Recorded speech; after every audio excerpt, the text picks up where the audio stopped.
Fate comes in like a statue and drops twirl. He somehow is able to double up drop shots and the XD in hand. I bet he's smelling about that one. Rick's causing havoc, finding clone, and God's on. It's gonna drop down Josh. We're down to 2 versus 2. That bomb is slowly ticking down. I don't know if they're gonna have enough time to get there. God's over to the corner, finds Scout, but it's Fate with the third. He's got God down on the ground. It's all up to him with 7 rounds in the magazine here. Can he find the remaining player? He's able to do so. Reeks is not wreaking havoc anymore, but that bomb's about to wreak havoc on Fate. He's got to defuse. I don't know if he's gonna have the time. It's gonna come down to the wire here.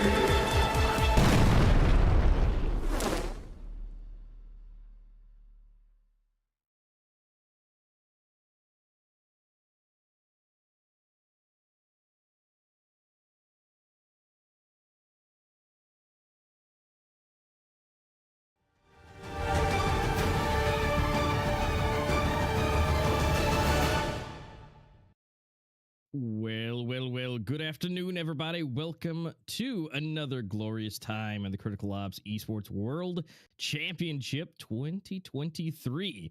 I'm a master and I'm joined by Mantis. Good afternoon, Mantis. How are you? I'm fantastic. I'm almost ready to hop into it because we have a couple of exciting matches taking place for Worlds today. One of them is actually going to determine who ends up moving on in the tournament and who ends up being sent home and knocked out. So definitely a lot of high stakes on the line here today for everyone. Yeah, that's not going to be fun, for one team, unfortunately. As we dwindle down our teams, that's one of my least favorite parts is we do have to say goodbye to some of them at some point. And well, that will be a determining factor today. And I'm also excited to see who is able to make it through and who they're going to be going up against. Yeah, we will be talking a little bit more about sort of all the information, the format, the price pool, stuff like that about Worlds, so you guys can see what these teams are competing for, because there is a lot on the line for these teams. And also Worlds is a pretty long tournament with multiple stages, so we're kind of going to be breaking down the format first of how those different stages sort of take place. So the first stage we had were those open qualifiers. We had a Eurasia open qualifiers and an Americas open qualifiers. And then the first place of the qualifiers, we're basically moving on towards that stage number 2. Second place, we're actually battling 5th place from the previous season of Pro League in order to try and qualify. Now, the requirements to actually play in stage 1 is you needed at least 5 players to have participated in Pro League. The remaining players need to have at least played in an official tournament since the beginning of 2022. So basically, the qualifiers are only for the teams who have basically competed in Pro League before. It's not basically like open requirements for anyone, kind of like how Circuit was before in the past. So this is where the qualifiers get interesting, because it's only sort of these top teams that are battling out against each other. Now, the format was single elimination in a best of 3, and for those rosters you need to have, again, those qualified Pro League players, but you're allowed to have up to 2 roster changes with the option to participate in qualifiers if more roster changes are needed. Yeah, so nothing too crazy. I mean, there is some requirements, obviously, and those need to be there to make things at least a bit fair, to where not everybody has, the ability to manipulate anything. So we have the regional matchups here, Americas and Eurasia. And again, this is where the fun is. This is the best of 3s, similar format to Pro League, at least for the playoffs, depending on how you seed and how you make your way through is how you'll be going up against each other. And again, best of 3s. And then eventually, again, as we work our way down, this is where we come down to, we'll have 4 Americas and 4 Eurasia teams. And again, eventually we'll get down to only 2 teams. And then eventually we'll be able to find out, as we dwindle them down, who will get 1st and 2nd place. Yep, and then we can see after that we move on to stage 3, the final stage, which is what we're actually showcasing here today. It's going to be a total of 2 groups with 4 teams each. Group A is going to consist of 1st place of the Eurasia Pro League Season 3, as well as 2nd place of America's Pro League Season 3.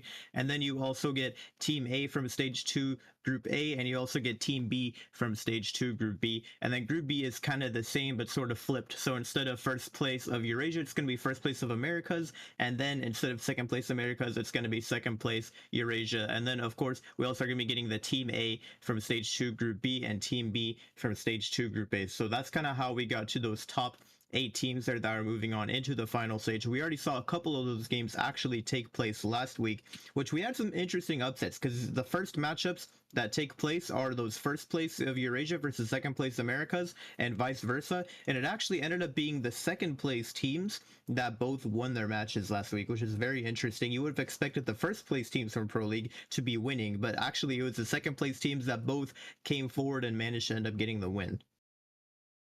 Yeah, so a little bit of an upset there. So depending on who you're rooting for, obviously we all love an underdog story, and we love that these second place teams were able to work their way forward, break through those barriers, and make their way through. So it's always glorious to see. And again, these teams put so much time and training and effort into it. I love seeing it pay off and them working their way up forward. And then we can see as we do move our way up along stage 3, we'll eventually get towards the final match, those grand finals, to basically determine who the world champion is. And criticalops is going to be a best of 7 played over 2 days. The first 3 maps being played on day number 1 and the remaining maps being played on day number 2. Again, we are still a couple weeks out from actually determining who is going to be in the grand finals, but we're definitely getting pretty close there today. Yeah, we're getting one each day we do this is a day closer to those official final matches. And again, that'll be December 9th and through the 10th. Again, those 2 days as those matches will be played, a little bit on each day. And then eventually at the end of that, we have our number 1, our final of 2023 world champion.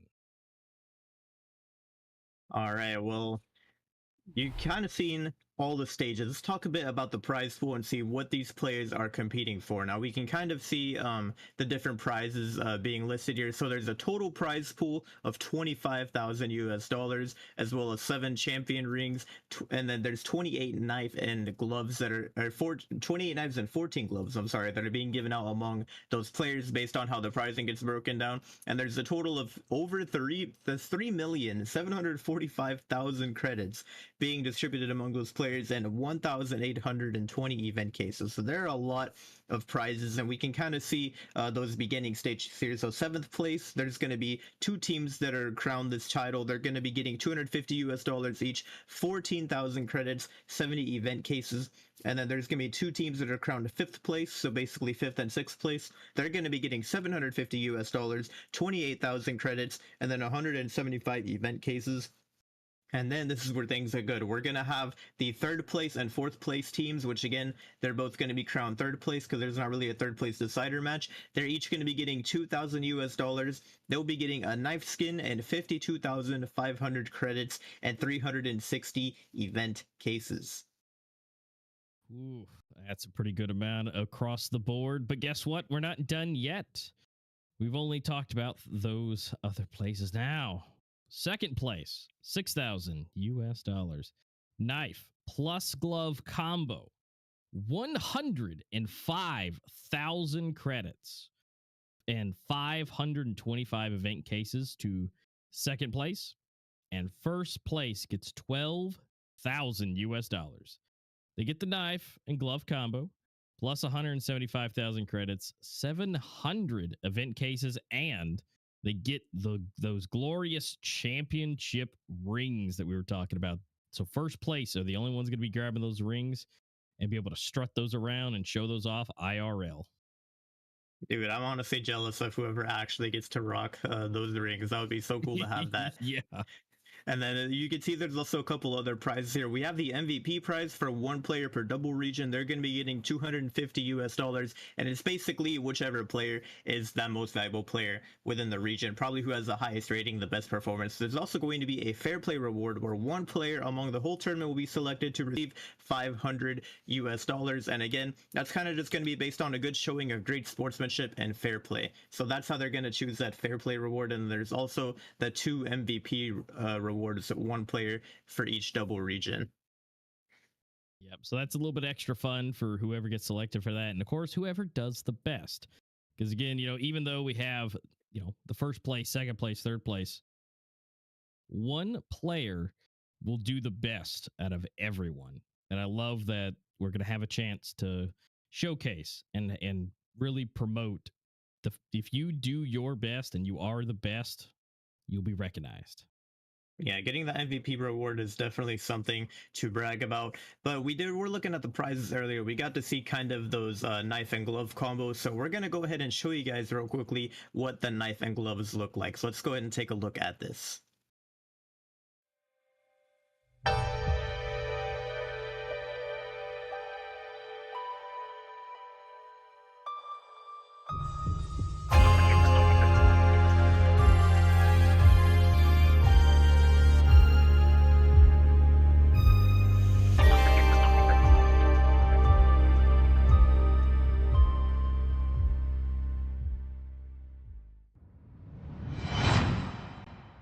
Glorious knife and glove combo. We love just, you don't get to see gold all that often, and now this is just embodiment of gold, and it has the world's logo on it, and the fact that you get a knife and a glove combo to strut together, beautiful.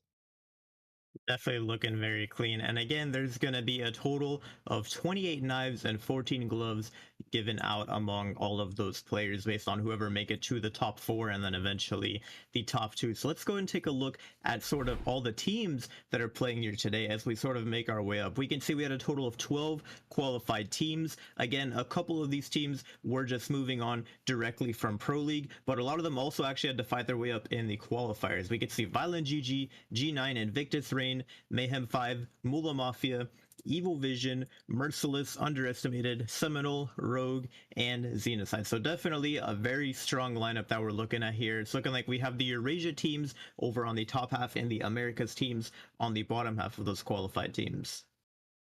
Yep. And so, I mean, the fact that they've either made it here or they grinded their way here, either way, all of these teams have well deserved their position here, and being able to work their way not only through the past events or working their way up to the qualifiers. It says something for these teams, even though some of these teams may not be with us still. They've definitely been able to do what they've done and made a name for themselves, and have been able to make it here to the World Championships. All right, let's take a quick look at the bracket here today. We just got to look at the qualified teams. Of course, some of them have already been knocked out, as we can see as we move along the bracket. Last weekend, we kind of got to see a look at those stage 3 upper 1 matches, as well as the stage 3 upper 1B. So both 1A and 1B of those stage 3 upper matches were played last weekend, and we had the results from all of those. Today, we're going to be taking a look at stage 3 upper 2A, as well as consolidation 1A. So we will be looking at Violent GG versus Underestimated, and then later Merciless versus Reign. It should be a very interesting matchup that we have coming up in the near future today. And fun fact for all of you, if you do not know this right now, just looking at the bracket, we're going to be looking at Violent GG versus Underestimated first. The loser of that game is getting sent home today. They're knocked out of Worlds, no longer have a chance to actually progress in the tournament. They're going to be getting crowned that 7th place and getting those prizes, whereas the winner is going to move on to that consolidation 2A and play against the loser of Merciless and Reign. So things are definitely on the line for these teams here today. Of course, if you're Merciless or Reign and you win, you end up getting a pass straight to Finals A before the Grand Finals if you can end up winning that next match as well. But the loser is still going to have to work their way a little bit in that consolidation 2A match. Yep. And so whoever takes it here for the consolidation 1A, it's a good time. But honestly, between Merciless and Reign, I don't know who I'd be wanting to go up against. I mean, either one of those teams are going to be really difficult to go and combat against. So good luck to either team for Violent GG or Underestimated. Of course, our schedule for this weekend will be today. We just went over that. Violent GG Underestimated, and then Merciless versus Reign. Now tomorrow, that'll be the G9 versus Mullet Mafia and Evil Vision versus Seminole. So go ahead and check your times on that. But about the same time, 6 p.m. CET, if you guys want to tune into that for the Violent for G9, Team G9 and Mullet Mafia, and then a 11 a.m. PDT for Evil Vision and Seminole. Yep, a lot of exciting matches both today and tomorrow. Now, I think it's about time we sort of hopped into our matchup for today here, because it's time to start talking about the games that are coming up. Now, our first matchup for today is going to be Violent GG versus underestimated. Now, Violent GG, these guys were previously the first place in Season 3 Pro League for Eurasia. So they were sort of those champions there, and they ended up losing to Merciless last weekend, who were second place from America's Pro League. And then they're going to be playing against Underestimated, who had to fight their way up in the qualifiers. So just looking at the statistics and the history, you want to aim towards Violent GG. They were first place of Pro League last time. Underestimated, they kind of had to fight their way up and qualify. So you kind of want to think that VGG just automatically have a bit of an advantage coming into this.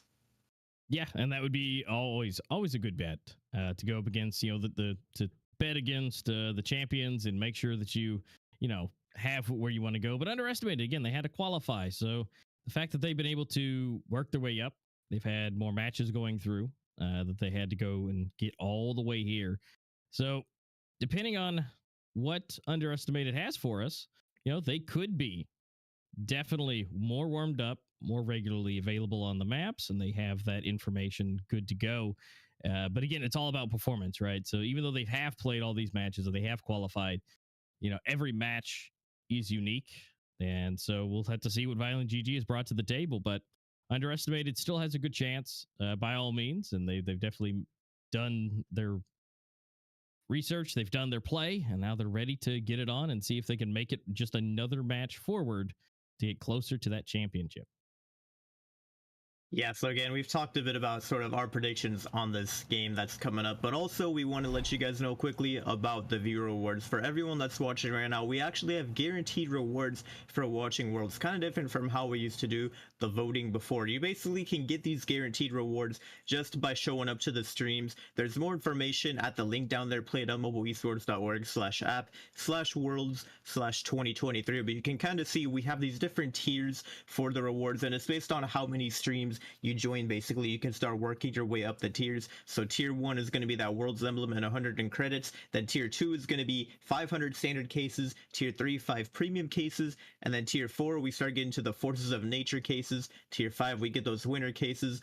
And then at tier 6, there's going to be a raffle for a lucky spin and another 1,000 credits. So definitely a lot of fantastic viewer rewards that are on the line here for everyone just by tuning in and watching. Again, if you want to read more about how that works, make sure you visit that website on the bottom, play.mobileesports.org/app/worlds/2023. Yep. So guys, make sure you're tuning into that, making sure that you're able to get those little ticks off the board that you are here, that you are watching, and that you're having a good time. But of course, we got to check out the players and who they are and what they're doing here, which is Violent GG is up first. We got Noxic. You know him, you love him. He is here to have a good time. Vortex, Dunley, Explain, Zion, you know, and it's just everything across the board for the whole team, the whole roster looks great. You know, we have all the way up to 1.40.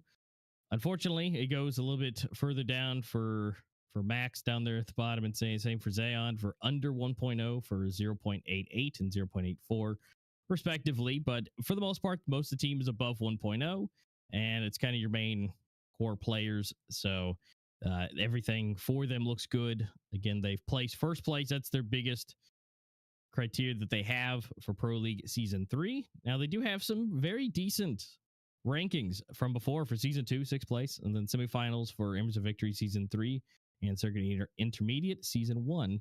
So they've definitely, you can see the progression that they've made it all the way through and have made it to first place. So maybe they're looking to make it happen again for another first place, but on a higher scale. Yeah, I kind of like to think Violent GG are like, they're kind of like underdogs on their own, right? They started off literally fighting their way into Pro League in Circuit Intermediate Season 1.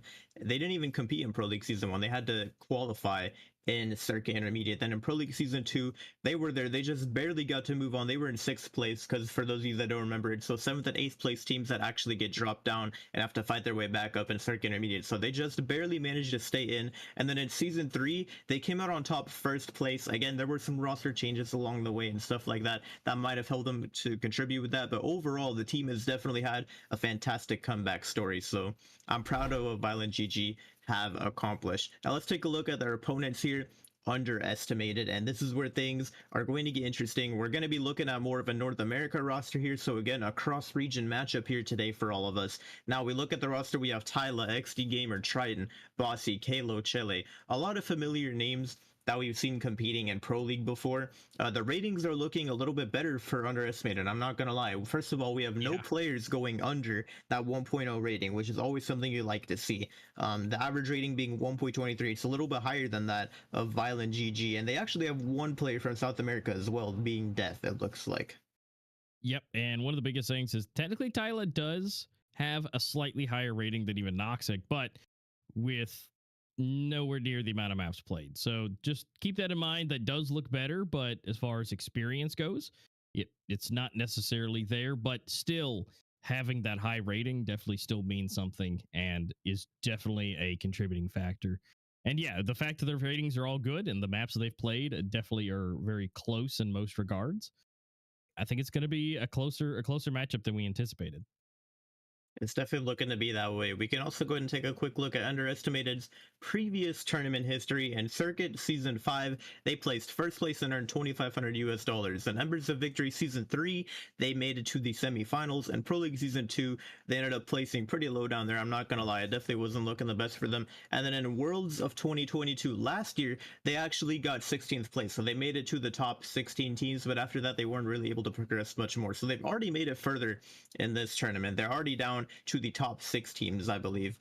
So they're definitely looking a lot better here. Yeah, they definitely are. And, they're looking to change that. They may not have some of the most recent, accolades for them, but, they're back, they're ready, they're retrained, and they're in Worlds 2023, and they've made it much further than they have before. So far, Underestimated to me is looking really nice. And again, they've done more matches. And so I'm feeling good that they're going to be more warmed up. But then again, Violent GG are more recent champions, so it's going to be tough.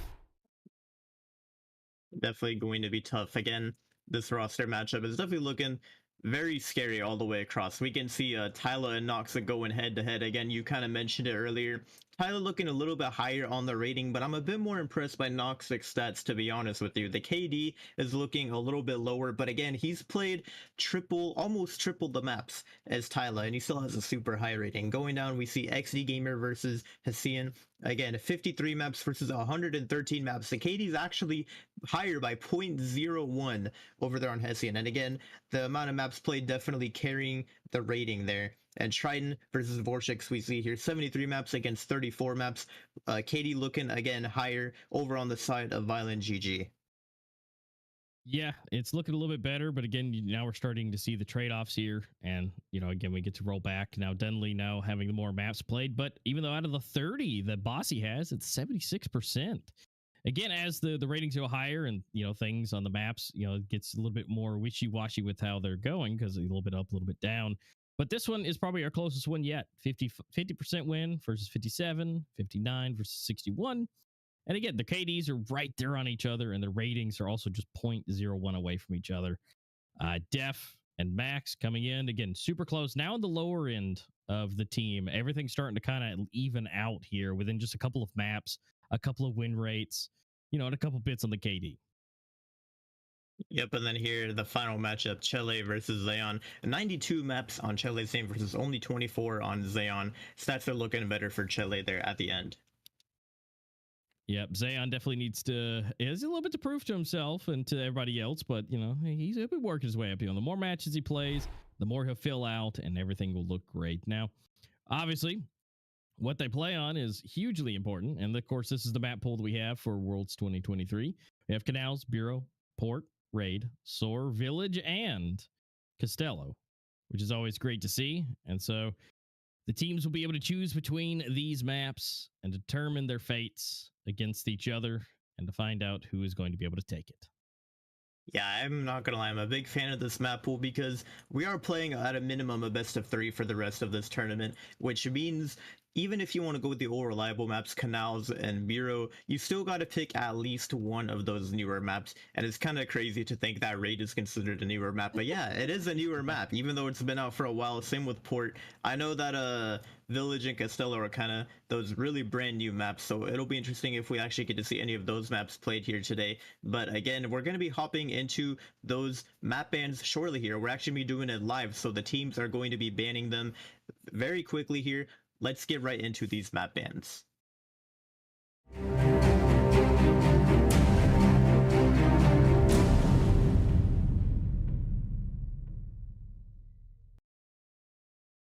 All right, let's check it out. Again, live map vetoing. These captains will be determining with their teams what is happening, what they'll be playing, and what they don't, or specifically don't want to play.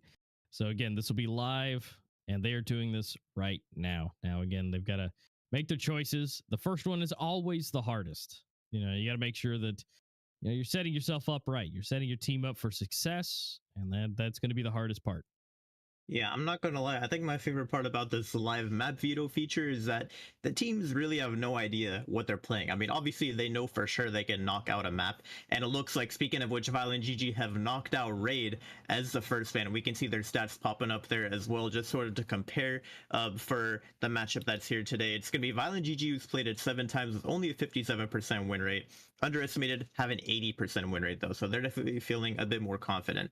But like I was saying, you only get to ban one map, and besides that, any other map is really on the table as far as what can be played. So it's hard to prepare in advance. You kind of have to be prepared for everything when you do these live map vetoes. Yeah, because I mean, you have to be prepared. You have to be ready because you don't know what they're going to be able to pick, and this just shows what the team has, up their sleeve and what they're able to do. And again, I mean, not a bad choice for Violent GG already, because the fact that Underestimated typically wins at this point. They've only lost essentially once. So they definitely don't want to be taking any possible chances for that. So definitely think it was a good pick for them. And we'll have to wait and see what Underestimated we bringing or eliminating off the tape.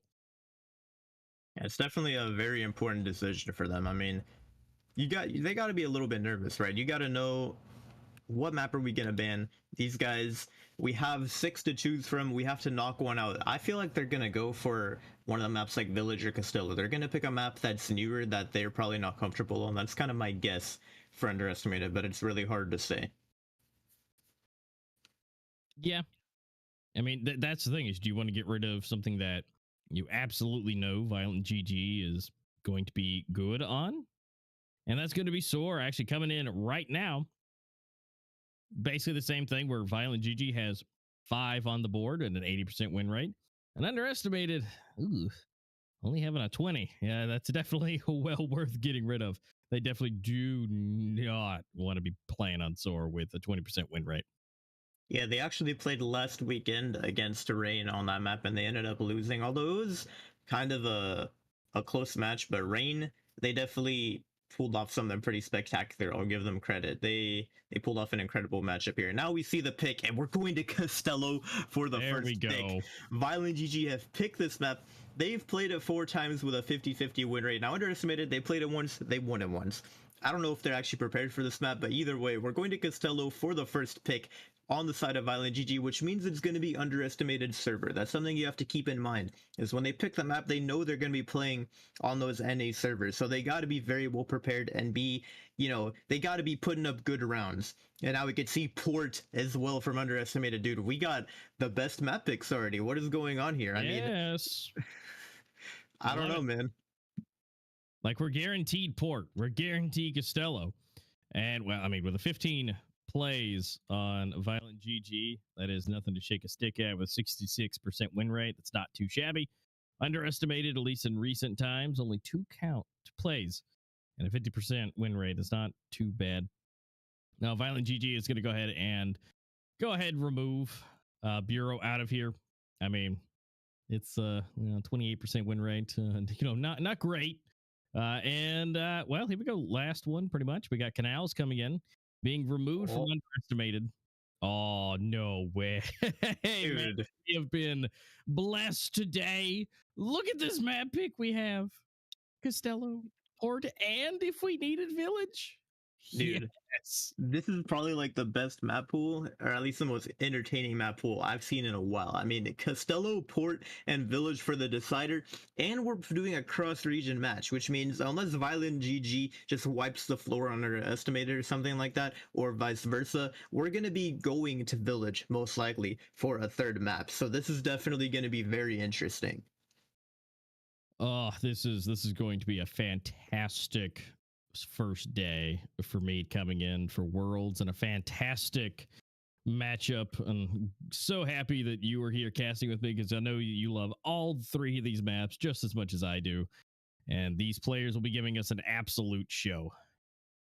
An absolute show they will indeed be giving us. I do believe they're sort of getting ready to hop into that knife round there in a little bit here. We kind of just got the map set up, so we're getting the room sorted and all of that. But dude, again, this map pool, I still can't get over it. Castello for the first map, Port for the second map, and Village for the decider. Now, we talked a little bit about this last weekend.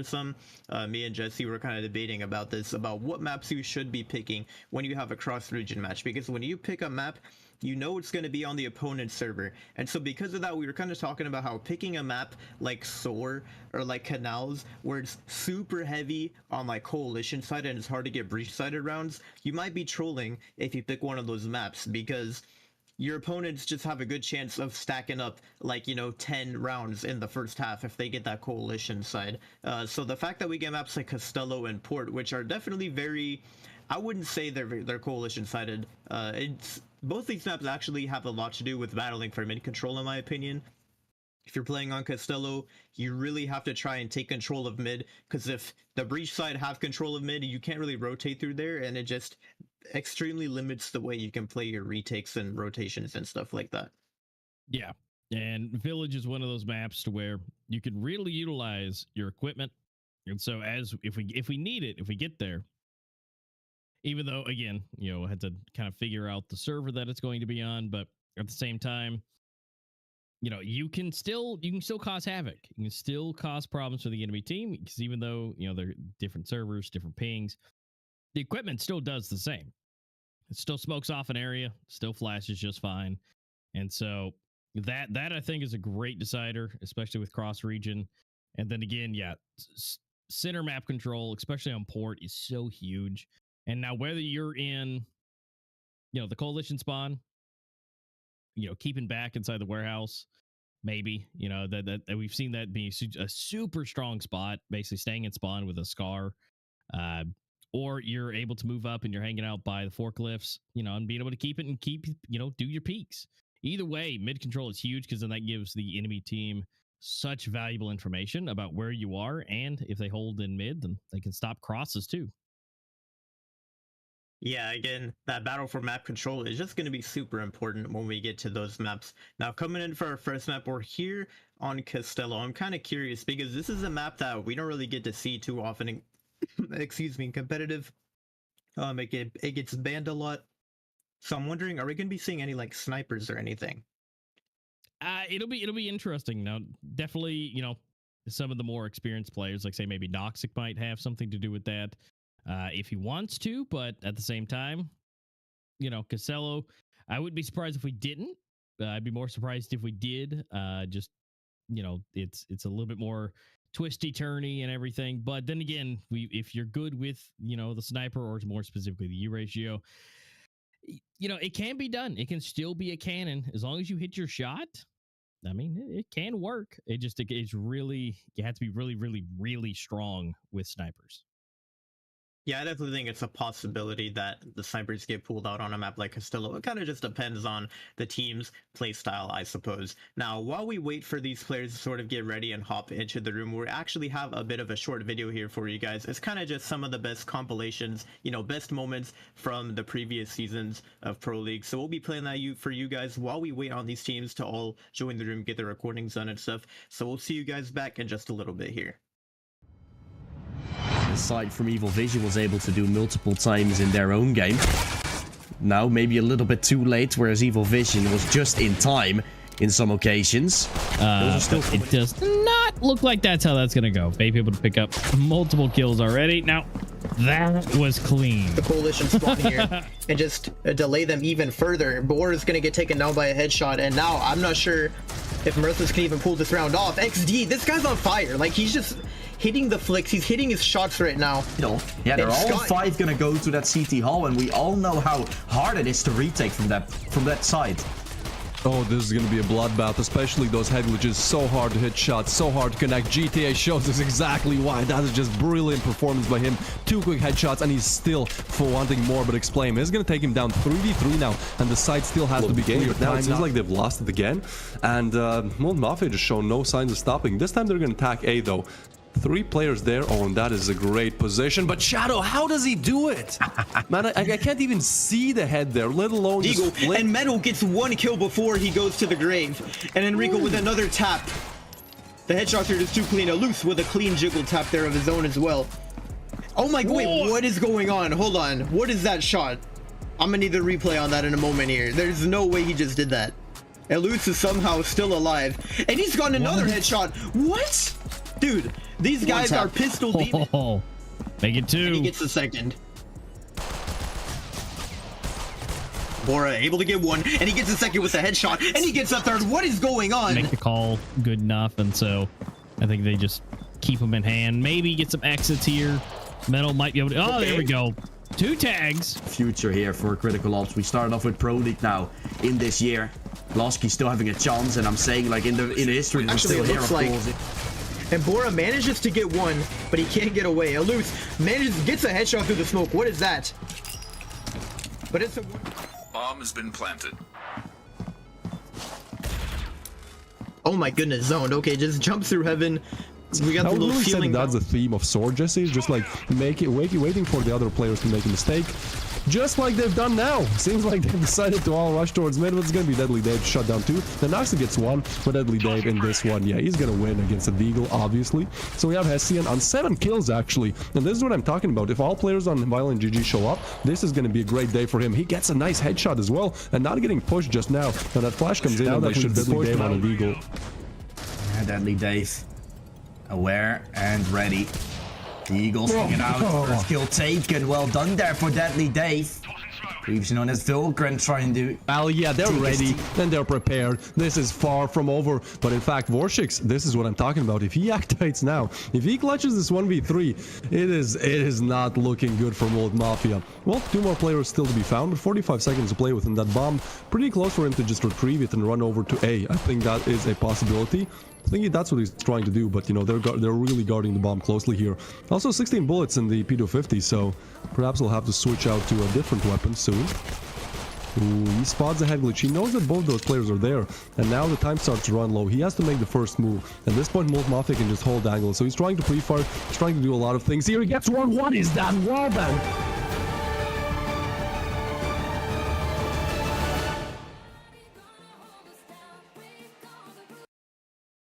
All right, we hope you guys enjoyed that video. We're almost ready to hop into the knife round here so we can decide who's going to be starting on what side. Now, again, historically speaking, you want to think the team with the better ping is going to win the knife round. And in this case, since it was Violent GG who picked Castello, we're actually going to North America servers. We're going to be starting on US3 for this first map. So it's going to be in favor of Underestimated for the knife as far as the servers, but I'm not sure. Maybe I'll be surprised here.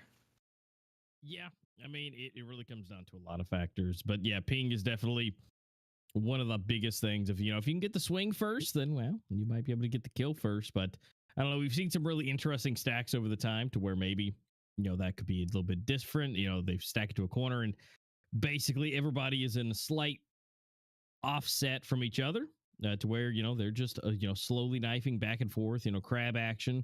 It's totally possible, but yeah, ping does definitely help with it. So whoever gets the knife, of course, they get to choose what side they want to start on, which is going to be a huge deal, especially if you're not on your servers or if it's not your map pick. Either one, either way, it would be a great time for whichever team to be able to make a choice. But ultimately, only one of them can make that choice. Yeah, and I'm kind of curious to see.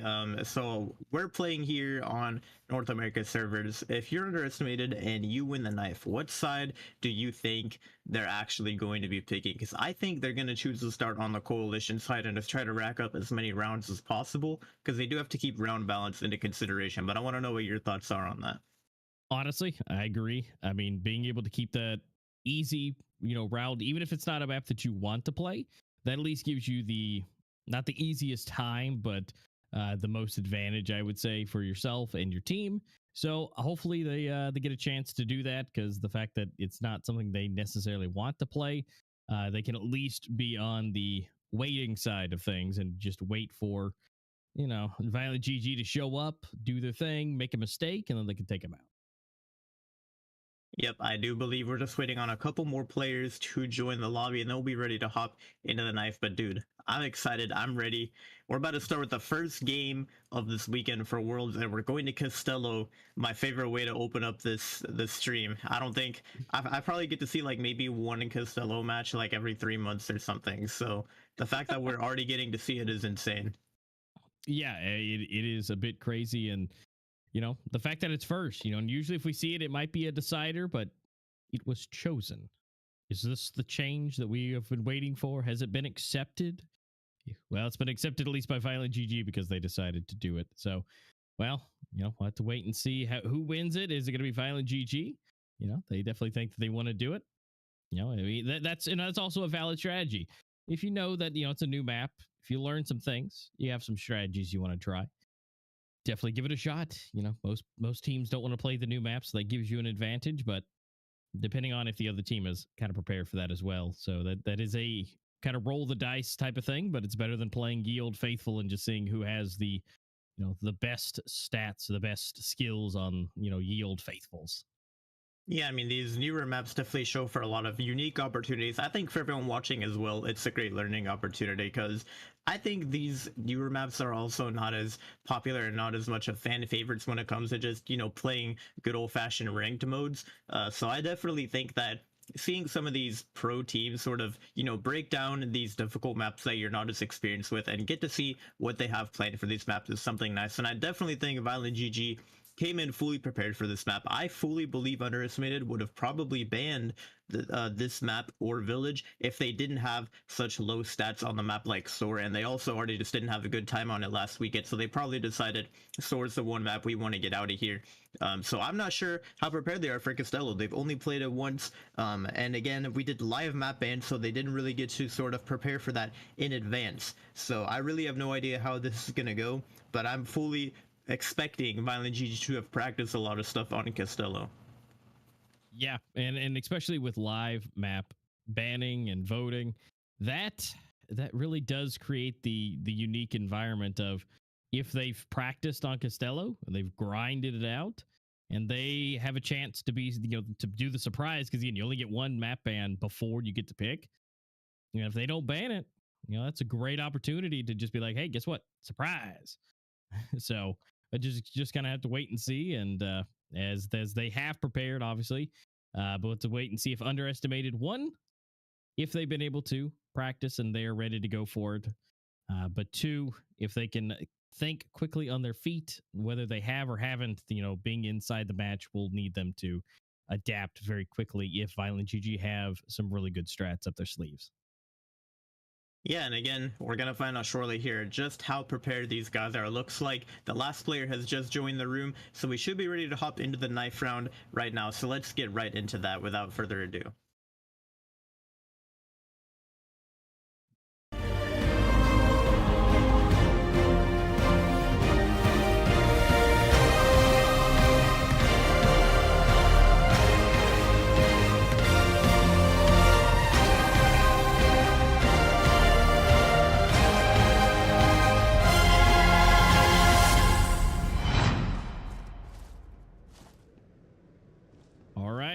The knife is underway. Their blades are sharpened. They have gotten everything where they want it to be. They're almost just ready. They're getting to the last final warm-ups underway. And now, with everybody sharpened, everybody has their blades ready. it's time to find out who's going to choose what sides.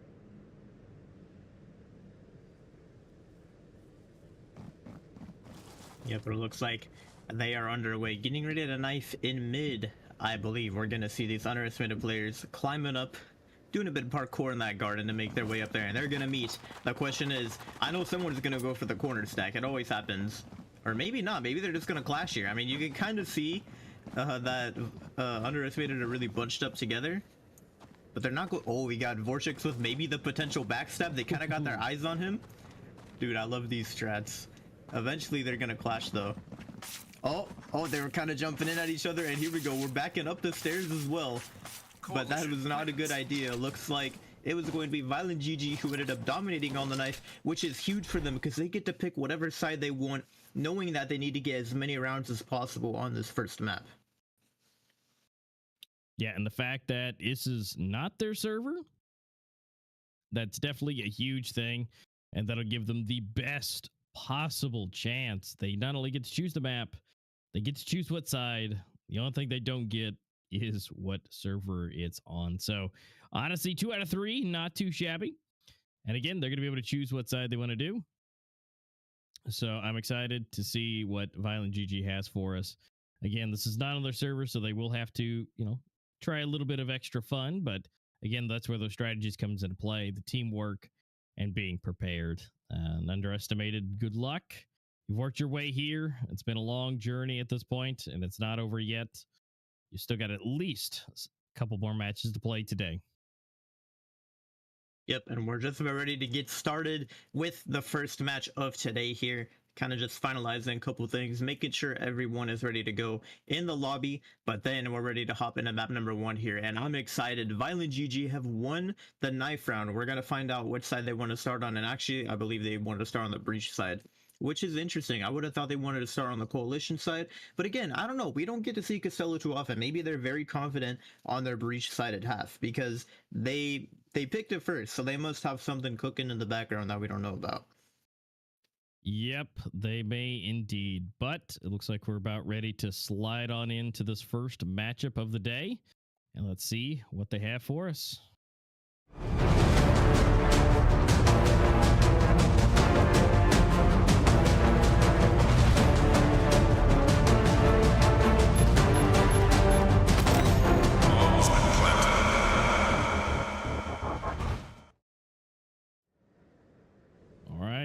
Game number 1, round number 1 of the best of 3 of today. We're rolling into it. Violent GG versus Underestimated on Castello. Let's see what they have for us right now. Coalition wins. Yep, we just are about to come in right now with that final reset, and then we can get into this. And I'm excited. We have the maps here, the map pool. We're ready to go. We got Castello for the first map, Poor for the second map, and then to close it all out, if we go to the decider, we're taking it over to Village. So things are definitely going to be quite interesting here. It will indeed, and we can see some players already running. They are on their way to defend the site. They're ready to do what they need to do and to continue to take rounds.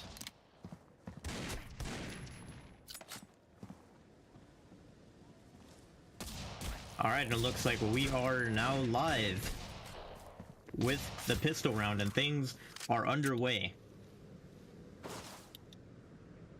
We just got that final reset in, and it is time to go with the pistol round. And here we go. It's time to get into this, the long-awaited moment, UE versus Violent GG. Yep, and it looks like we're going to have Underestimated actually being able to chill out on the coalition. Funny part, though, we do have, that's nice to see the Violent GG actually choosing to be on the breach side of things. And I guess they're more confident in that. Again, this is their map pick, so whatever they choose is, that's really what they're most confident in. So let's see what they can bring to the table and what they can take on this first round. It looks like with their rotation and making things, it looks like A is completely open. Now we do still have Jelly over there, but it's just kind of somewhat close to it, not necessarily fully And that rotation seems to be not going into quick enough. And it looks like A will be just uncontested. Yeah, looks like UE kind of went for a bit of a hard B stack, and they went for the wrong guess. Now they're gonna have to deal with a full-on 5v5 retake. Almost no damage has been taken, only Vorshix taking a little bit there and losing his armor in the process, it looks like. And now the retake is commencing. We can see a couple of these players coming in from spawn. One actually going for the full wraparound. That's going to be Triton. He has a bit of a journey to take though, and the question is, will the exception to be here? Now the gunfights are taking place over towards the coalition spawn. Currently 2 players dropped on each side. We have 2 players coming in from garden, but it's going to be Donnelly finding a 2-piece. Triton now the last man coming in, but he's got his work cut out for him, and he's gonna get overwhelmed. That's Donnelly coming in clutch that round. I believe that was a 3-piece for him on the pistol round. Definitely a huge start for Violent GG, and they're already kicking us off strong with the AK-47 forces here. Yeah, and again, that's first round for them, and the fact that they're bringing in AKs already, I mean, that's going to be a real strong attack starting off. I mean, so more than likely, not guaranteed, but more than likely, we'll be able to see them take the second round. That's going to be a great opener for them, in which case, after that, will they be able to continue to get more as underestimated? Feels more confident. They'll be able to have the weapons they want. As of here, they're going to see what they can do, and that's not a whole lot. Zion and Dunley both getting a kill each. And now Zion is still, you know, in here. He's low, but he's still here. And Vorshix 1, 2, and 3 triple for Vorshix on round number 2 to clean it up for the round. The spray transfer was clean there, but I'm not gonna lie, he almost got overwhelmed. That looked like maybe one more bullet was gonna be all I needed to drop him. But fortunately, you could tell these guys, they got the AK spray patterns down. They're confident with them. You don't see a lot of people really confidently rocking the AKs too often, so it's always nice to see. It kind of gives a bit of a nostalgic sense before we kind of hopped into the SG and AUG meta. And now we can see Vorshix running in and actually just fully taking control of mid. He's taken control of the stairs, which means now he cuts off any rotations taking place through mid here. This is a very good spot for him to be in, and I don't think UE are aware of his presence up here. So I definitely very much so like the spot that Vorshix is in. He has just assumed so much map control by taking this spot. Everyone else on the side of Violent GG are really bunching up and preparing for an A push here. The question is, when are they going to execute it? They still have a lot of utility. A smoke towards coalition spawn that's probably going to fade soon if they don't act or re-smoke it in the near future. We still have a minute on the clock, I guess, if they decide they want to go for a rotation. But I'm not sure. It looks like right now everyone is kind of just holding their ground. Maybe they're cutting noise, trying to scare UE into thinking there's a rotation. But now the flashes are coming out. A counter flash from Triton on the back of sight, and he's going to swing off of that. But he's been spotted. He still manages to find a kill, though.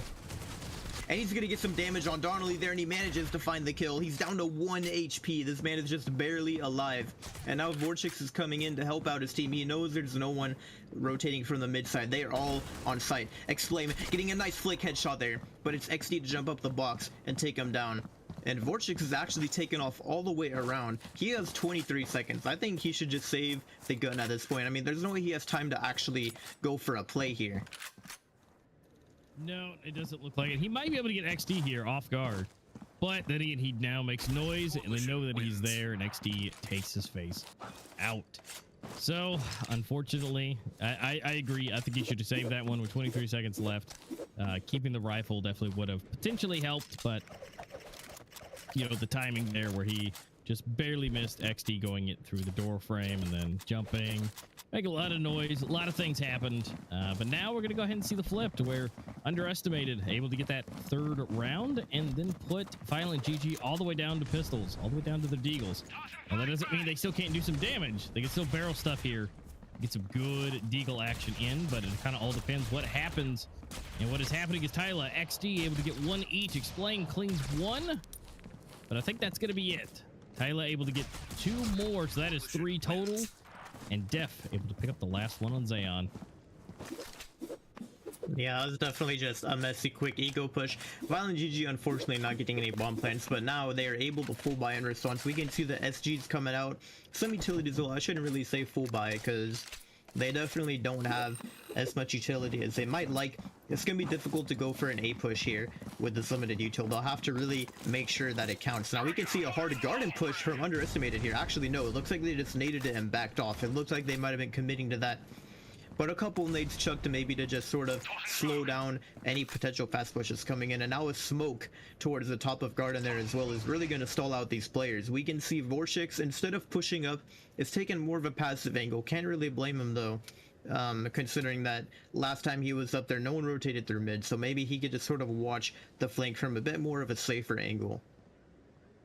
Yeah, you know, keep it in a nice safer spot, make sure he's got his own angles covered. And honestly, depending on how they look, you know, XD is close by, they might see him, but Explain is moving forward, so there could be a cross here. Either way, if one gets hit, the other one can peek out. But there's also two, again, doing a cross here. 4-6 for one. And then Tyler able to do the refrag. But guess what? Oh, he gets a second. He does. He's actually able to get the flick really hard and take down both, and opening up the back end. Bomb is down in the middle of the map, which is going to be recovered. But now it's a 3v4. No, you've gone for a heavy B rotation off of that mid pick. I'm surprised they didn't try to hold control of the bomb for a little bit longer. Maybe it's just, you know, it was a bit too exposed for them, or for their liking. Now smoke coming out towards the coalition spawn. We can see a rotation from Chile coming in here. And now I think the push is about to commence, but they still have to deal with Trident in the back of sight. He manages to get one before Donnelly trades it out, and Shelly pushes through the smoke, but Donnelly is ready for it, and now that bomb is going to go down. We have a garden backstab from Tyler though as well, so Def coming in from that coalition spawn. And if they could just stall out long enough for Tyler to find some good impact, that would be pretty huge. But Zeon's going to spot him out, and he only gets the armor crack. Donnelly able to win the first gunfight, but it's Tyler with the drop, and he's going to get a 4K for the round. And Underestimated take the lead back. Bomb has been defused. Tyler living on 19 HP. I mean, if one extra bullet took him down, but guess what? He still survives, and he gets the round. So now Underestimated taking the lead, 3-2. And of course, now remember, this is technically the highest rated player in the lobby. Again, now we know, you know, Noxic does have more time in, but, you know, again, technically, Tyler is the highest rated player, and he sure is showing off that skill that he has. We can see him dumping all that util towards the tunnel. XD kind of going for an aggressive peek here. I don't know how I feel about this. Is dry peeking. He does manage to get one though before Zeon trades it out, and Tyler on site is prepared for a refrag, and he gets a second as well before Explain drops him. Now the rotation comes in. Explain has a good spot here. If he can hold this head glitch well, then that would be nice. But oh, he eats that flash. But UE don't push off of it. So he's still contesting this head glitch angle. He gets tagged down a little bit, but he's got to be careful. He's getting overrun now, and Chele is going to drop him eventually. Vorshix does have the bomb in hand, but he's hanging out towards the back over here. Are they going to expect him to be here is the question. You can tell UE are kind of on the hunt. They're jumping around. They're trying to find him. They realize they left A open, so you can see Trident already going for a rotation. Oh, and Vorshix, that is so unfortunate with the timing there. He doesn't manage to find the kill. Nope. He still has 40 seconds to work with. I mean, he does, but I mean, he's got to go. Yeah, so he looks like he's rotating around, double checking. We do have 30 seconds left. He can still make a push. He's running across, but then again, it looks like we have some movement. Here we go. Trident coming around. He's on the move. He is running fast, but Vorshix, he's checking. And now he's going to go ahead and go for the plant. He's not going to throw the smoke just yet. He's going to get it first and then throw it, it looks like. Maybe peek. No, he doesn't throw it at all. It just gets deleted. Oh, no. And that is going to be a defuse for Underestimated. I would say that, you know, what I mentioned earlier in the pre-show with that, you know, Underestimated has played more matches. And they may be more prepared as far as being in game more frequently, going through the qualifiers, and well, they are so far showing up. Now, of course, we do have the community voting here, and it looks like there is an 84% for Violent GG and only 16 for Underestimated winning. But so far, Underestimated is looking really, really strong. And then we can see a lot of util being dumped towards Garden once again. That's definitely a common strat I'm seeing among these UE players here. But now the A push is commencing. Donnelly opens this up. Trident kind of going for an aggressive peek. He's going to back off at the last second, but he's just getting overrun. I mean, what is he supposed to do when they're coming at him from all directions? And those A players just get immediately wiped out.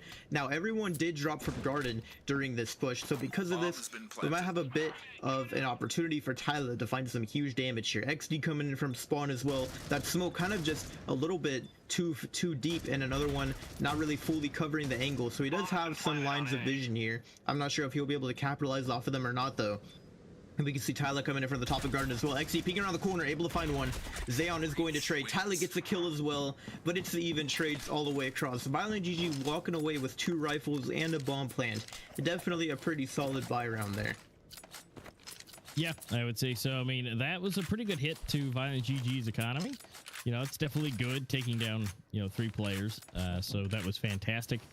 And, underestimated, unfortunately, just not able to secure that. But now they're going to go with a little bit of half-seas. We do see a deagle for XD, but, they've got some weapons, some AUGs, right? But I don't really see this happening too well for them. But we'll have to see what they can do. Again, if they can get the jump on them, that'd be great. But currently right now, it is a full stack of pretty much everything for the side of Violent GG. They have pretty much everything they possibly want. Def with a triple on him. 4, almost 5. Oh, so close to getting the ace. And this was basically on their ego run. I mean, he had that hero rifle, but man, he was putting in the numbers. And now, honestly, Zeon has to worry about them picking up rifles from his teammates. This retake is not going to be easy. They're already behind him. He doesn't even know XG's going to take him down. Underestimated, have just won an eco round. What an incredible turnaround. I mean, again, that's all on Def. He had the 1 hero rifle, and he just absolutely clutched up for UE there. He really did. I mean, 4 kills and almost acing it. I mean, by all means, that was fantastic work from Def. And he mentioned, that, maybe his stuff wasn't necessarily the highest on the team, but definitely higher than at least 2 of the players on Violent GG side. But at this point, Def is going to be bringing that rating up a little bit higher, because if he's going to be able to play like that, even ever so often, it's going to be a huge thing for him. But right now, still underestimated in the lead, 5-3, so they're up by 2, and they are showing no signs of stopping. They pretty much have everything they could possibly want right now, as far as weaponry and armor and everything that they could possibly want. So they're looking strong. They're looking good. And Violent GG also as well, but I feel like there's just this feeling, just how their crosshairs are moving for underestimated, that it's just you can see the confidence in them. Oh man, XD kind of going up on the offensive here. And he's able to drop Vorshix. And he gets away before Zeon can trade. He's still contesting, and he finds a second. Oh, no. Dude, XD, this guy is just on fire right now. Yeah, he is putting in some work. But guess what? Now it's 3 versus 5. Maybe not. Make it 4, because Noxic wants to equalize things, but so does Tyler. And, well, Tyler comes out victorious. So now it's all up to Explain and Dunley to get this bomb planted or to save those rifles.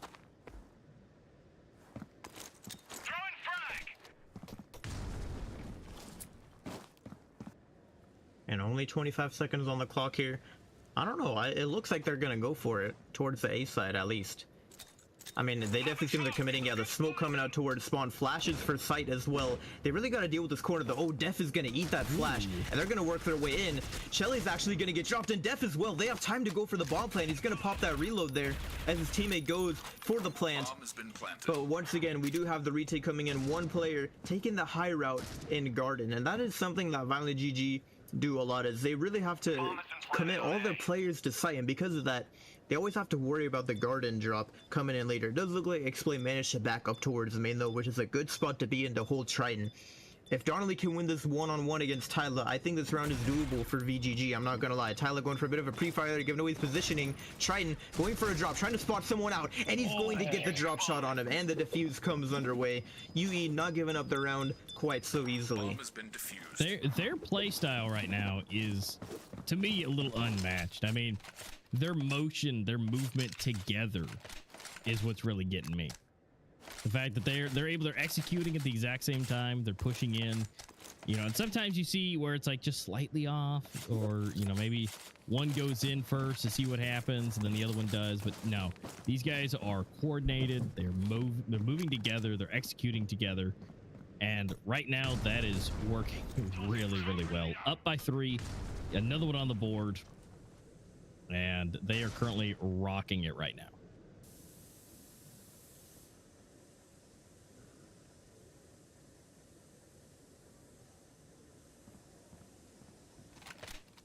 But you can see Trident in an interesting spot here. Again, that angle is a nice one to hold until you get pushed from behind when they're entering through main at the same time. So you really got to rely on your teammates a lot if you want to hold this spot.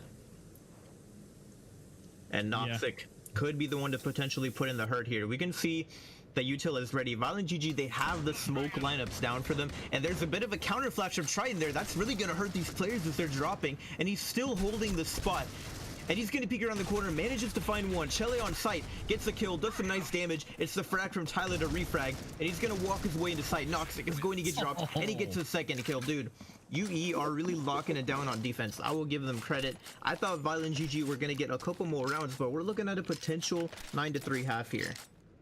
Yeah, that was well executed. And Tyler getting 3 kills back to back to back, one with an A, 2 rifles. I mean, dude showing off. And I mean, so is XD Gamer. I mean, really everybody has had a chance to show off. Trident as well, holding on to, you know, the B site, being able to show that. And then also Tyler multiple times, even more specifically right where he's at now. But it's really everyone has had a chance to show up. Now this round, maybe not so much. Vorshix, Dunley able to do 1 each, and that opens up the site. Now, good choice. Def moves out of there to make sure that he's not getting deleted too early before his teammates are here to arrive. But Tyler able to get 1 through the smoke. Looks great. And so now it's at least more doable being a 3v4.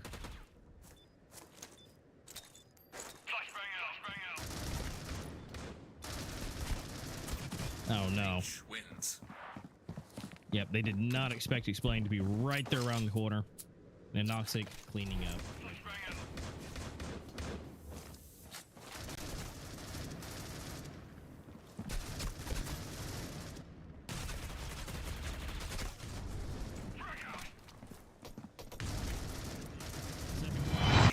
Third one looking clean. Oh, those nades were actually looking clean. They did some nice damage to Chele there. And Trident took a little bit as well. Some spam through the bushes. Dude, honestly, if Violent GG can leave a player in Garden, I think that's where things turn around. They always send everyone down to site, and it just gets way too simple for these players to just sort of lock it down. Yeah, it really does. But And hey, oh my goodness, okay, they just mopped everyone. Now, was that like an A stack or something? I wasn't even paying attention. The round ended so quickly. Everyone just died. yeah, I mean, pretty much, but everybody just flew into the A site and deleted everyone, and, well, at least Violent GG was able to get around right there at the end to kind of boost them up a little bit more. So 5-7 on the flip. Underestimated still looking good with 2 rounds ahead. If Underestimated can take this pistol and the subsequent round afterwards, they'll put themselves in a nice position at a 9-5 split. But here, Violent GG really need to lock it down if they want to tie this up and give them a better chance at taking their map pick. You know, looks like VGG went for the wrong stack here. They stacked on A, and it's going to be a B hit. I don't know how I feel about Trident buying this revolver. I'm kind of a Rev hater at heart. I'm not going to lie. I like the Deagle more. Oh, they're actually rotating back. They're actually going to rotate into the Violent GG stack. This could be disgusting for them. You can I'm pretty sure Violent GG are hiding well on site as well. I don't think their presence is going to be known at all here. I mean, they're just hiding in the corners, utilizing that cover on site well. And here we go, they're pushing into the stack, and everyone just comes in, and they're ready to strike. But Trident actually gets 2 with the revolver, kind of proving me wrong there. Maybe revolver is the superior pistol after all. Noxic still alive in the back, though, putting in some huge numbers. Donnelly going for a bit of a swing here. Trident takes some huge damage, and it's going to be the headshot from Def. Trident on 30 health. Can he clutch this up? Only a revolver in hand. He's going to go for the peek, but he's going to get taken down. Again, that lack of armor not really helping too much in that position. Well, the revolver may or may not have been the best choice. It did work out as a little bit, but right there at the end when you got 2 pistols mowing you down, throwing bullets at you, you know, there's not only so much you can do when it comes down to the revolver.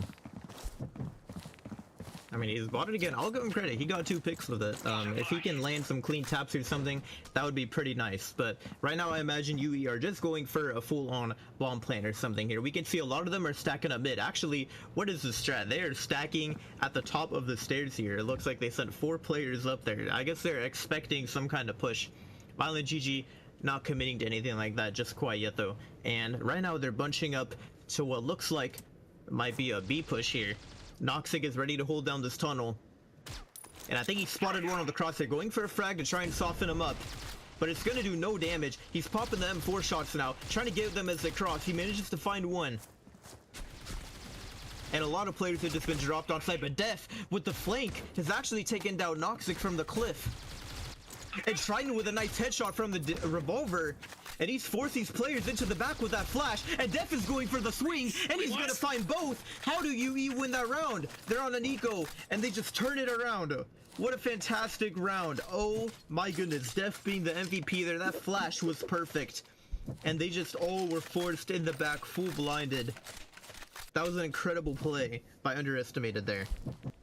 Well, I would say the revolver did come in handy. That really helped out, and it really opened it up. And then being able to secure that one rifle really turned it in. And so now we're going full pistol run. But guess what? The rifles are reigning supreme. Chelly, Trident for 2, XD for 1. Now it's up to Vorshix and Chelly to secure another one. So 3 plus 2 equal 5, and that means another round going to Underestimated fairly quickly. And so now Dude, they got an eco again. They do, yeah. It looks like they didn't get really anything out of that. Now they're a little bit better. You know, it's all deagles, so they could still hand cannon some action, but right now, the 2 ecos in a row, that could put Underestimated on double digits and get them past that first hurdle. Yeah, I don't know how I feel about this. Violent GG have a difficult retake on their hands here. Looks like they're sending a couple of people flank, and Noxic opening it up with a clean headshot from the deagle. That's going to be a much needed pick, and a rifle drop if someone can secure it. He's going on the offensive here. He's going to spot out Chele, trying to go for the shots, and it's Zayon with the trade. That's 2 rifles dropped in the garden now. And UE are gonna have to deal with this backstab Death, kind of fighting for his life, jiggling around this tree, manages to run away just barely, but he's down to 49 HP. Explame is on the hunt now, dude. He wants this kill. Tyler going for the swing. He manages to find one, and he gets a second kill on Vorshix, but he does take a bit of damage and lose that armor in the process. And Zayon goes for the jump peek, but Tyler is ready to clean it up towards the end there. Dude, can we get...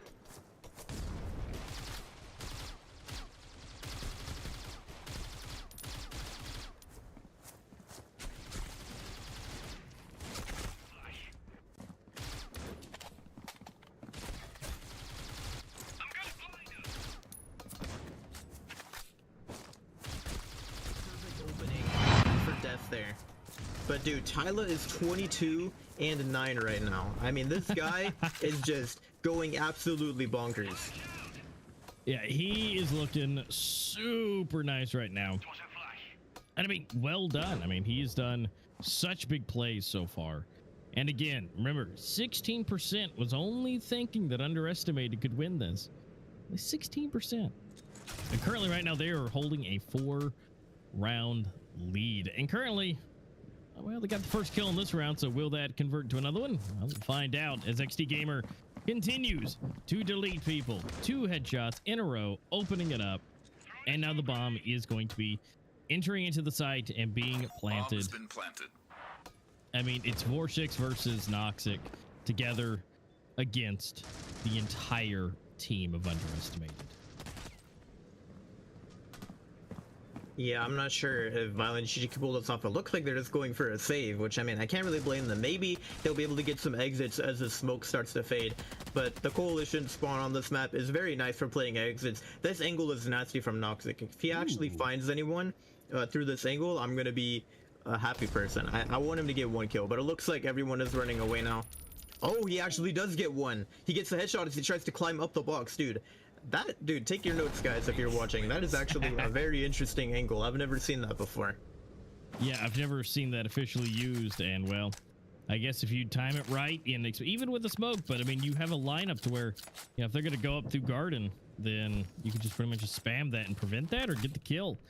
So yeah, I'm going to write that one down.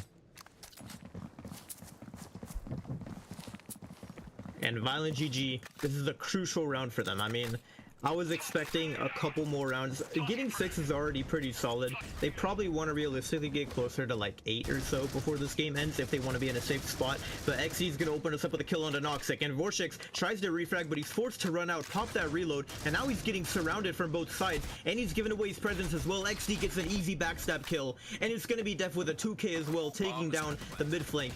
And it's all down to Zayon in a 1-on-5. Manages to find Chelly. He's still full health. But can he do anything? He's just getting bombarded by these grenades and by the peaks, and we've just been brought to match point by Underestimated. Oh, that's so unfortunate. Zayon, he ran out of ammo. He had to pop a reload. But yeah, Tyler, 22-9 currently. And then 16, 13, 11, and 8 respectively for the rest of the team. I mean, everybody's playing at a great level. No one's really lagging behind. But at this point, Underestimated is just more ready. We are, yeah, like I said, match point. We're 6 rounds separating. They definitely need to maybe at least try to get one more round if they can, and just play it a little bit safer. Because what you don't want is to be, you know, 7 rounds down going into the next map. Because then basically you have to do the exact same thing. And just to make it even, just to make it a coin flip for the server on Village. And so at this point, they really need to try their hardest to play it as safe as possible and to get this round.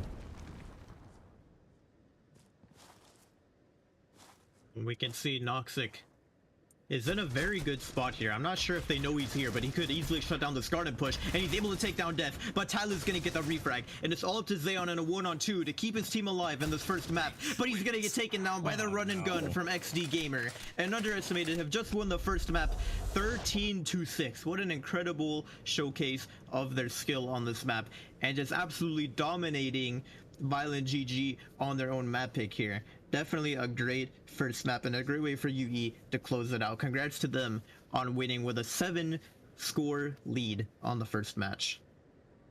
Yeah, that 7-score lead is going to come in real handy if we need it to be going into potentially into Village. Now, obviously, the map pick coming up next is one of mine and yours absolute favorites, Port. Oh yeah. And you know, I mean, if Underestimated decides to, you know, do something similar, or at least, you know, make a 13 appear next to their name, then we may not need that round balance anyways. Because remember, whoever loses this here today will unfortunately be leaving us. And so, again, this is hugely important. And Underestimated, now they get to play on the map that they want. Now, it may not be on the servers they want it to be, but they're going to be playing on the map that they want now. And so now we get to see their execution of Port. But hopefully, Violent GG have a good strategy enough to be able to go up against them. Yeah, I mean, honestly, that was a very solid first map. I'm still impressed by that scoreline, and yeah, Violent GG, they have an uphill battle to fight. If they want to guarantee their own server for map number 3, they have to win 13-5 or better on Port. They cannot get more rounds than that, so it's gonna be tough for them. I definitely think that the cards are kind of in favor of Underestimated here, but we'll have to see how they're ready to take place and how they're ready to move forward with map number 2, because we're going into Port for the next map. I'm excited. I want to see if they're prepared for it, because right now, I don't know, man. I kind of want to lean a bit towards Underestimated winning this one, but we'll have to find out in a little bit here. We're going to go into a short break time while these teams get prepared to hop into the next map, get the recordings done and all that. So make sure you guys stay tuned, and we will be back after a short break.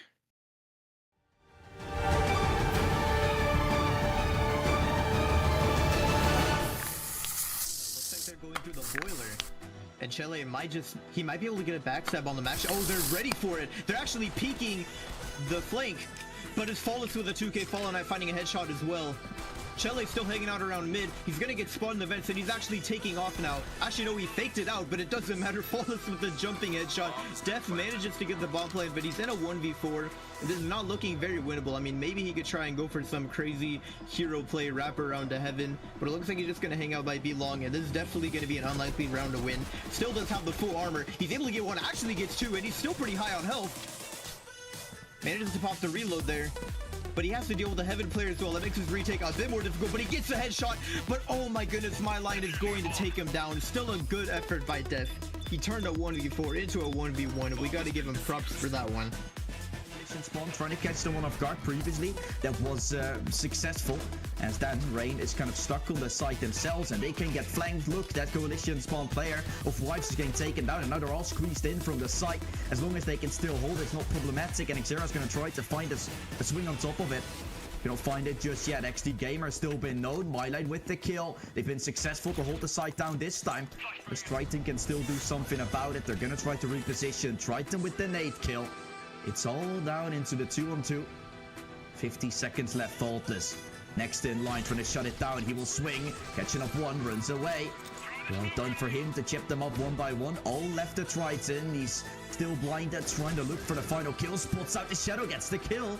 Nexera is all that's left. No armor to his name, so Triton, in that regard, might actually still have a chance to win this. Nexera will swing though. Seeing him now, swinging out for more. Triton maybe moving back. He's swinging again. He's gonna get the round. Triton wins it. Oh, this eco run from underestimated. Or actually, not an eco run. It was just XD with a deagle. I just saw with a deagle in hand. And here we go. Chele able to open it up on a my line. That's 2 picks in favor of UE here. And Rain, can they pull this round off? I'm not 100% sure. Flawless already on a fast backstab though, and he spots 3 players belong, and he's just lining up the shots now at this point. But he doesn't even need to do it on his own. Fallen Knight able to get 2 with the swing, and Flawless takes down Chele from. On the other hand, you gotta try some cheeky things. You gotta try and move your way in. Still a 4-on-4 has been created, which allows for a chance to happen. Definitely allows for some plays to be quite useful. XD Gamer up on the side himself. Rain is repositioning back to A. There will be a peek from Triton coming through, I think. So that will be a fight that they're gonna have to take. In the meantime, Fallen Knight is the one to move up the ramp, so Triton should be getting taken down from behind. Yep, he will. And Faultless and Fallen Knights are cleaning house up. They've taken back control over the ramp as well. Now Faultless dropping. Might allow some juicy pieces to come through. XD Gamer, while being blind, capitalizing upon Fallen Knight, leaving Wives in a very awkward spot. He's going to have to find the 1-on-2. Otherwise, Underestimate might move their way up to 8, and they will do so by double peeking. Incredibly well done. The round looked... Because when you're isolated, Rain is also allowed to take isolated fights, and that's exactly what they're known for, of being so incredibly great at. They're great at the individuals as well. And Underestimated, when you're going for individual fights against Rain, you might still lose. It's like rolling a dice, and in the end, you're going to be losing those. What a great performance so far for Rain. They're shutting them down. XD Gamer able to play and find himself Nexera. Myline still on the site, but now he's all that's left here onto the A side. Still going to shut it down. Swings out for more. Myline tries to do so, but getting taken down. Leaves just Faultless remaining. What is that shot? He's flying. Faultless getting it. And now needing one more. Triton out the corner. Faultless gets it. He wins the 1v2. Oh, Shell was the one running it. Gets absolutely demolished, so the entry from the Eagle does get found. The nade does a lot of damage without any armor, so it really does help. Def shutting it down with it as well. Myline still sticking, but now inside of a corner. Pretty much stuck. Faultless picking up the ratio, now trying to utilize it. Oh my god. Faultless. He's making everything out of nothing. See what 1 minute left on the clock. They're going to do regrouping once more towards that B side, or towards that A long position, putting pressure on B, which causes Underestimate to rotate all of their players over there, but that allows a free path to potentially come through all the way into reception. They're now pushing. Castello is there. Castello has to step up. He's switching weapons in the meantime. Good timing, catching him off. Deep trying to happen, but it's not going to do so. Mosha, he's shutting him down. 2 kills to his name. The play from Rain, which has been so good on the opponent's server as of right now. Flash comes into the side, tried to get it caught. Nexera with the kill. An absolute stompage coming through as now from both sides. Rain start pushing in. This is such a well-executed round. It's the team that has to show it. It is not the case, at least for now. Maybe it is the nerves. Maybe it's something else. At least things will have to be sorted out. One's got taken, two. We don't even see that, but Arm is pushing up and full A side is already there. Merciless. I mean, I'm talking about toying that team is doing with a certain team. I mean, this is a prime example of it again. Scott takes 4. What is going on? Looks to go down, and they won't be able to disallow that from happening. Still flanked from the bridge spawn, though, to come in. Arm is going to shut them down, taking 2. 13 kills in counter, and they both in cafe. So that will be a very tough position to read the position from, unless Donnelly can go absolutely ham. The defuse comes in. They're sticking. Here, unaware. He will still be taken down. Donnelly has just shut down the round. Off of it. No, he died. Hey, don't you think it's time to up your game?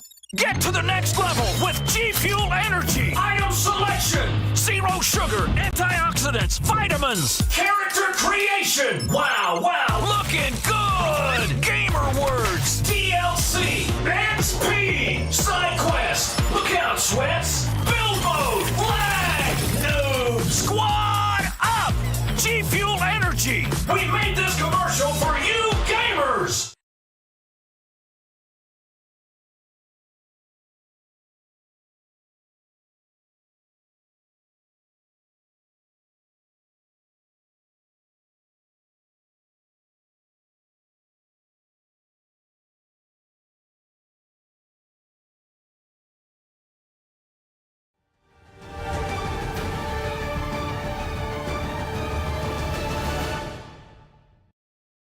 All right, guys, welcome back. Thanks for hanging out through that small, short break. Of course, I'm Master, and this is Mantis with me. We're having a good time on this first day of the weekend, going into some more matches of the World Championship 2023.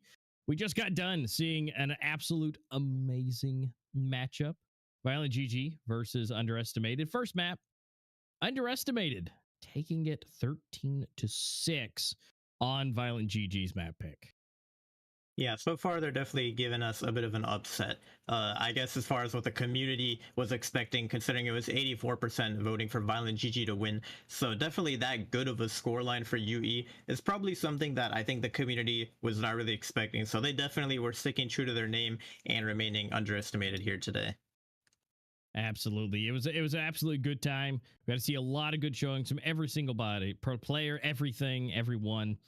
But Tyler, he was definitely the main man. He was not only the highest technically rated player in the lobby with his 1.47 rating, but also, you know, kind of being the MVP, you know, really going hard at that, having over 20 kills for the game. I mean, just rocking it out. Yeah, so again, we will be kind of breaking down what happened in the last map in a little bit here and talking about everything that happened. But before we do need to give you guys a quick shout out to one of the sponsors of criticalops Worlds 2023. That, of course, is going to be G Fuel. Now, we've talked about this before. What you're seeing here on screen specifically is a specific collector's box. It's the Mudtoots Tonic Collector Box, a gateway to the peerless realm of Gearbox Publishing and Gunfire Games action-packed survival shooter Remnant 2.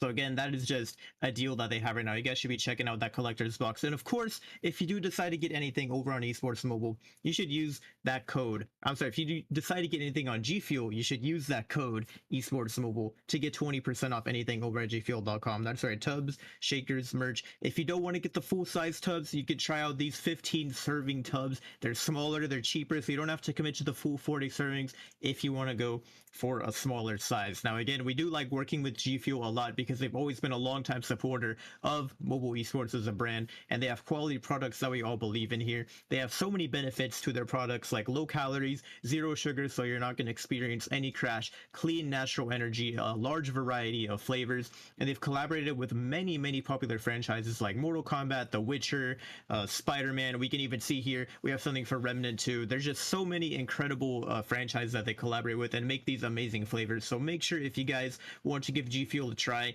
you're utilizing code Esports Mobile so you can get an additional 20% off at your checkout. Yes, indeed. Thank you to G Fuel and everything that they do for us. And again, always make sure to get your sampler. If you don't know what you like, go ahead and check it out. Now, what else you can check out? You have the Forces of Nature operation currently going on. So make sure that you're checking it out and you're doing what you need to do to get those skins, to get everything done so you can make sure that you're looking your best. And of course, you know what time it is. We've also got some other skins available for you. Ready to bend your mind. A little bit of psychedelic action going on here. Lovely colors. A lot of good times. And again, showing off your uniqueness. More things going on. More things to be gotten in game. So check it out. Make sure that you're checking those out and you're going through and not only getting your operation done, but making sure that you're looking at your best. Yep, again, a lot of fantastic in-game skins that we're able to showcase here for you guys. Make sure you're checking them out, because if you want to be as stacked as some of these players that we're seeing on stream here, then, you know, of course, that's how you're going to do it, is by buying some of those skins. So you should check them out. Now, I think it's about time that we hop into a bit of this map recap here, so we can talk about some of the stuff that happened on that first map of Castello, because man, was that an action-packed map that had a lot of exciting stuff. It definitely was. You know, one of the things, you know, we got to see was just an absolute monstrous amount of kills coming in from Tyla. As I mentioned earlier, man finished in 20 plus kills, and he didn't stop. XD Gamer also, he was another huge player for the other side, being able to just take names, take stuff, and just run with it. So, I mean, either way, you know, they were able to do a good job as a whole for Underestimated. And, you know, those kind of the two main players to kind of keep an eye out on, but everybody did a wonderful job for Underestimated as a whole.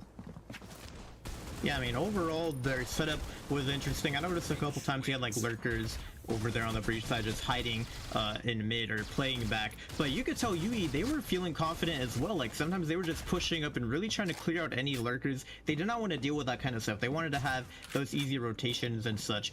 So I got to give props to UE as well, because they were playing confident and they were playing, like, you know, they were really feeling themselves. I could tell they were winning gunfights. They were confident, ready to swing, take those one-on-one gunfights, whatever they needed to do to make the rounds work. Yeah, and that helps with, you know, being on their own servers. It helps out, especially when you go for the peaks. But at the same time, you know, Violent GG, they had everything technically going for them. This is the one that they chose. They got to win the knife. They got to choose what side they wanted to start on. But, well, it seemed to not be enough. You know, having 2 out of the 3 things going up against you was great. But it just didn't seem to be enough against whatever Underestimated was ready for. Again, being able to adapt on the fly was definitely one of the biggest things. And we got to see that in real time, as we got to see kills continue to roll through. We got to see multiple multi-kills, including right there with Def, making it a 4-piece, almost acing it. I mean, they were really just winning their gun duels, and they were doing it just crossing each other, making sure everything was covered. And again, they were covering all their bases.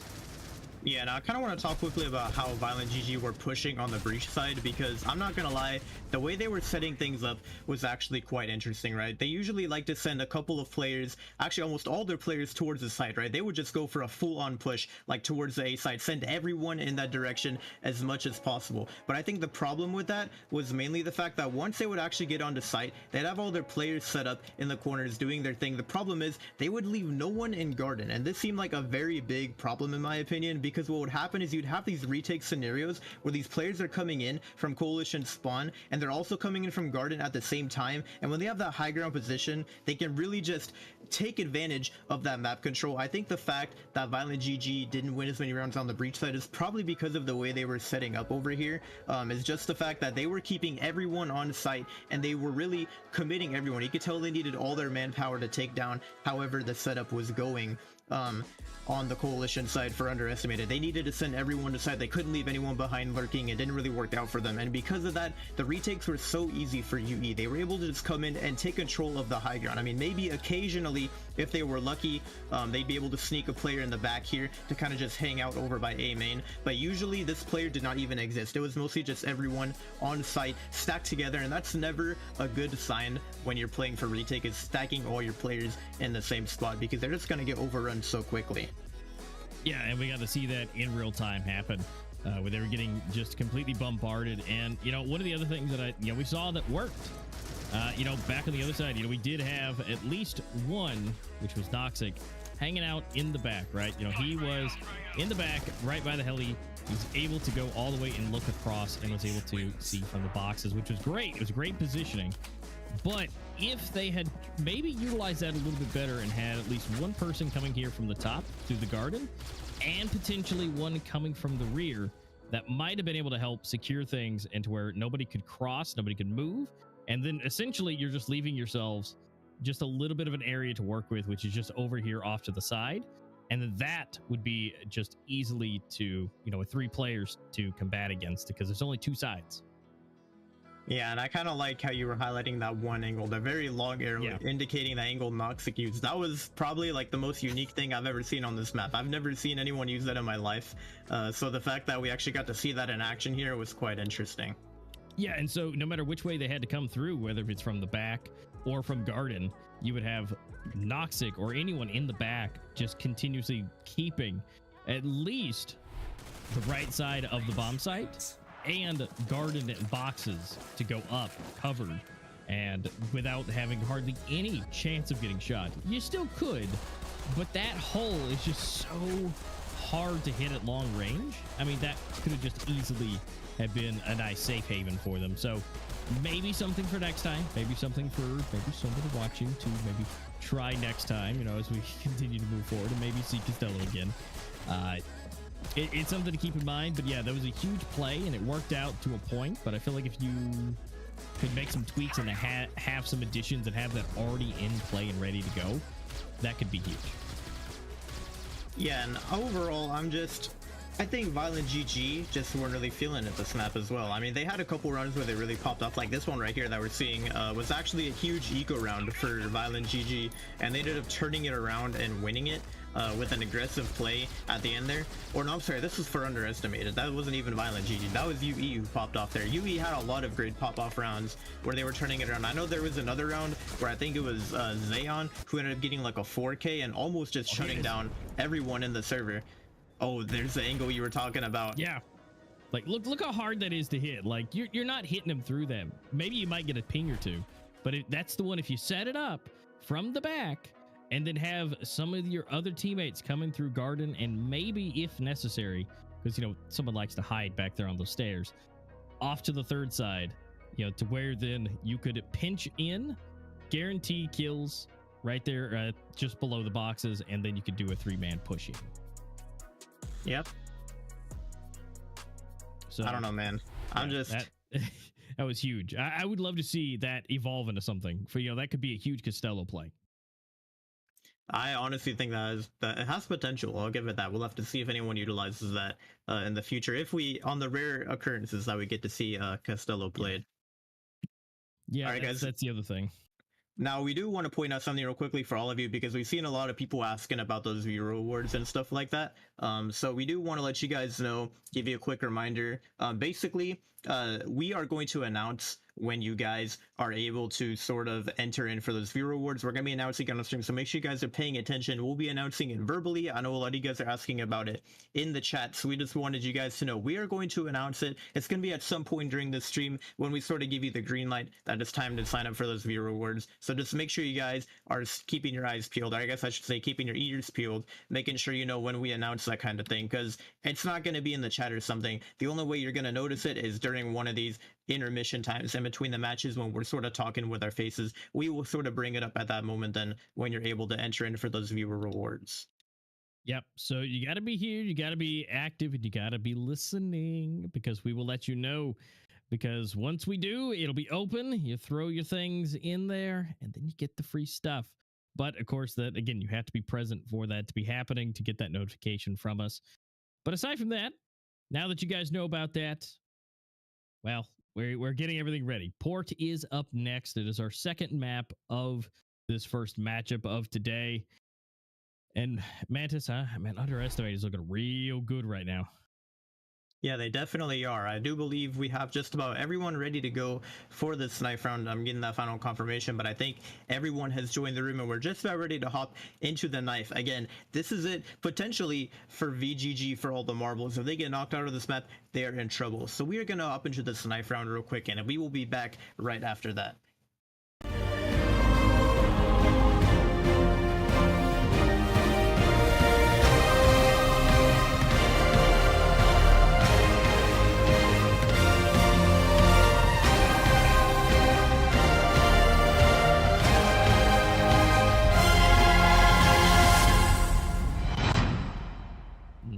indeed. They are on the way.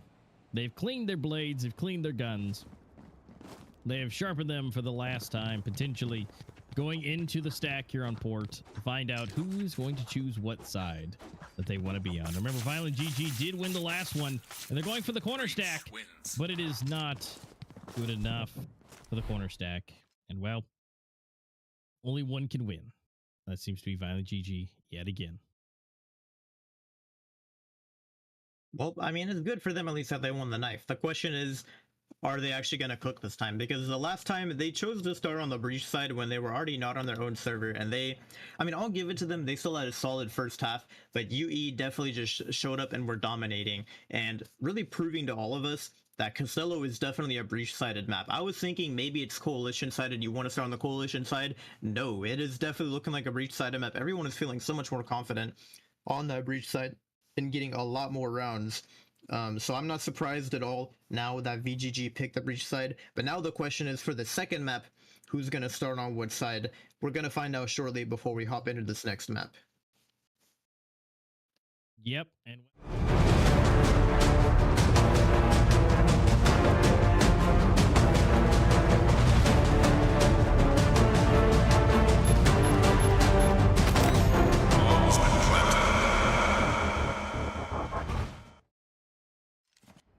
And here it is.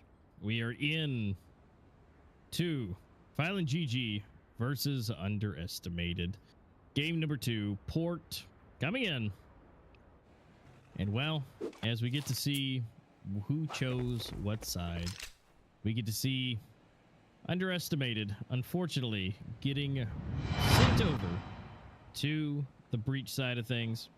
Violent GG want to go ahead and sit on down on the coalition side to go ahead and have that for themselves because, well, yeah, they want to take it a little bit easy. They didn't have the best time choosing last time on Castello, and so they're going to try it again. See if they can't give themselves a little bit of an advantage.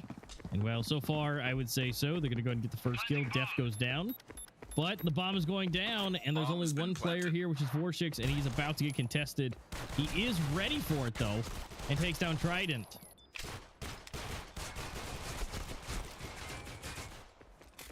Chelly knocks like Tyler. Essen coming in. Back and forth. Dunley does it again. And so that's Violent GG eliminating Underestimated, leaving themselves with 3 players. Dunley a little bit more done than he would want to be, but still alive. And now that's Violent GG taking round number 1, giving themselves a little bit of that advantage for themselves to buy up. Yep, and again, every advantage is needed because just a quick reminder, Violent GG, if they want to pick their own server for the third map, they need to win with a scoreline of 13-5 or better. I guess they could get 13-6, in which case it would go to a coin flip, but to play it safe, they probably want to go with 13-5. Now, we're looking like we're going to get a full B-long rush here. Noxic is about to be in for a bit of a treat. I'm not gonna lie, they're all about to rush him. There's 5 players heading his way. He's gonna peek around the corner, but he only gets 1 before XD trades it out. Donnelly going for some spam with the M4, able to find 1. He gets tagged down a little bit, gets the second as well, but the teammates come in to clean it up. Yeah, so that's gonna be nice. They cleaned it up, only losing 1, which is okay. You know, one is not too bad. I mean, that's still definitely 1 more than they probably would want it to be. Now, Underestimated being able to buy up now. They're able to get the weapons that they want. Same for the equipment. Now we're going to be going into the first real rifle round.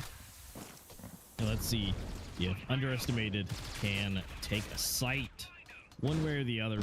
But it looks like they're going to make it a little bit harder for 6 for 2 headshots in a row. Then Dunley making it 3. Now it's a 2v5, and the only one really low is Noxic and Dunley, which Dunley now goes down. Tyler is going to go ahead and get that frag for it. So that's at least 1. But can they secure any more? Bomb is technically in a decent spot. XD Gamer actually moving past the halfway point of the map. Oh man, X-Flame is in a good spot. Does Tyler expect him here though? That is the question. He does. He's able to get the headshot. And Vorshix with the spam through that smoke just as it was fading manages to find XD. We're down on a 1-on-2. It's all up to Tyler to see if he can stop the win streak that Violent GG are accumulating right now. He's going to sort of cross through mid here. That bomb is down. He should be able to secure it nice and easily. And he has 38 seconds to work with here. The question is, where does he choose to go? Grenade and flash in hand. And he's gonna walk his way into the garage here. Nox is gonna swing, but he's able to win the gunfight. There's only 26 seconds. Does Tyler expect Vorshix to be on site here? That is the real question. He's walking slowly through mid. I don't know if he has time to go for this. I think he's gonna run to B. Yeah, he definitely knows that Vorshix is here, and Vorshix can hear him running. He tries to chase him, but he's just a little too late. And Tyler's gonna be able to get the bomb plant on the B site with just barely enough time left. And Vorshix already coming in for this retake. He's gonna go for an early flash, which is definitely gonna put Tyler on high alert. He's gonna spot him out, go through the flash over the stairs, and he's able to take down Vorshix. It's the 1v2 clutch for Tyler to get underestimated their first round on the board. That was some big brain plays. Get the kill, rotate all the way around. You know, you heard it, but he wasn't fast enough to get back and to take Tyler out from behind. But honestly, that flash was perfect. Just enough to make him flinch. Just enough to give him the chance to peek. And honestly, that was just a beautiful play. And, you know, very rarely do we see a 1v2 clutch, but at the same time, he was able to isolate those down to 2 1v1s and made it happen. And Tyler, again, being one of the highest rated players, you know, this man knows how to do a 1v1. And so now, going into round number 4, it's 2-1, and now it's underestimated. They've got everything they possibly want, and they want to try and get into one of the bomb sites. Get things planted. A B execute looks to be underway. Dunley, remember I was talking to him in earlier about this position, about holding the backside of port with that scar. It's such a huge angle to hold. But will they expect them to be coming through from the behind? And that is a no. Chelly, XD Gamer able to get 1 each. Looking like we're gonna have a bit of a retake on our hands here, but it's gonna be difficult for Donnelly and Hessian. I don't blame them if they choose to just go for a save. But I guess we'll have to see what they have in store here. Well, yeah. Oh no, he can't even get around the corner. XD's gonna hunt him down, and now Hessian is on the run. But he might be scared to even cross mid here. Like, he's gonna have to deal with XD, but no, he does manage to get across. He spots another player, but at this point, I think he's just gonna go for the save.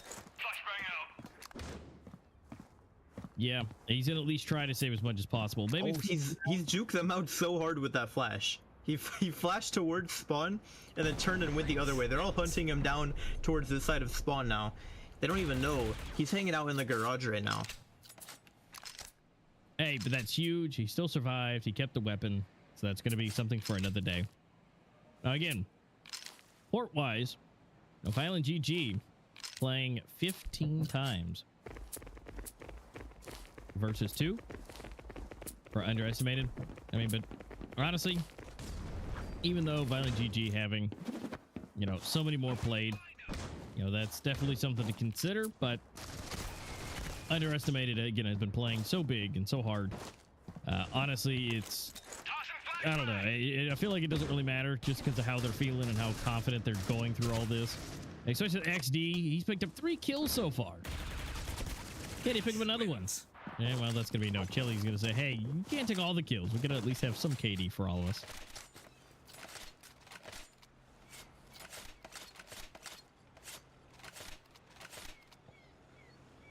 And here we go. It's going to be a full buy on both sides.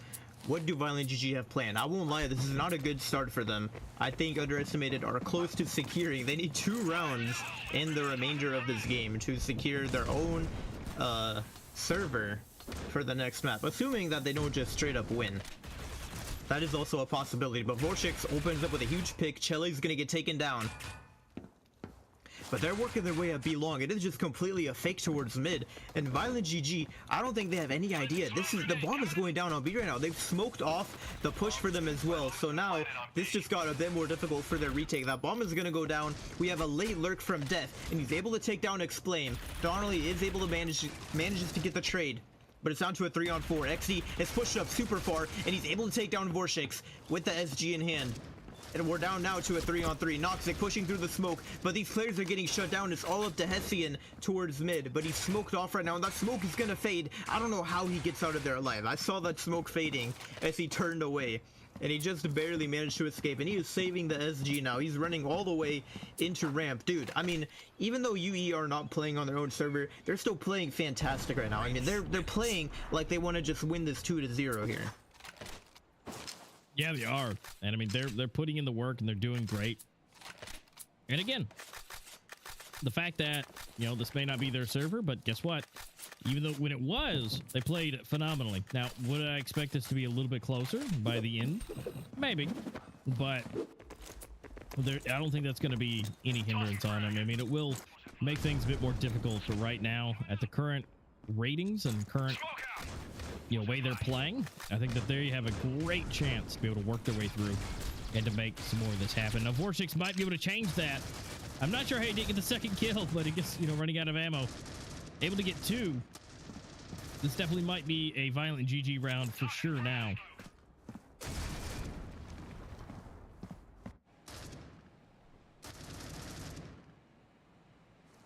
Oh man, Noxic, he's hanging out by the forklift here. He's gonna have to deal with Chele in a moment here.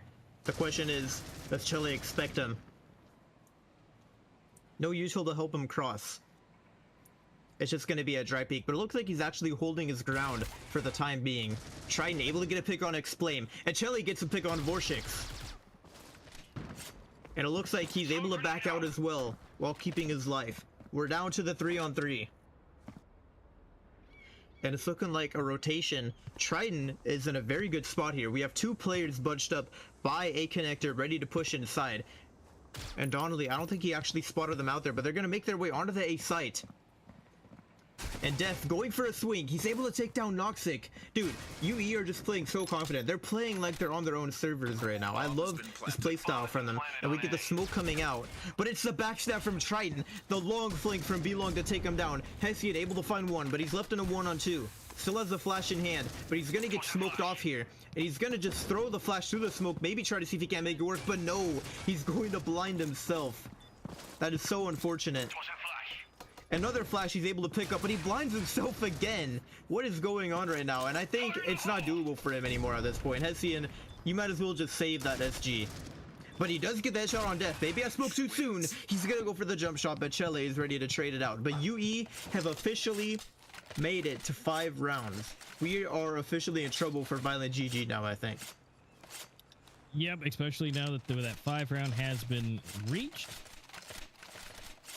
And now underestimated. Well, if we for some reason need to go to village, considering that we're playing to a good point right now, I say that with the utmost confidence that, you know, if we don't need to go to village, then I will not be surprised. But if we do, now it's going to be a little bit easier for them now that they've rocked their way through. And of course, any rounds after this will just be icing on top. But for now, we'll be able to potentially see village looking in a more underestimated line of light. But Hessian himself, the main man, well, he's the last guy alive again. Yeah, he's done this 3 or 4 times now. And well, he's tried a couple times to make it happen, and at this point, well, never mind. I was gonna say he's gonna try to get away with his life, but Chele wanted to make sure that that wasn't a thing.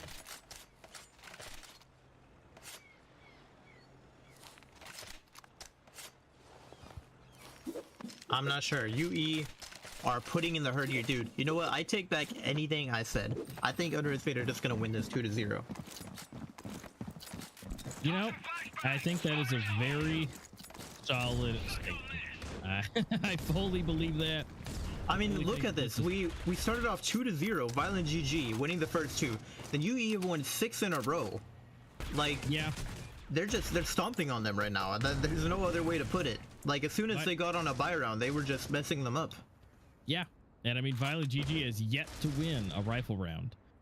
That's the hard part, is they were able to get the pistol in the round after that, but you know, they're kind of stuck here.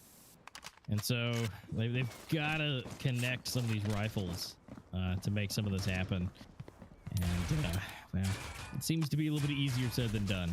And no one's died yet. Well, never mind. Noxy decided to get deleted.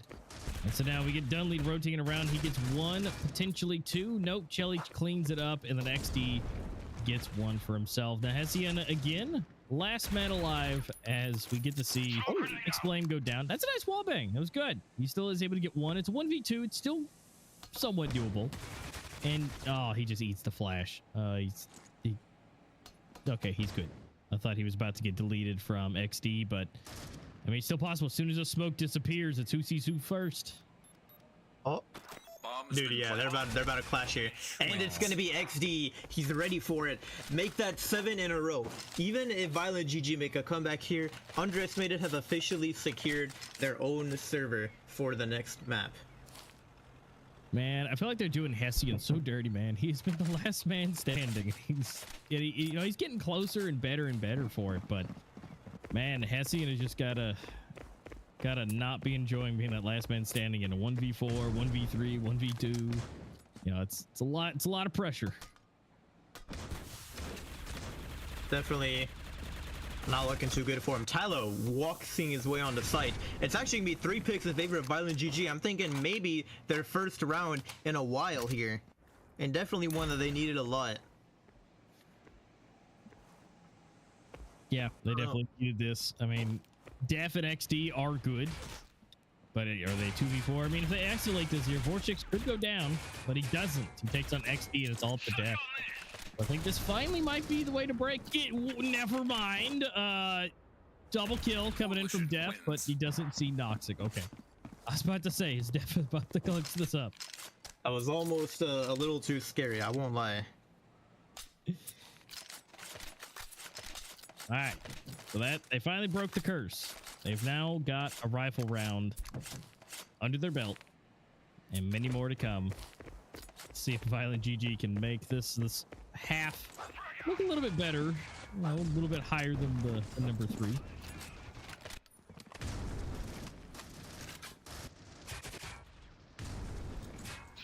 Yeah, 3-7 definitely not the ideal scoreline to be at right now. And UE, I don't know, man. I'm confident in their ability. They're gonna give us a good scoreline to close this out, I think, like for the first half. I'm thinking maybe 8-4. Yeah, I'm fully confident they're at least going to get one more. But, I mean, they could quite easily, considering that could have been a blip for this last round that Violent GG took. And so this could be, you know, Violent GG going into the flip with 3 very easily. So they've just got to make sure that they hold this down. As much as, you know, going on the coalition side is technically, you know, the cruise control side. You just got to wait for the players to come to you. Well, Underestimated is flying in like they're on rockets, and they're just able to just bust in and get these kills. They just make it look too easy, man. Now Chele's walking his way up here. Noxic is not going to be ready for him. It's going to be Donnelly to get the trade and the smoke out to stall out a push. But man, it all comes down to these B players now. Looks like we're going to be rotation. 20 seconds on the clock, and UE are going to close the round out over towards the B site. Donnelly's been spotted. He's able to take down Def though, Def unaware of his presence, and Hessian able to find another kill as well, and Tyla is the last man standing, and all of a sudden the round is looking like it's going to go in favor of VGG. Tyla just getting overwhelmed at the end there. And what a way for Violent GG to turn that around at the end. Yeah, that is great. The only thing that's not so great is the money situation going on right now. Underestimated not looking like they have a whole lot to work with, and they're going to try their best. But, you know, seeing Underestimated in a bit of a pinch situation may be the best thing for them to keep them humble. So we may still actually see a 5-7 split like we did last time on Castello. So it might be just a bit of a repeat. We'll have to wait and see.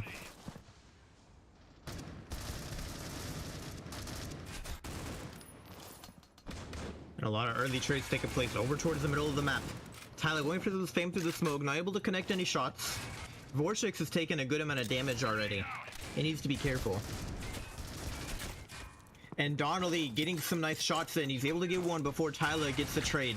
But again, Tyler's low, and he's going to get taken out by that stray bullet. And XD is the last man standing in a 1-on-3. Now, I've seen this man do some crazy stuff before in the past. He's going to run through the smoke, catches Hessian on the reload, but the bomb has been left behind, and now he has to deal with that.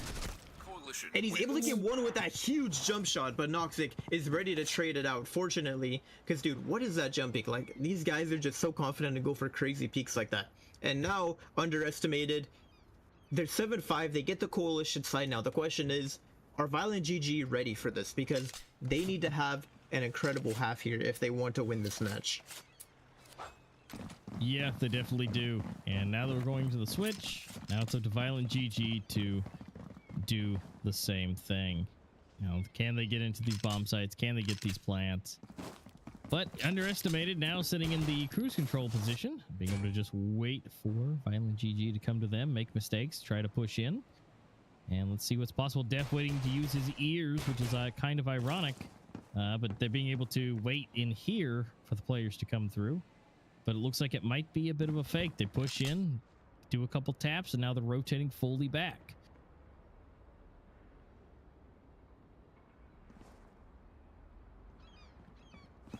I don't know, Violent GG maybe gonna commit to it. I think they're gonna commit to the B site here. It doesn't look like the bomb has really committed to much here. No, I don't think they're gonna go for any rotations. Oh, and here we go, Noxic making his way towards mid, but XD's gonna spot him out. And XD able to take him down. Vortex is going to get dropped, but look at that. They've all rotated off of that kill. That was like the perfect bait for them. I can't even lie. They just completely abandoned the B site. Maybe Violent GG could pull this off. They're in a 3-on-5, so it's going to be difficult. But they did at least get that bomb planted. Two players fighting in the maze right now. Hessian gets one. X-Flame is down. Super low on the health. Not the best look for him. And it's just going to be underestimated, clutching it up there. Diffuse going underway, and that's going to be yet another round going in favor of UE. Looking solid this time, and at the top, XD looking good. Tyler not too far behind, but still chilling in the middle with 10, so nothing too crazy coming from them yet. We have our respective 3-man trio with 11 kills for side of Violent GG.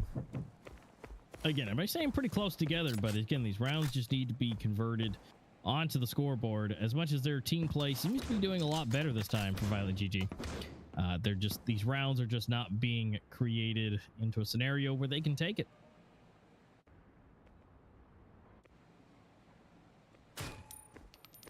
Oh, XD picking around, spots the player, but again, what can the VGG do with just the pistols? It's gonna be hard.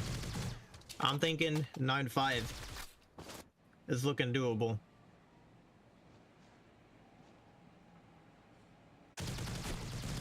So spam going down. Triton takes a little bit of damage there, but Hessian is also quite low. And we can also see Chelly rocking the Scar at the moment. And he's gonna pop some warning shots over towards mid. Not really connecting any at the moment. Triton gonna spot a player on the crosshair, and he's gonna go for the shots. It's 2 in a row lining up. Hessian, last man standing, does manage to pick up an M4 on site, but he's in trouble. He's about to get overrun, and Triton is going to clean him up. It's gonna be 9-5 now in favor of UE. And here we are again. UE underestimated, coming so close. They're at 9-5 yet again, and 1 round away from running over to the double digits, just like we saw on Castello.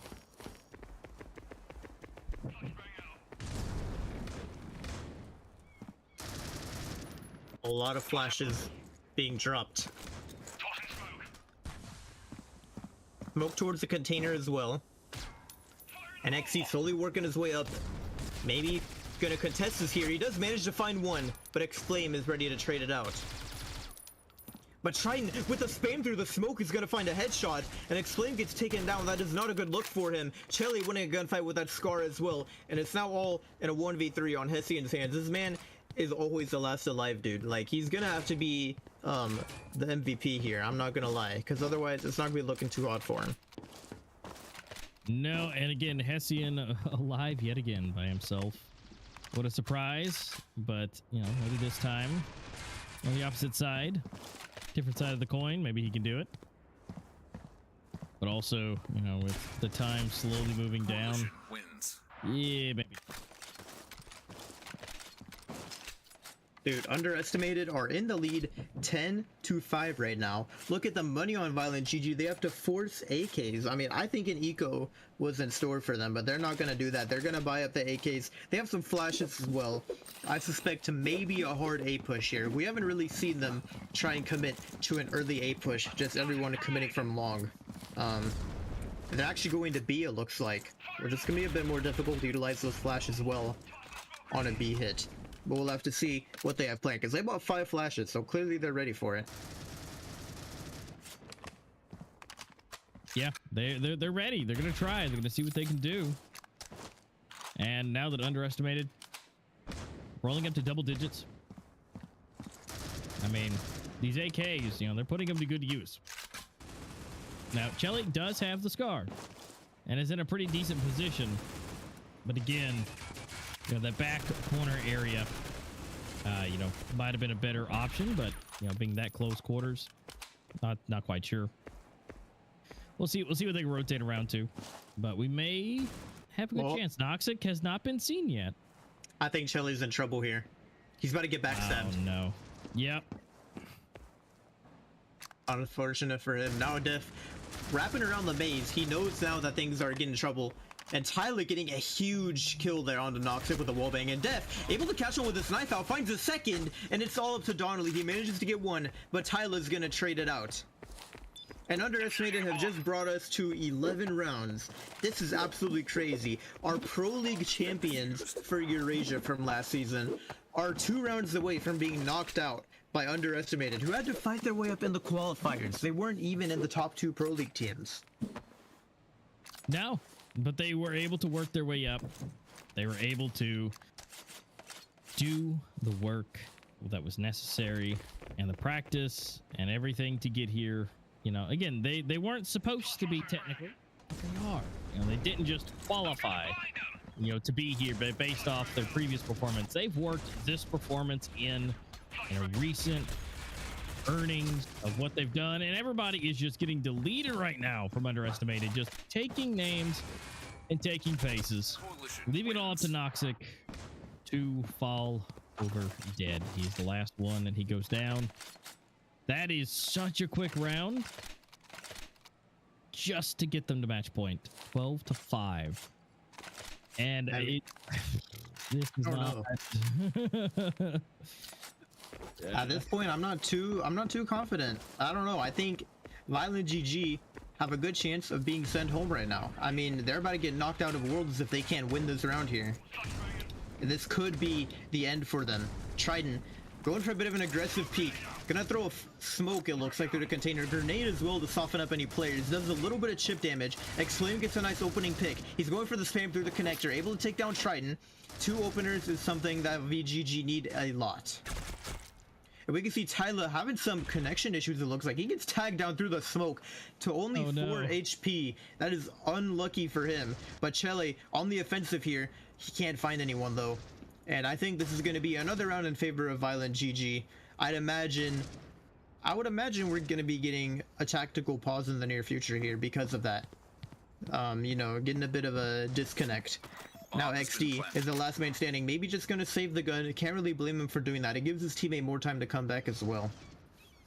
Yeah, the longer they wait, the longer they can do the best thing for them. So, well, like I said, we'll more likely see that tactical pause coming through.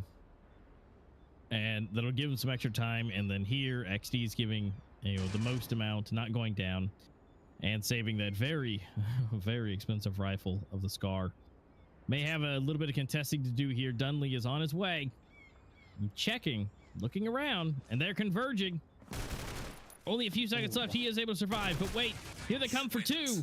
But Explain takes him down, but the time was at least still utilized. And so now we go into the next round. And so we will have to wait and see what is possible as far as for the team. And hopefully, you know, they get everything sorted out. Yep, but it does look like we do have a bit of a technical pause there from Underestimated. I can imagine they requested it for a good reason, and it actually looks like Tyler has left the match, so maybe we're getting a potential substitution, or he might just be redoing some of those recordings that he needs to. We're gonna find out in just a little bit here. But Underestimated, dude, they're still at match point, and there we go. Yeah, Tyler has actually joined back into the lobby, and he should be good to go once his tactical pause is over. It looks like he's managed to join in and get on that side during the pause. Yep, which is great. He's back in. He's going to be able to continue to play.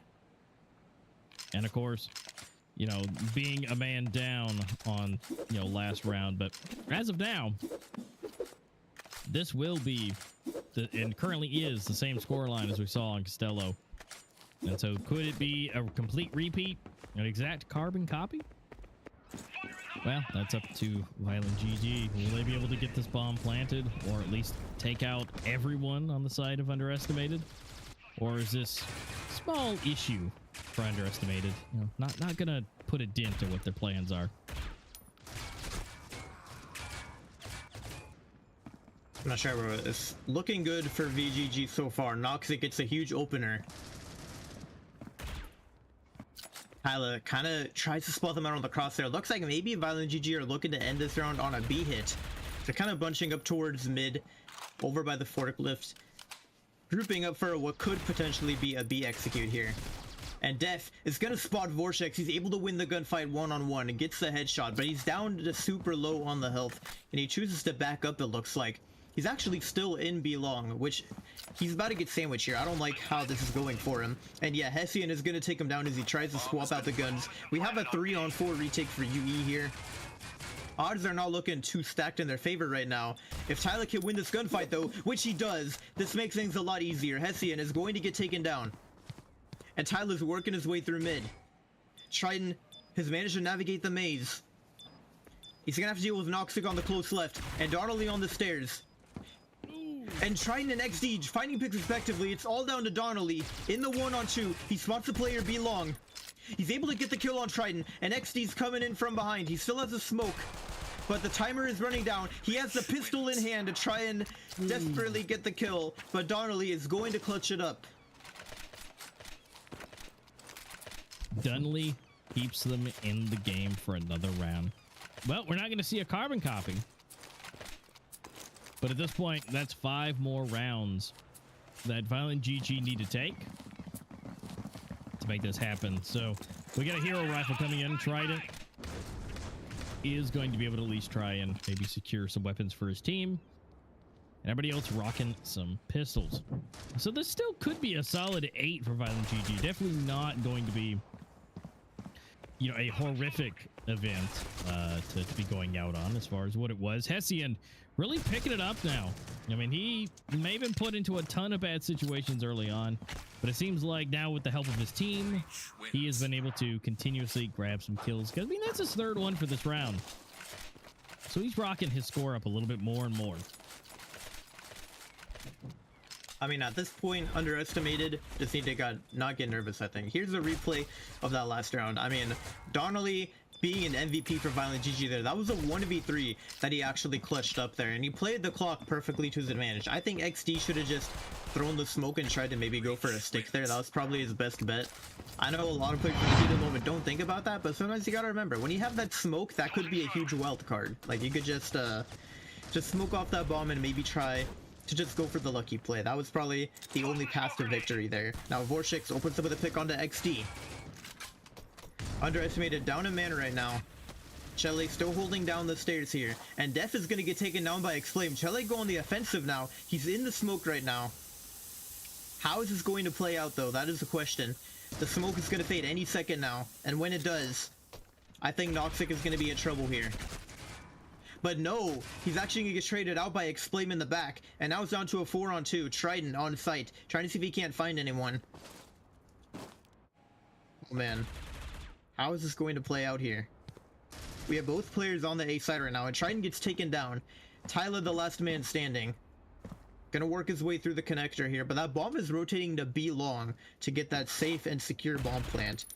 I mean, ideally, Tyler can maybe just get a couple exit frags. That's probably best case scenario. He's getting swung right now, it looks like, and Donnelly is going to get taken down without doing any damage at all to him. Breach wins. But Vorshix is going to hit him with a backstab.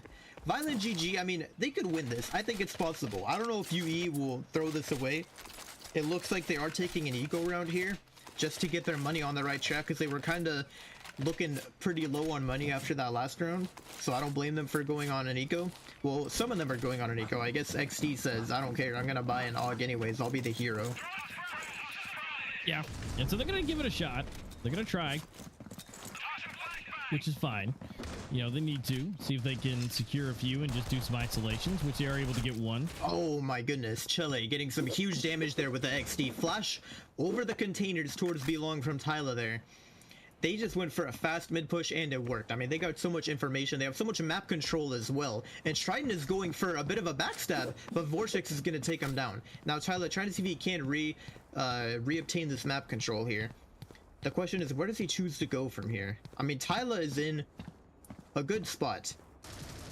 If he pushed up to the container here, to the head glitch, that would be huge. But no, he's not going to make it. Vortex is going to drop him. And now it's all up to XD with the AUG, the one man who had the hero rifle. I don't know, man. Underestimated are concerning me with these economy decisions. I think they should have just gone for a full eco here. But, they chose not to. Yeah, I feel like a full eco would have been okay. Bomb has been planted. Definitely would have been the best. I mean, just statistically speaking, how often does a two-man rifle team with some pistols really work out? Not that it doesn't, but you know, statistically speaking, not that often. Yeah, it's like one of those once in a blue moon type things. Yeah, and I'm like, you could, but you know, on a 12-9, and you want to go ahead and get things done, okay, but just gotta go ahead and committing to an eco fully. Knowing that you could still do it with the pistols, but expecting to not. And just be ready for the next round to hit it hard, would be the most common way to go about it. And so, maybe they're just itching to get it over with, and they're like, okay, well, maybe we just need to get a few, and we can call that good, right? Again, the likelihood is kind of meh. So, Violent GG, they have been able to utilize those decisions to their advantage, and now they're up to 10.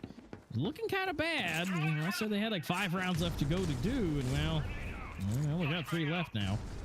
So, underestimated now finally being able to buy up everything that they want, weaponry and having enough Kevlar and everything. So, with that, we'll have to wait and see what can be done. No one's died yet. Nobody's gone out, and it's still 5v5 with a minute 20. So they have some decisions to be made. Noxic slowly working his way up here. Exclaim trying to take some mid control as well. UE are playing a lot more passively though, which again I can respect. I think they realize now that this game is closer than they probably want it to be. And so they're playing a bit more safer, not going for risky plays. Noxic hanging out Belong. He loves his spot behind the boxes here. If UE don't get caught off guard by this, then I think they're going to be in a good spot here, because he's already caught Shelly off guard once with that angle before. Now a smoke towards the coalition spawn, and Noxic has been spotted out. Def is aware of his presence, and Chele is going to spot Exclaim riding the edge of the smoke there. He's able to find him, and he goes for the jump peek, but it's Tyler with a trade. We're down to a 3-on-3. XD Gamer has navigated his way into the maze. And Triton going for some wallbang damage. He gets Hessian super low. Now XD with the potential swing here. He's going to swing the planner, but he can't find the kill. But the damage has been done. Noxic and Hessian both are super low on health. Oh, and if Triton just spammed that smoke, he would have gotten a kill there. Both players coming in from the coalition spawn for this retake. It's Triton and Tyler. They have the potential to close this game out right now if they can get their one-on-ones. But there's 2 players in the back by mid, which is risky, and Vortex is going to get dropped. Triton coming in for this kill, but he can't win it out. It's going to be Violent GG, bringing us to 11 rounds. This game is definitely looking like it could go either way now. Yeah, Hessian, look at that, man. Being left last alive gave him so much experience and so much time to hone his skills. Because, I mean, look at that. Up at the top for the team. He is feeling good, doing good, and well, the rest of the team is also doing quite well. I feel like this game would have been absolutely over if Tyler didn't have 4 kills. Things are not looking too good for him for this map, but I mean, it's you know, this could still be okay, because remember, if we go, it's going to be on the map at least for server side for underestimated if we go to village, right? If that's all Tyler needs is to be on the right servers, it's looking like it could be over, because I mean, because we're right here on opposite servers, and it's, you know, 12 to 11 for underestimated, and now if it goes back to their own, you know, it could be another 13 to 6 again. So it, you know, things happen and things could go a different way, but it could still be closed out right here, right now. We still have 2 more rounds left that underestimated can still take this, and it's still a 5v5, so everything is still on the table, whether it's Violent GG taking us to map number 3, or if this is just going to be closed out here. Which Shelly's gonna get taken down. Death hanging out on the back of sight, but he can't find anything. That's 2 picks going in favor of Violent GG. And I don't know, it's looking likely that we're going 12 to 12 here. I mean, this could be probably the biggest choke I've ever seen if underestimated to pull this map off here. I can't believe that they were winning, what, like 12 to 7 or something? And we're about to be 12 to 12 here. I mean, we're down to a 2-on-5. Tyler gets 1. He's gonna work his way through the maze. But yeah, he's left all alone in a 1-on-4. There's absolutely no way he's winning this, and he's just gonna get taken down by the headshot. I mean, we're at guaranteed match point here. I cannot believe that underestimated have potentially thrown this map away. It's looking possible that they've thrown it away. You can see Violent GG are stacking so many extra nades. They're going to util dump the absolute heck out of something and come back for an extra set. I mean, this is actually absurd. It looks like someone dropped out their Halloween candy in spawn or something. That's the vibes I'm getting. That looks so ridiculous. That's so much. They're just going to have the best time with this. Just so many trinkets and poppets and goodies and all the things on the ground ready to be used. And they're just Ooh, he actually still secures one. I don't know how. They were like contesting mid, and they somehow Yui did more damage from contesting mid than Violent GG did, considering all the nades that were being thrown. Now they need to be careful. They don't want to contest that head glitch. Triton is in not a good spot. He's definitely going to be a dead man soon. The question is, how many does he get before he gets sent to the grave? He pops some pre-fire, spots him out with a jump spot there. XD maybe going for a supporting swing, it looks like. A flash to come out. But Death, with a supporting swing, is able to find some, but no, it's not enough. Chele's left alone in a 1-on-3 towards mid. And he's going to get grenaded as well. And a smoke to stall him out. And underestimated, I think they've just officially choked this map. We're down to a 1-on-3, unless Chele can clutch it up here. But no, he can't. We're going to village somehow. I cannot believe that Violent GG have made an incredible comeback there. What a showcase of their skill. Oh my goodness. I mean, on the second half there, Violent GG, maybe the first half, they were not playing that good. In the second half, they were the Pro League champions. That's who they were. I cannot believe that they actually pulled that off. That's still just absurd to me. I mean, underestimated have to feel so defeated right now after that. They had the game so close, in the palm of their hands, and they weren't able to pull it off. Yeah, that's gonna hurt. And you know, realistically, looking at these scores, it was kind of riding on Tyler down there with 5 and 7.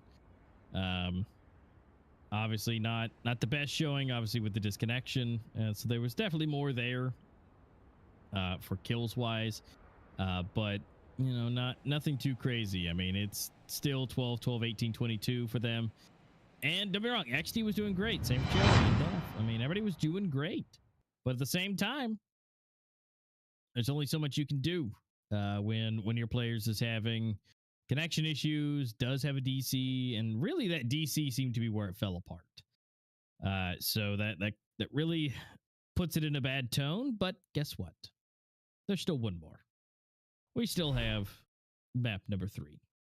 And that's still going to be on the table for Village, for either one of them to take.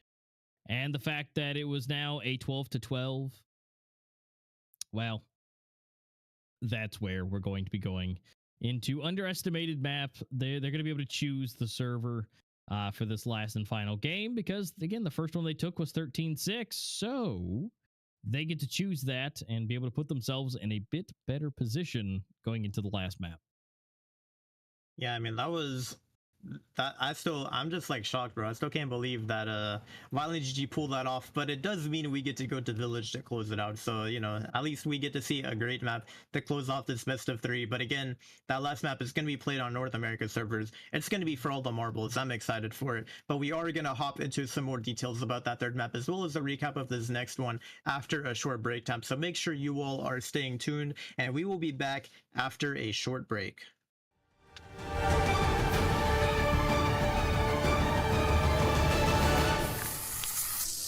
Going through the boiler, and Chele might be able to get a backstab on the match. Oh, they're ready for it. They're actually peeking the flank, but it's Flawless with a 2K Fallen Knight finding a headshot as well. Chele's still hanging out around mid. He's gonna get spun in the vents, and he's actually taking off now. Actually, no, he faked it out, but it doesn't matter. Flawless with the jumping headshot. Def manages to get the bomb plant, but he's in a 1v4. This is not looking very winnable. I mean, maybe he could try and go for some crazy hero play, wrap around to heaven, but it looks like he's just gonna hang out by B long, and this is definitely gonna be an unlikely round to win. Still does have the full armor. He's able to get one, actually gets 2, and he's still pretty high on health. Manages to pop the reload there, but he has to deal with the heaven player as well. That makes his retake a bit more difficult, but he gets a headshot. But oh my goodness, my line is going to take him down. Still a good effort by Def.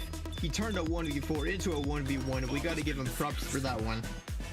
Spawn trying to catch the one off guard previously that was successful, as then Rain is kind of stuck on the site themselves and they can get flanked. Look, that coalition spawn player of Wipes is getting taken down, and now they're all squeezed in from the site. As long as they can still hold, it's not problematic, and Xera's going to try to find a swing on top of it. You don't find it just yet. XD Gamer has still been known. Myline with the kill. They've been successful to hold the site down this time. But Triton can still do something about it. They're going to try to reposition. Triton with the nade kill. It's all down into the 2-on-2. 50 seconds left, Faultless. Next in line, trying to shut it down. He will swing, catching up one, runs away. Well done for him to chip them up one by one. All left to Triton. He's still blinded, trying to look for the final kill. Spots out the shadow, gets the kill. Nexera is all that's left. No armor to his name, so Triton, in that regard, might actually still have a chance to win this. Nexera will swing though. Seeing him now, swinging out for more. Triton maybe moving back. He's swinging again. He's gonna get the round. Triton wins it. Oh, this Eagle run from underestimated. Or actually, not an Eagle run. It was just XD with a Deagle. I just saw with a Deagle in hand. And here we go. Chele able to open it up on a my line. That's 2 picks in favor of UE here. And Rain, can they pull this round off? I'm not 100% sure. Flawless already on a fast backstab though, and he spots 3 players belong, and he's just lining up the shots now at this point. But he doesn't even need to do it on his own. Fallen Knight able to get 2 with the swing, and Flawless takes down Chele from... On the other hand, you gotta try some cheeky things. You try and move your way in. Still a 4-on-4 has been created, which allows for a chance to happen. Definitely allows for some plays to be quite useful. XD Gamer up on the side himself. Rain is repositioning back to A. There will be a peek from Triton coming through, I think. So that will be a fight that they're gonna have to take. In the meantime, Fallen Knight is the one to move up the ramp, so Triton should be getting taken down from behind. Yep, he will. And Faultless and Fallen Knights are cleaning house up. They've taken back control over the ramp as well. Now Faultless dropping. Might allow some juicy pieces to come through. XD Gamer, while being blind, capitalizing upon Fallen Knight, leaving Wives in a very awkward spot. He's going to have to find the 1-on-2. Otherwise, Underestimate might move their way up to 8, and they will do so by double peeking. Incredibly well done. The round looked... Because when you're isolated, Rain is also allowed to take isolated fights, and that's exactly what they're known for, of being so incredibly great at. They're great at the individuals as well.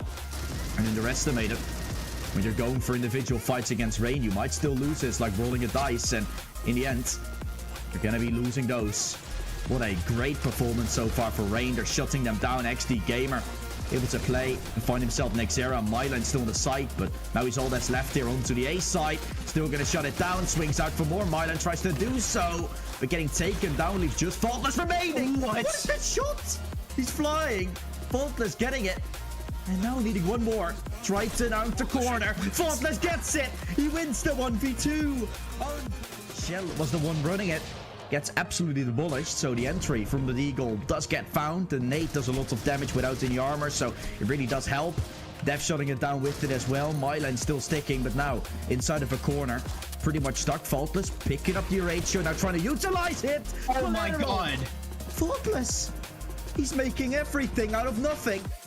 See what 1 minute left on the clock. They're going to do regrouping once more towards that B side, or towards that A long position, putting pressure on B, which causes Underestimate to rotate all of their players over there, but that allows a free path to potentially come through all the way into reception. They're now pushing. Castello is there. Castello has to step up. He's switching weapons in the meantime. Oh, no. Good timing, catching him off. Deep trying to happen, but it's not going to do so. Mosha, he's shutting him down. 2 kills to his name.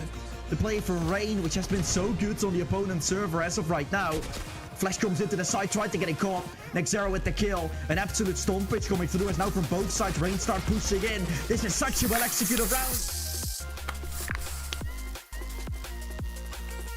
It's the team that has to show it. It is not the case, at least for now. Maybe it is the nerves. Maybe it's something else. At least things will have to be sorted out. 1 got taken, 2. We don't even see that, but Arm is pushing up and full A side is already there. Merciless. I mean, I'm talking about toying that team is doing with a certain team. I mean, this is a prime example of it again. Scott takes 4. What is going on? Looks to go down, and they won't be able to disallow that from happening. Still flanked from the bridge spawn, though, to come in. Arm is going to shut them down, taking 2. 13 kills in counter, and they both in cafe. So that will be a very tough position to read the position from, unless Donnelly can go absolutely ham. The defuse comes in. They're sticking. Here, unaware. He will still be taken down. Donnelly has just shut down the round. Yep. No, he died. Ottawa was on it. Armors slowly falling. Explain the one to start things off. A good start has been created here. A good situation. Explain with a double. Noxic arrived on the site, trying to shut it down from happening. That's a smoke that will cut off his position, so allowed to get up to the A site, but still there is Donnelly. Still there is Noxic, and they shut him down. Oh, Violent GG. What a hold here on the coalition side.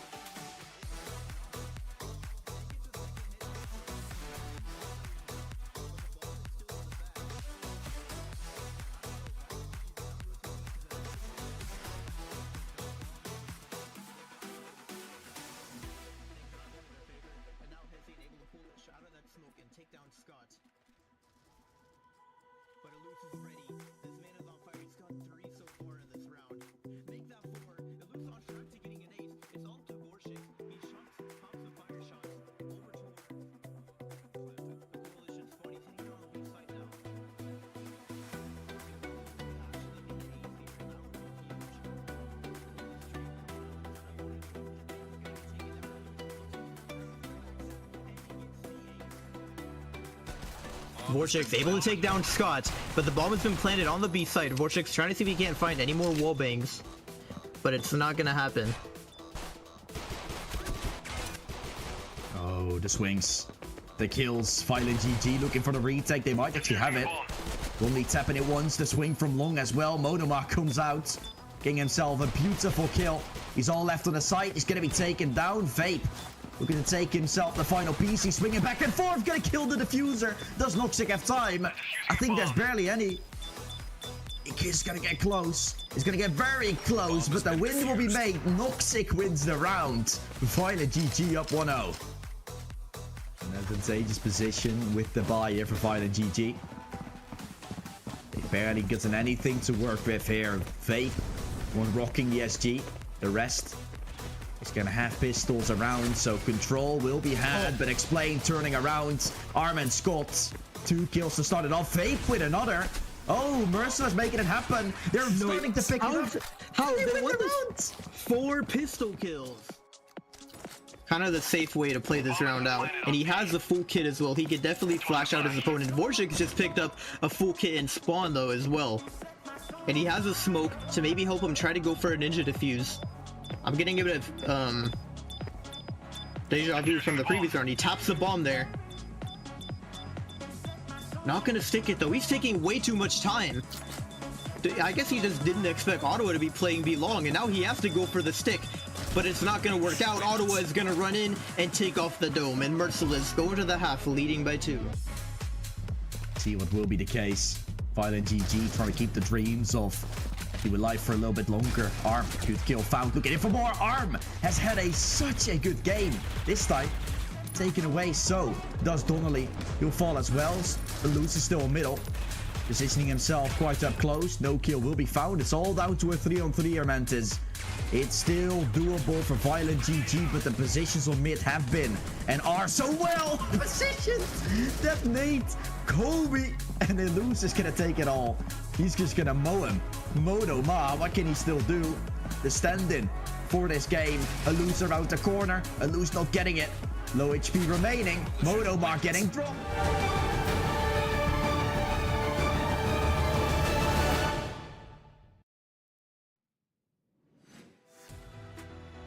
Time, but it hasn't necessarily been working out.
All right. Thank you guys so much for waiting during that short break time. Of course, we're almost ready to hop into this action-packed map number 3. Before we do that, though, we're going to talk a bit about the last map, and we have a bit more housekeeping to do. I'm going to pass it over to Mr. A Master over here so he can tell you guys a bit about that. Yeah, I'm a bit of a techie, and well, you guys just got done seeing the trailer for the Red Magic 8S. Now, some key fun features with that. So first off, thank you guys for helping us out with supporting us and everything that we do with Red Magic, for helping us out. But also, you know, some of those things that you might need to know about it. First, you have the colors. You have Midnight, Platinum, and Aurora as far as that goes. So if you want some pretty colors, that's some options.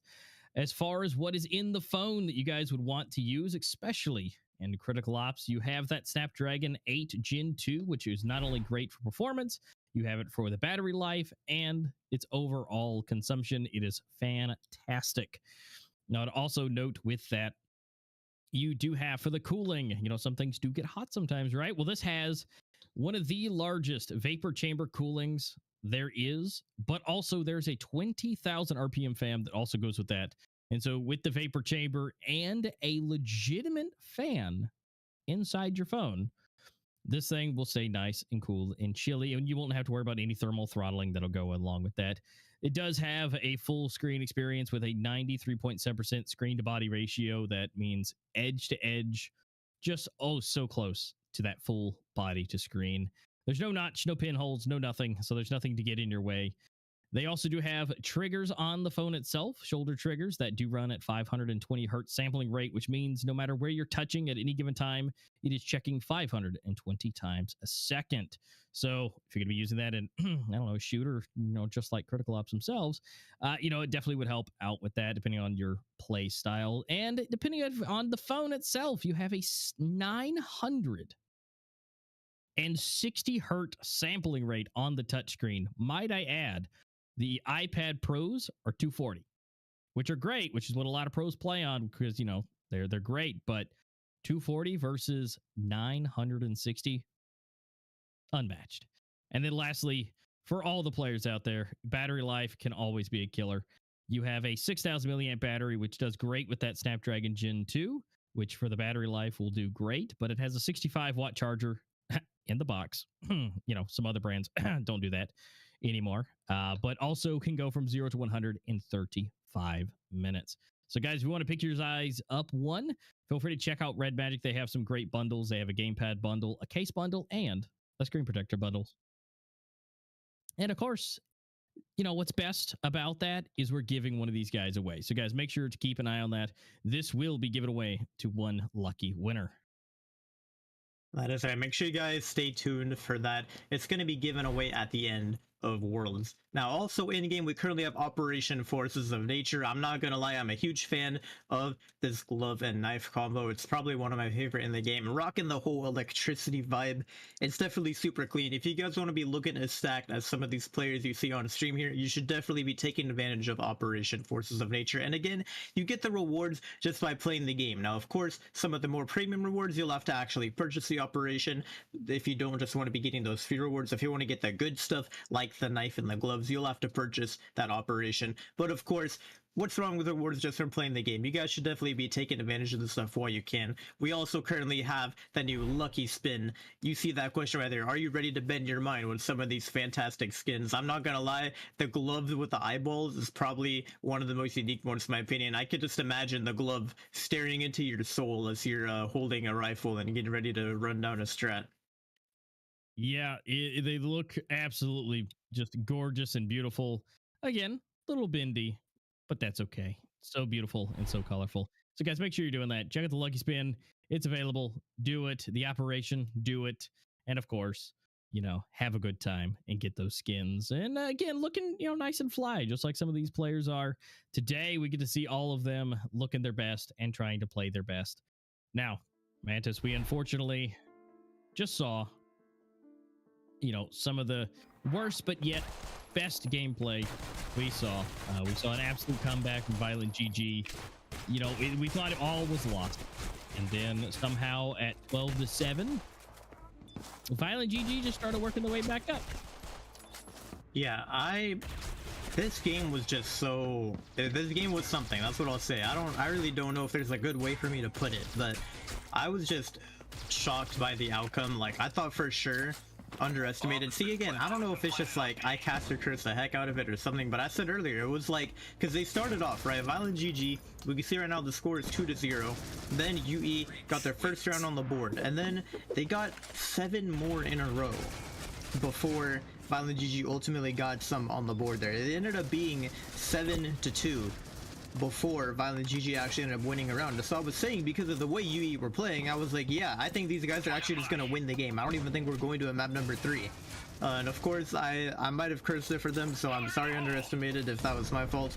But somehow they ended up choking the best lead ever, because they were then in turn in the lead by like 12-7, and they ended up losing 6 rounds in a row. So definitely something that you don't want to see if you're an underestimated fan. Only 14% of people voted for them, so I know those people were on the edge of their seats the whole game, saying like, oh please, I want these guys to win right now so I can get all the points.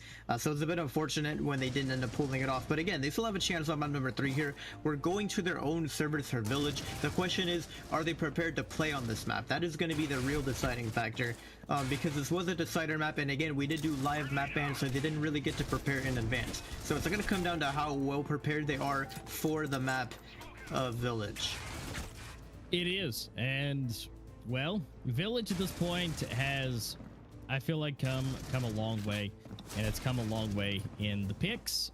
So I think that each of these teams should have something halfway decent, and again, the adaption ability to go with that. I think if they both have to adapt, I think underestimated have a better chance. But I don't know, the way they were playing and the way Tyler was playing, and he had the disconnection, you know, once he disconnected, it seemed to all fall apart, and when he came back, it just never recovered. So I think that as we roll through and we get into Village, I think that's going to be, I think the first couple of rounds are really kind of set the stage, and I think underestimated really need to get those just to put them in a better mindset, a better feel, and for them to have the best chance for it. Because right now, Violent GG has to run on a... Oh, we were wrong. It was 12-6. I thought it was 12-7.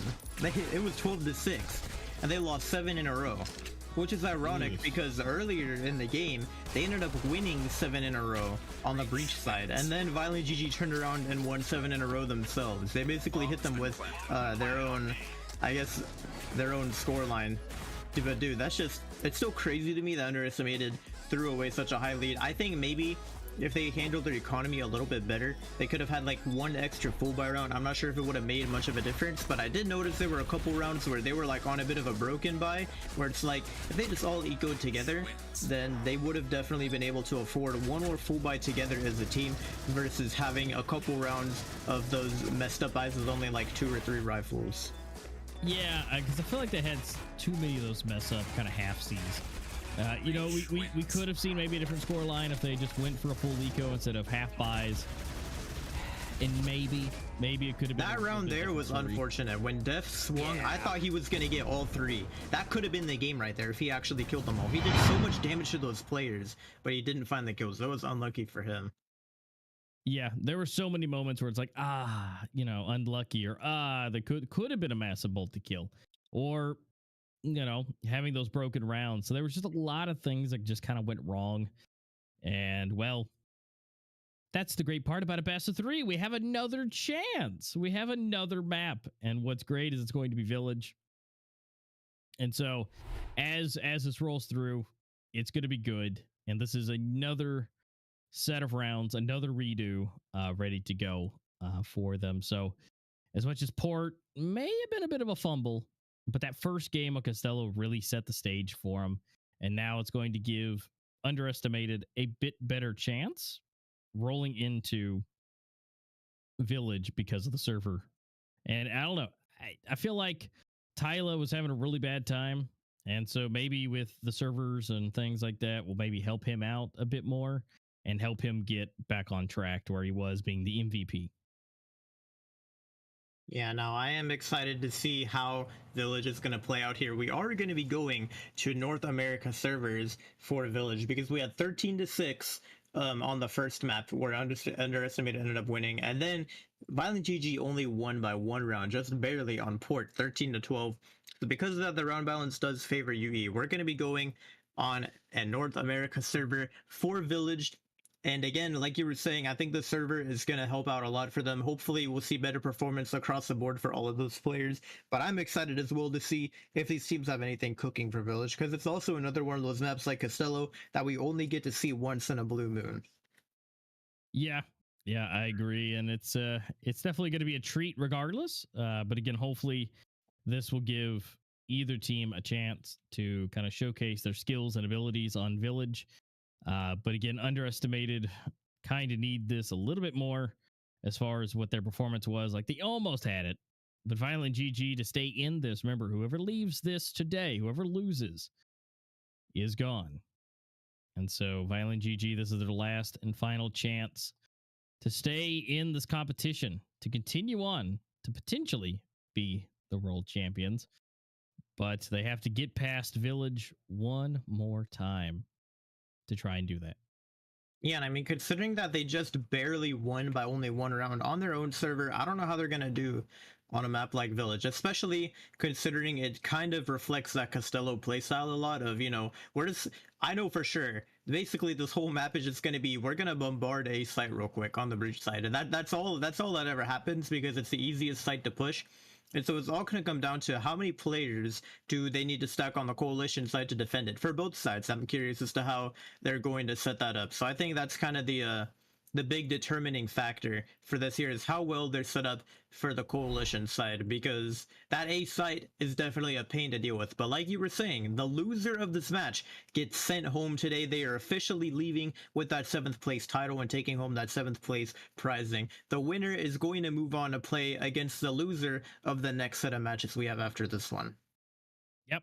And so, you know, it sucks. You know, I hate to see them go. They're both playing fantastically. And, but I agree.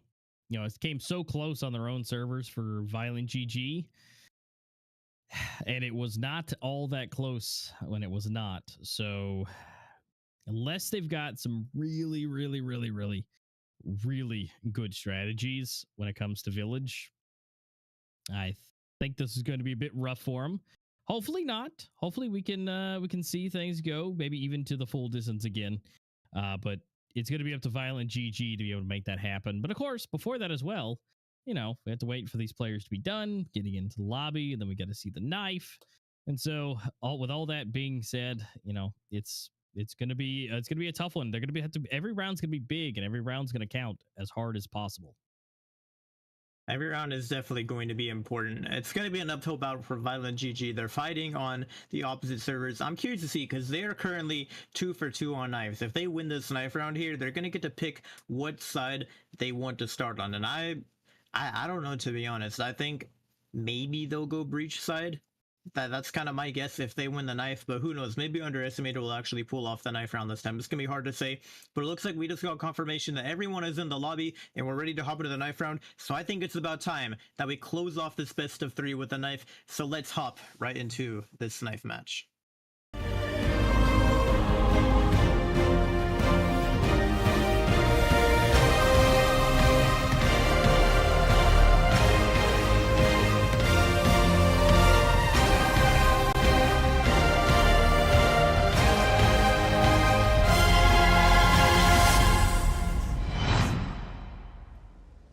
Well.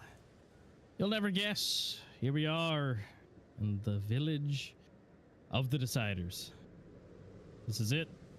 In the knife round, we will determine. Will it be Violent GG again for the 3rd time in a row? Or will it be Underestimated finally grabbing their first knife for the last game of the set? Well, here they go. Their knives are clean, they're sharpened, and they're ready to hack and slash. They're getting ready. They're moving back and forth. They're trying to use their quick feet action. And who's going to push for it? Here we go. Underestimated, looking like they are not going to be able to take it again. That is 3 in a row for Violent GG. 3 for 3 on the knives. And now I want to know, what side are they starting on? We're about to find out in just a moment here, and then we're ready to hop into the final pistol round of this best of 3. I'm excited, dude. We're going to Village for the last map. We actually got to see all 3 maps. I thought for sure it was going to be over after Port, but no, we're actually going to Village. So it's kind of like a win-win, you know? I mean, maybe we got a longer game than was anticipated. We kind of thought that it was going to be over after 2 maps, but now for map number 3, we get to close it out with the Village, which again, an unpopular map. It's going to make for a very unique showing here. Yep, it's definitely been a nice treat, you know, seeing all these maps in succession in the same set. Some of the best. And, you know, definitely some of the best to put these players on their toes. And, well, now they had to make the decision. They have to make things go where they want it to be. And, well, without further ado, now that they've decided, let's go ahead and get into the match.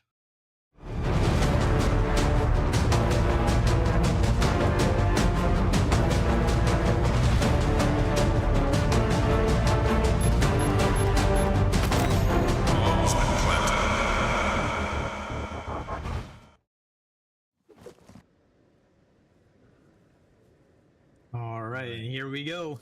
It's time for the final map.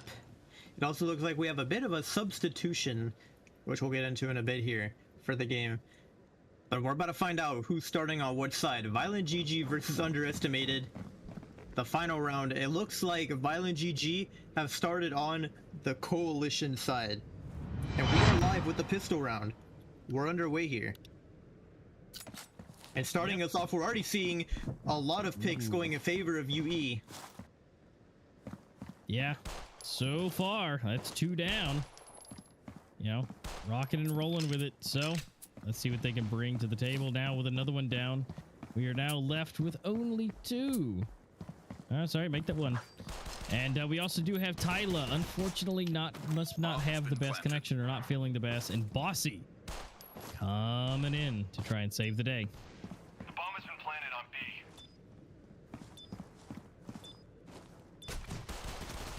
Reach wings.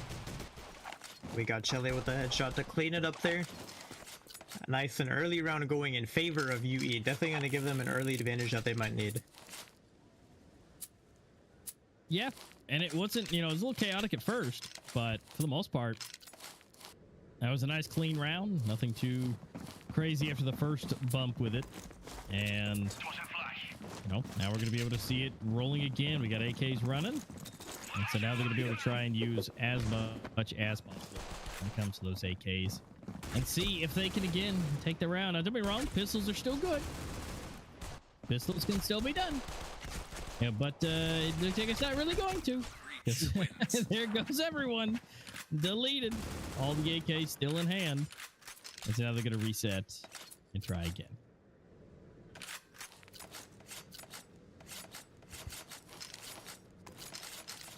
And yeah, Chelly getting at least 3 of those 5 kills. Going to, again, bringing that ranking up just a little bit more for the rating. And so now, I mean, honestly, Underestimated is looking super strong even already. But now that we got the rifle rounds coming in, let's see if Violent GG can secure those. Flame can't see anything. Vortex is able to get 1, not 2, but Explain gets 1, but not 2. And Trident denies both of them. We need more kills. So now it's 3-3. And the A site is looking pretty open. They're pretty much sitting there right on B. They're going to get that planted. It'll be a 3v2 retake. Yeah, it's definitely going to be difficult for them here. Oh, and Donnelly gets a huge headshot, but Def with a 2-piece on the AK has just turned the 1v3 into a 1-on-1. But it's Noxic with a wallbang to take him down. And he's going to be able to manage to get that defuse. Defusing a bomb. Oof. Wow. Well, that is now that's why Noxic does what he does. You know, that is you know, he knows where to push, he knows where to shoot, and well, that was a good showcase of his skills. Why he's also the second highest rated person in the lobby. Now maybe he didn't do too good last time on port, but he himself, he's got to get warmed up a little bit. And Violent GG gets first on the board, and so let's see if they can make that 2 on the board at this point. So let's see what they can do with it. Push it in, a lot of equipment, a lot of things flying. Dunley in a good position here, and Explain able to get 1. Dunley able to do another one. Essen for another, make it, oh, nope, not almost 2, but Explain for that one. Now it's up to Trident on a 1v4. Explain is really low. Dunley could get caught off guard here. He gets taken down, but as he gets pushed from behind, Vortex is able to take him down. I was looking kind of close. But Violent GG were able to pull that round off. We're all tied up now, and UE have to take an Eagle round as the result. Now we can see the village stats popping up for this team, and both teams have 100% win rate, but again, a very low play count for it. UE have played it once, and Violent GG have played it twice. So after today, one of them is dropping below 100%. The question is, who is it going to be? Who it is indeed. As we roll through, it's tied. Pistols are out. Underestimated doesn't have a whole lot to work with. Again, great early lead, but just unfortunately got swept away. Violent GG seeing what they can do to keep this going, keep it in their favor. Because again, as I hate to say it again, one of these teams will be leaving us here in just a couple of rounds as we slowly dwindle and make these scores go higher. It'll become inevitable. Vortex in somewhat of a safe spot. XD Gamer might be able to catch him off guard, which he does, and secures the rifle. So that's going to be at least 1 rifle in their hands. B will be the place to go, and the bomb is planted. So the good news is what I'm liking is Underestimated getting these bomb plants. So that's going to at least help. Cash-wise, get them in a better position. Maybe we can see another pistol get taken down here. Man, Def pushing through the smoke. He can't find it. XD with the SG has to be a hero here somehow. He's gonna find 2. He's getting backstabbed, but no, it's Donnelly. Dude, I saw the vision there, though. I'll give him credit. I did too. It's like, man, if he could just flick around. It was so close.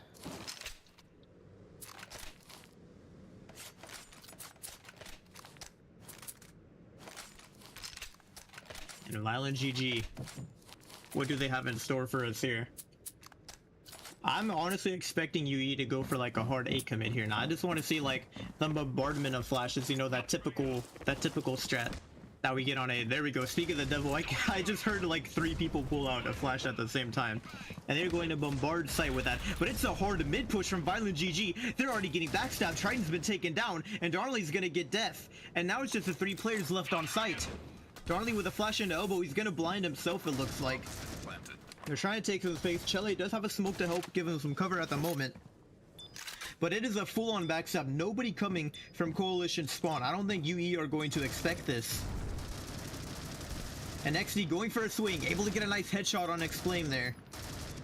But the smokes are fading soon. The cover is about to disappear, and when it does, UE are in a world of hurt. XD gets another kill. It's down to Hessian, and UE are going to clutch up the 3-on-5. They're able to lock it down, and they actually lose no one. They turn a 3v5 into a 3v0. That is impressive. Yeah, and they're able to make some stuff happen. Now that we're tied up again, 3-3, we're going to be seeing these AKs and some SGs come out. Underestimated, and now Violent GG in the other side of the coin. Only pistols. So this is a bit closer than I kind of expected it to be. Honestly, I mean, I figured somebody would run away with it, which could still be possible. But as of right now, it looks like both teams are utilizing Village to their advantage. The equipment is coming out. You can see nades flying. And so honestly, we're seeing a great showing. So unless somebody falls short somewhere, then, well, we'll have to just kind of see where it lands.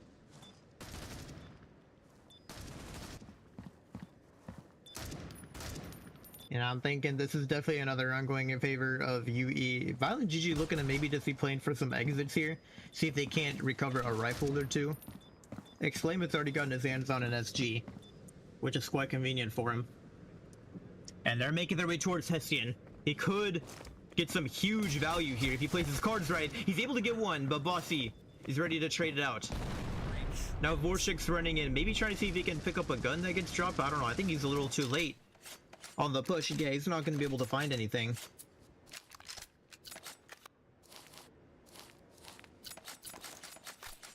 Nope, not indeed. But you know what else is to be found, though?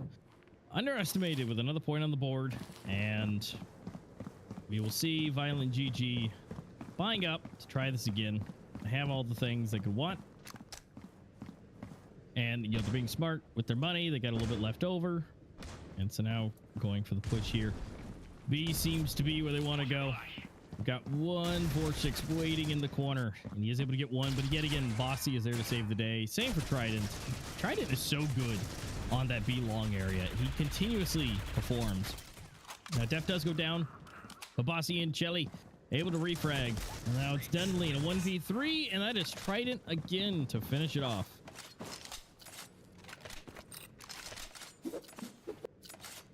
Yeah, I'm thinking maybe we have an eco round for Violent GG here, which is not going to be ideal for him. For them, I should say. And actually, no, I lied. I guess they're going to force up. They're going for the M4s.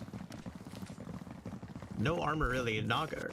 Exclaim hasn't bought it for some reason. Noxic as well is just rocking a deagle in hand. And look at Exclaim. He's so fast. He's already going to backstab the Symbol player immediately. They have no idea he's here, but he doesn't get the kill. How does Exclaim not find that? Trident with the flick is going to get the headshot.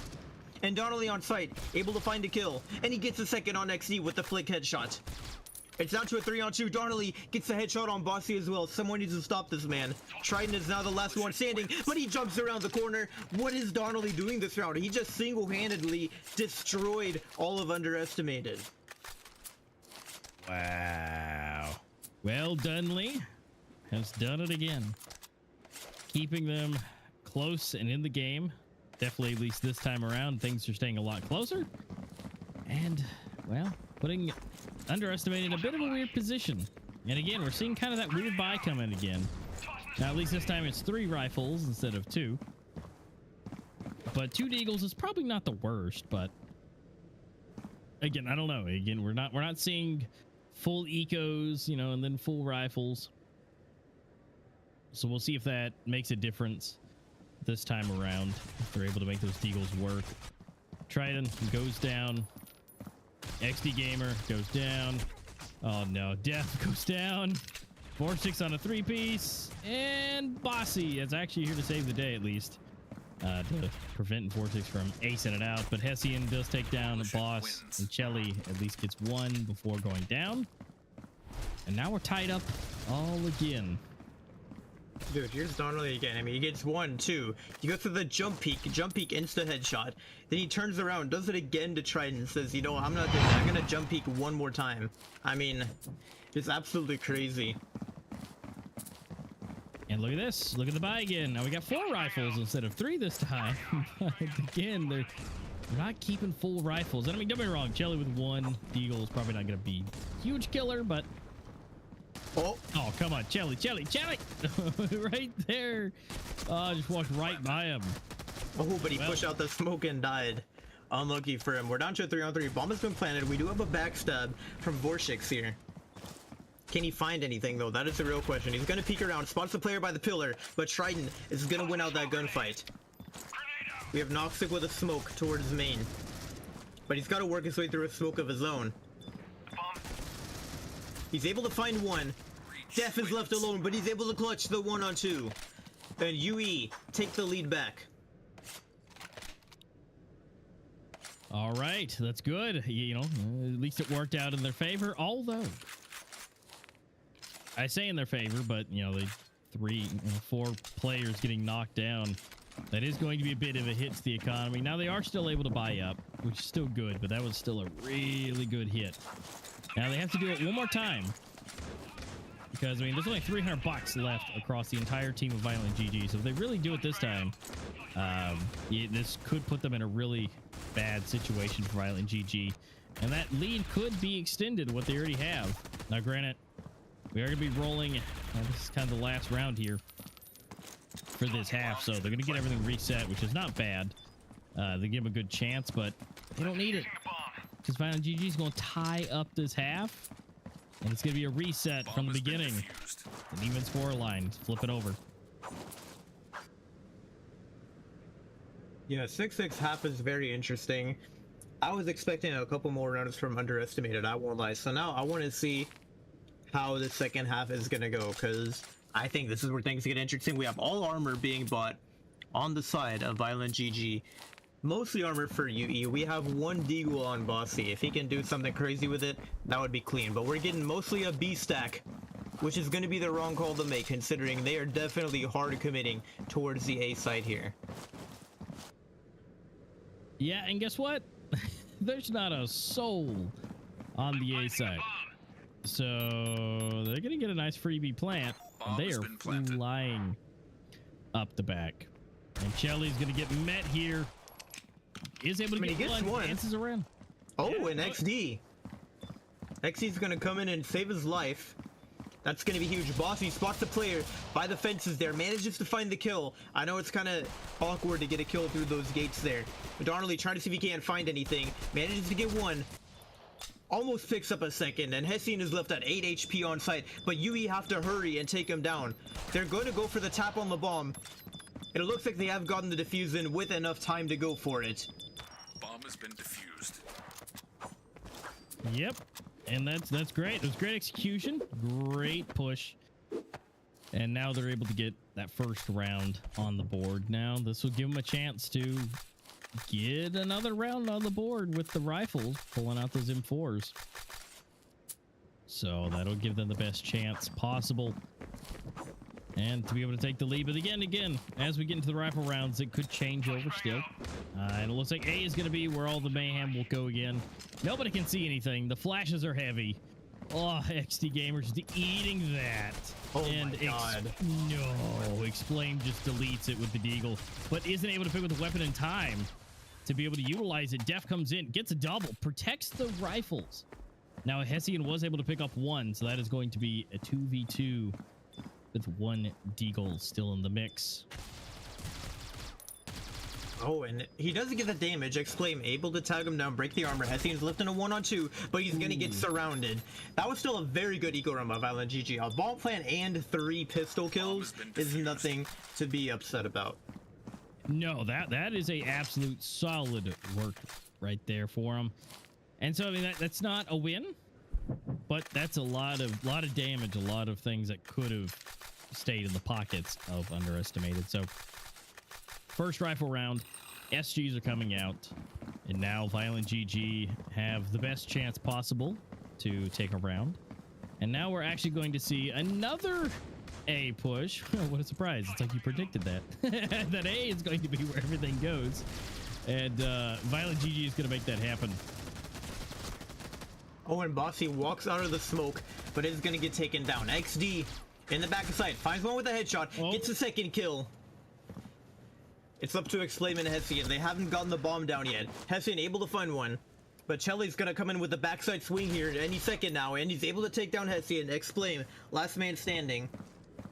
In a 1-on-3. Spots the player in the coalition spawn, but it's Steph with the elbow swing to take him down. And UE, they're looking to put the hurt in here. They definitely want to get the revenge from that last map, I can tell you that much. Yeah. And I mean, they are just ready for Violent GG to hit the site. You can see that Violent GG is pushing in super hard, but just right around, they're also pushed again. Now it looks like a B push is underway, and that might be anticipated a little bit. Ooh, Def with his life still pushing out and able to get the kill, but Exclaim is there to also help lend a helping hand.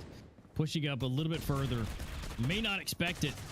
Triton able to get one, but not two, but Bossy able to refrag. Bossy again. Bossy's going hard. Definitely, you know, a well-deserved rest for Tyler. So unfortunately, but you know, Bossy definitely coming in. He is playing. He is ready to get this on. And so now it's all up to Noxic in a 1v3 to try and plant this bomb, or at least to get all the kills. He might be able to get one. He does, but that's Bossy again. I mean, what was that spray through the smoke, dude? He just beamed in. Like, that was kind of disgusting, I won't lie. Well, that is double digits for underestimated now. Violent GG, you know, they flipped over to the half with 6 rounds. And that's where they've stayed this entire time. Now they're going to try and do this again. Def gets obliterated. Just deleted off of that rooftop. And so now they can still roll into A. Right now they got a nice 3-way split for the team, and I don't know how that's going to go when an execution comes in. They have to retake, so they've got to be able to get into a better position right now. Now, at least with 1 person in the middle and 2 on site, this could be doable, unless they do what they're doing, which is rotate out and head towards B. But Triton has been so strong on that hill. Oh! Beak of the devil. He's gonna find another 2-piece there. Vorshix with a flash to help them cross. But Chelly's now wrapping around to the back side. A grenade to give away his position, though. And now Exclaim knows he's back here, and he's gonna go with a jump peek and take him down. Good damage, though, at least. The Exclaim is low, so that is going to at least help. In a 3v3. Bossy, you know, he's been ready so far. So let's see what Bossy has to bring to the table. XD Gamer also looking. He sees the barrel. Bossy does it again. And it's left up to a 1v2. Hessian under half. Oh my XD Gamer goodness. with a pistol. I mean, that was a disgusting shot. He was even like, he was running and gunning with a pistol and just takes off the dome there. UE have been flawless this half so far. 5 rounds in a row. They are really trying to just dig the grave for Violent GG here. Now again, we kind of had the same position last game. I'm not going to count them out yet, but I think UE need to just keep this up. That's all I'm going to say. Yeah, I agree. Yeah, just keep it up. Keep doing what you're doing. In which case, they're doing great. Now it's up to 11. Violent GG still being able to buy up, obviously. That loss bonus is in full swing. And they're able to keep it competitive, but they've got to find a way to... Let's see. I want to say a specific name of anyone underestimated to take out and maybe open it up, but honestly, everybody's been doing great. So... I don't really know. You just pretty much got to take out the whole team. There's not one person who's underperforming right now.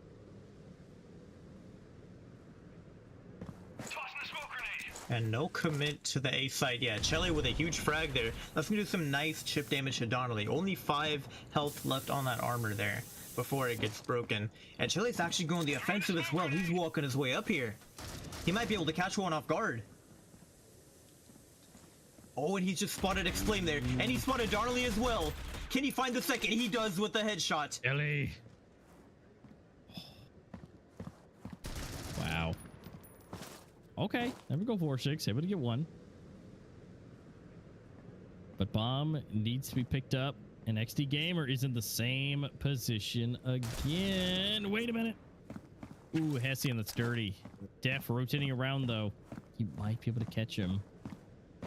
Not full swinging, but if he comes in from behind, and Triton here gives the information, but they're on site. And if he waits long enough, yeah, it looks like he is. He's got information. He hears all the stuff getting thrown. Oh no, Def from the rear, and now they push in, and Def again. Oh no. Mantis is falling apart after the half. They have seen nothing come from Violent GG. It really is falling apart. I mean, I don't know what to expect anymore, but I mean, we were all, you know what? I'll give him credit. We were at the scoreline last map. Maybe Violent GG just turn it around and do something crazy for us here. Maybe so. I mean, but right now, underestimated. They got 4 players at 14 kills, and it's not stopping. XD Gamer gets one. Maybe it is. Vorshix. Noxic for 2. Maybe he's finally woken up. Able to Somehow, get some more. I don't know how he maneuvered his way into that smoke, but it looks like it's starting to fade.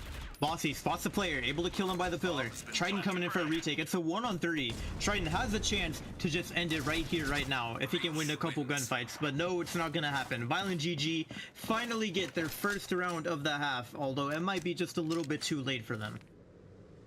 Yeah. Again, now could we see another port action where, you know, they work their way all the way back and win?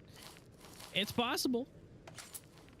Considering we're seeing that 2 rifle run yet again. You know, is that the best thing to do? You know, we may or may not determine that yet, but we'll see what they can do with it. Chelly is actually able to get one. They are able to recover a weapon. And there is technically another one able to be recovered as well, because Def goes down and it is recovered. And so we do have 3 out of 4 weapons on the field, along with 3 weapons in the hands of Violent GG. So, ooh, distraction.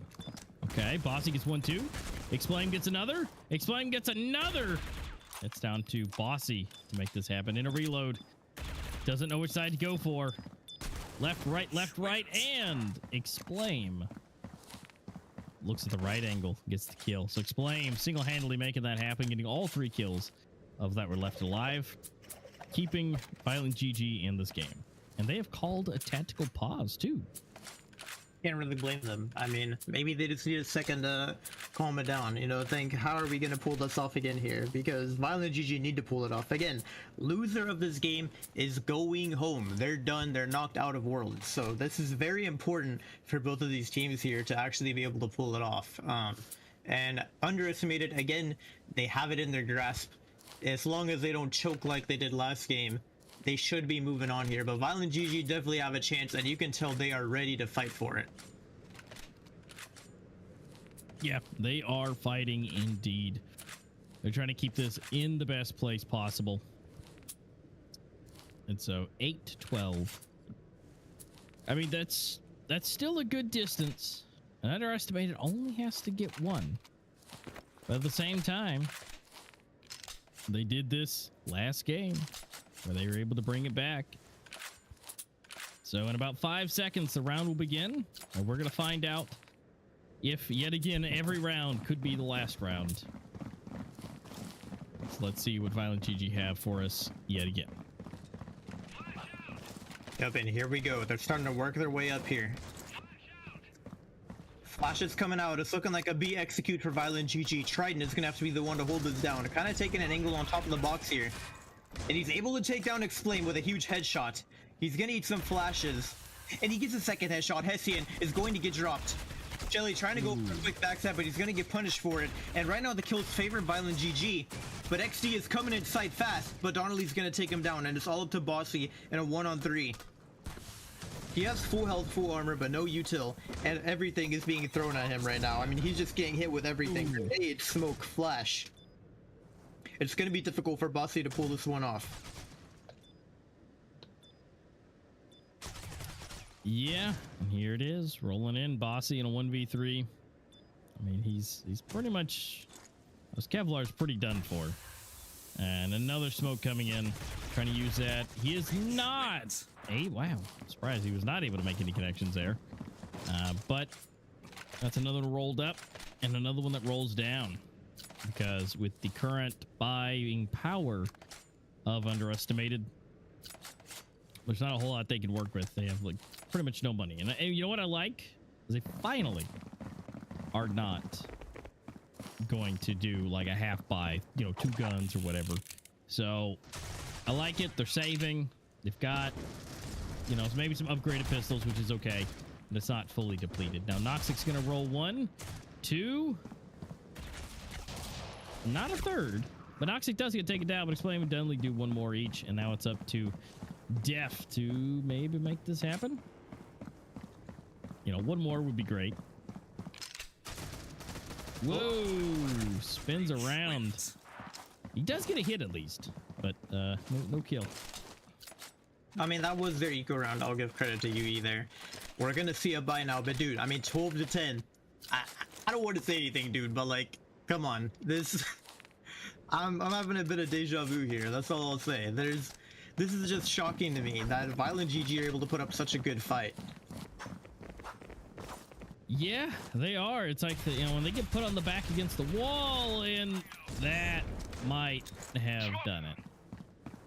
You know, Chelly does go down, but that is 2 players out. Hessian half health. I think that mid push may have sealed their fate.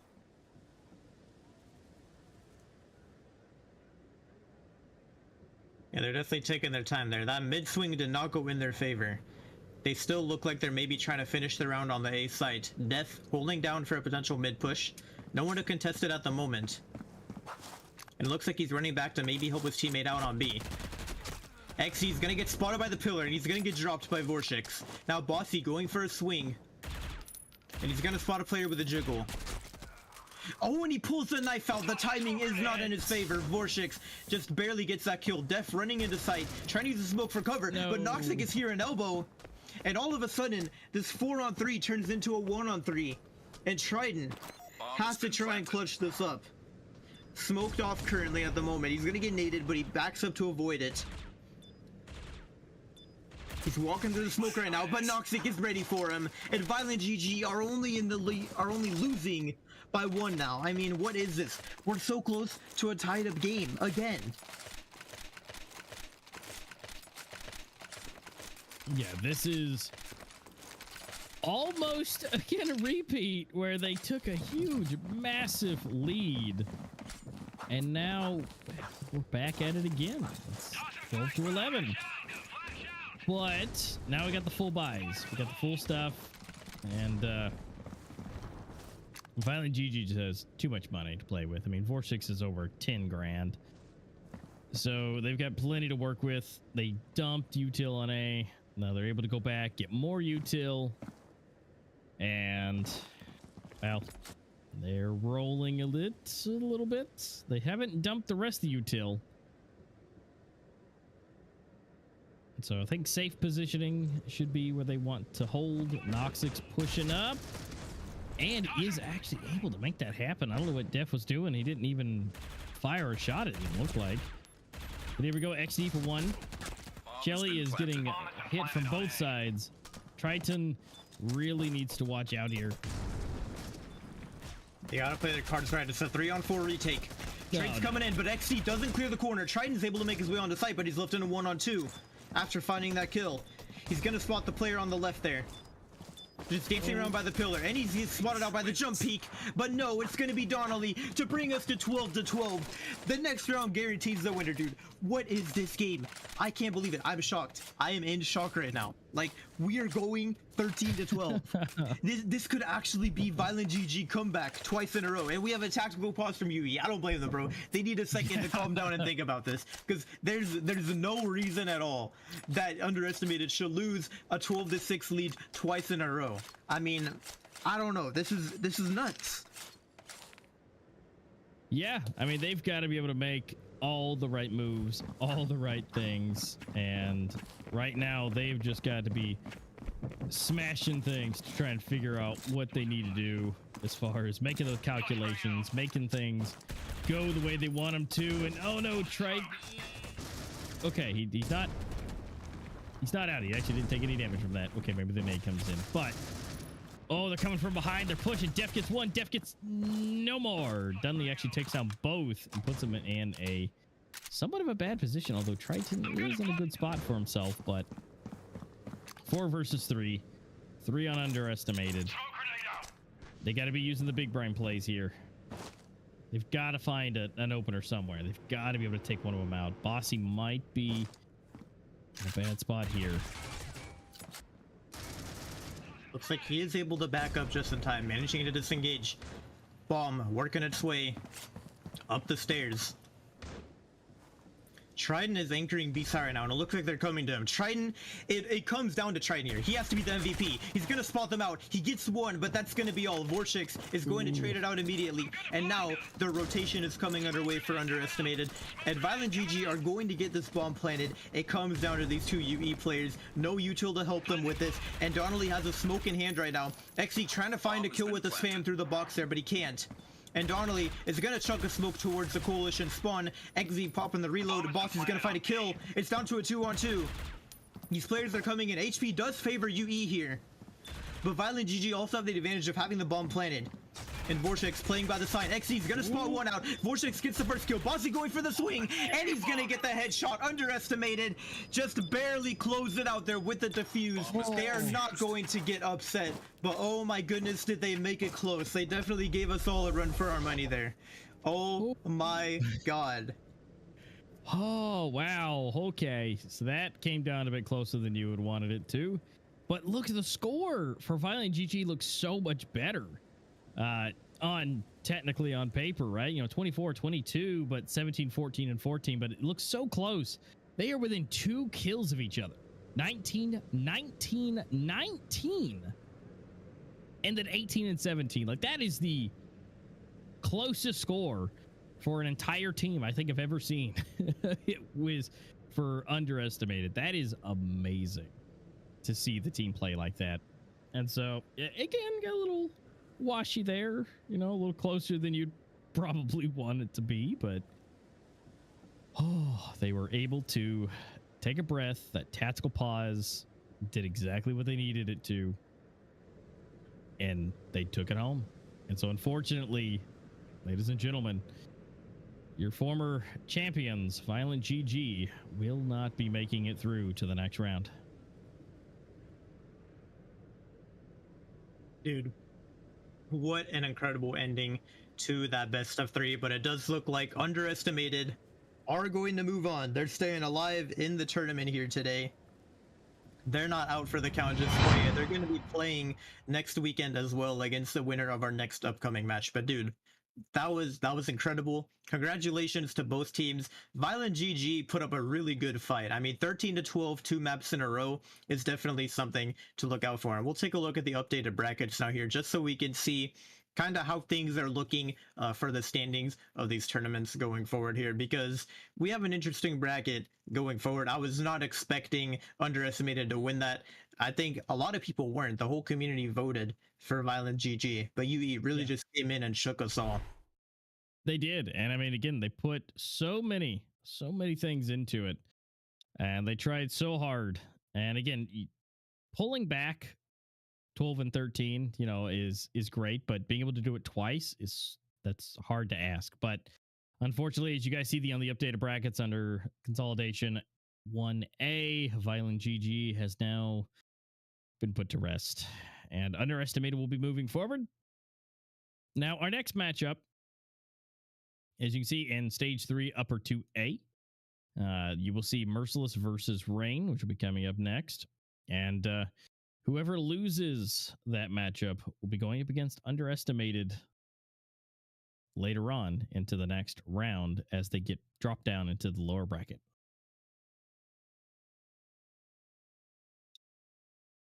Dude, still, what a fantastic showing once again.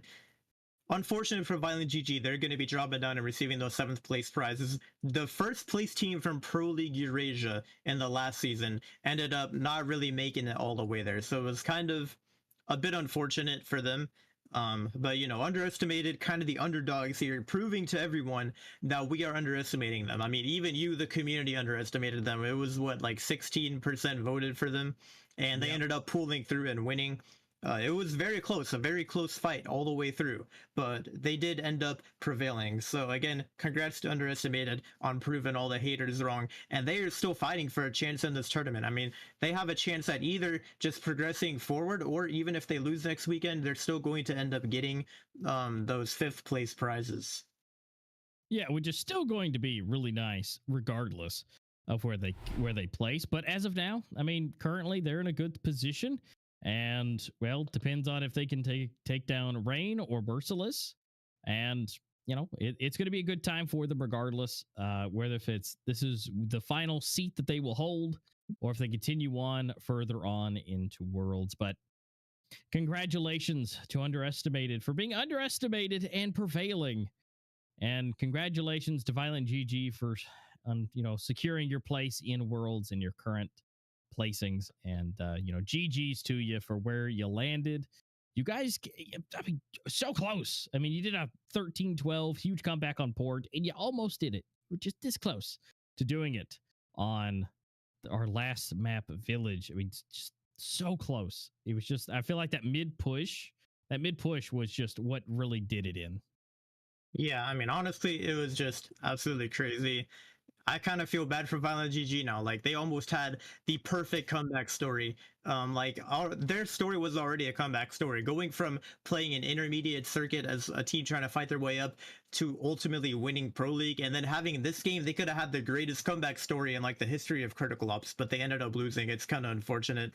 But we are actually going to be having a live interview with the winners over from Underestimated. Before we do that, though, we're going to hop into a quick break so we can get that set up for you guys. So make sure y'all are staying tuned so we can share some words with the winners of that last game.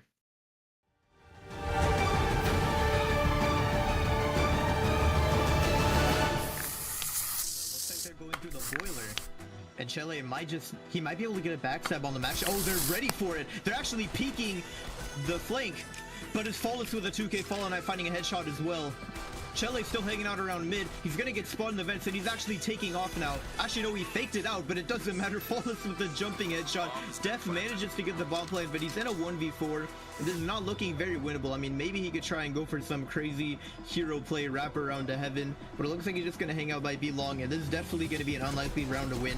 Still does have the full armor. He's able to get one, actually gets two, and he's still pretty high on health. Manages to pop the reload there, but he has to deal with the heaven player as well. That makes his retake a bit more difficult, but he gets a headshot. But oh my goodness, my line is going to take him down. Still a good effort by Def. He turned a 1v4 into a 1v1. We got to give him props for that one. Spawn trying to catch someone off guard previously. That was successful, as that Rain is kind of stuck on the site themselves, and they can get flanked. Look, that coalition spawn player of Whites is getting taken down, and now they're all squeezed in from the site. As long as they can still hold, it's not problematic, and Xera's going to try to find a swing on top of it. You don't find it just yet. XD Gamer still been known. Myline with the kill. They've been successful to hold the site down this time.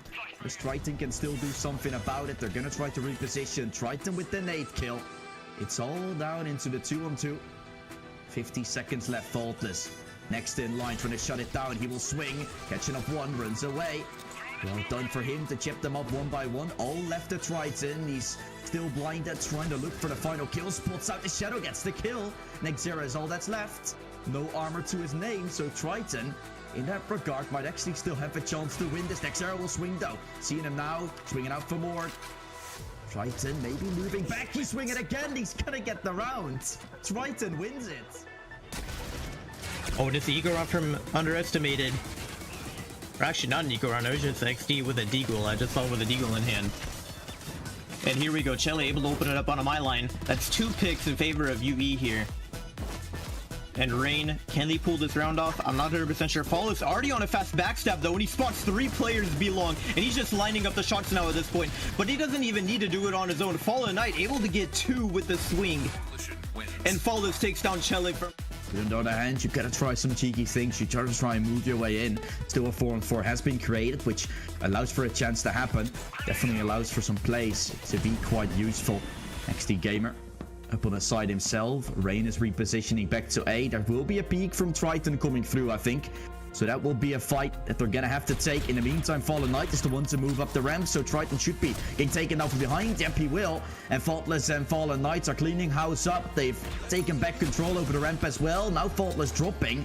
Might allow some juicy pieces to come through. XD Gamer, while being blind, capitalizing upon Fallen Knight, leaving Wives in a very awkward spot. He's going to have to find the 1-on-2. Otherwise, Underestimate might move their way up to 8, and they will do so by double peeking. Incredibly well done. The round looked... Because when you're isolated, Rain is also allowed to take isolated fights, and that's exactly what they're known for, of being so incredibly great at. They're great at the individuals as well. And Underestimated, when you're going for individual fights against Rain, you might still lose. It's like rolling a dice, and in the end, you're going to be losing those. What a great performance so far for Rain. They're shutting them down. XD Gamer able to play and find himself next era. Mylan still on the side, but now he's all that's left here onto the A side. Still going to shut it down. Swings out for more. Mylan tries to do so, but getting taken down. Leaves just Faultless remaining. What is that shot? He's flying. Faultless getting it. And now needing one more. Triton out the corner. Faultless gets it. He wins the 1v2. Oh, Shell was the one running it. Gets absolutely demolished, so the entry from the Deagle does get found. The nade does a lot of damage without any armor, so it really does help. Death shutting it down with it as well. Mylan still sticking, but now inside of a corner. Pretty much stuck. Faultless picking up the ratio, now trying to utilize it. Oh my god. Faultless. He's making everything out of nothing. See what 1 minute left on the clock. They're going to do regrouping once more towards that B side, or towards that A long position, putting pressure on B, which causes Underestimate to rotate all of their players over there, but that allows a free path to potentially come through all the way into reception. They're now pushing. Castello is there. Castello has to step up. He's switching weapons in the meantime. Oh, no. Good timing, catching him off. Deep trying to happen, but it's not going to do so. Mosha, he's shutting him down. 2 kills to his name. The play from Rain, which has been so good on the opponent's server as of right now.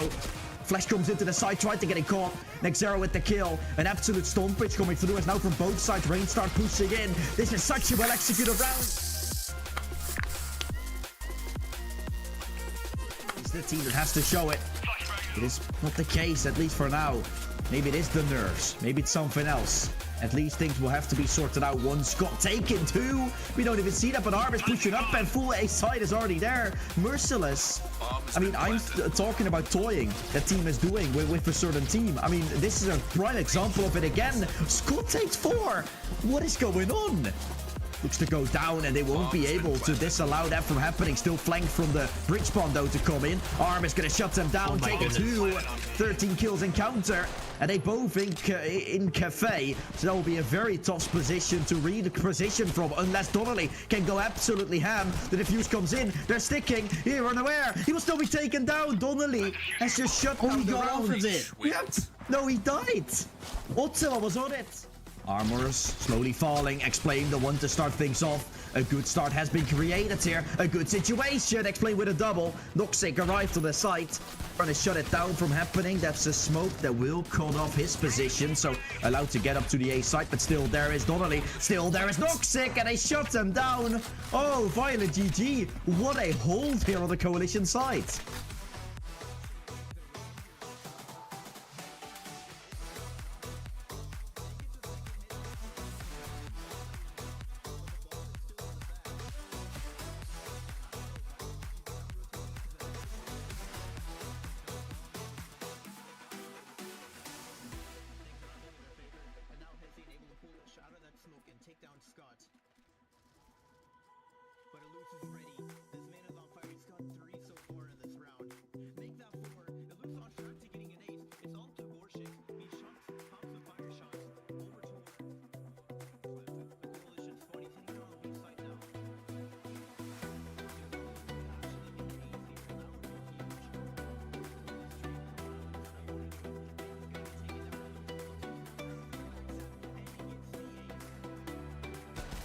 Vorchek's able to take down Scott, but the bomb has been planted on the B side. Vorchek's trying to see if he can't find any more wallbangs, but it's not gonna happen.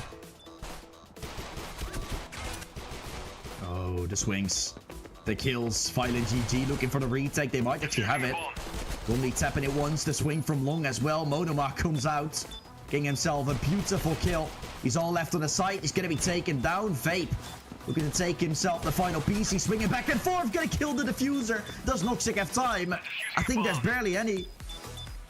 He's going to get close. He's going to get very close, but the win will be made. Noxic wins the round. Violent GG up 1-0.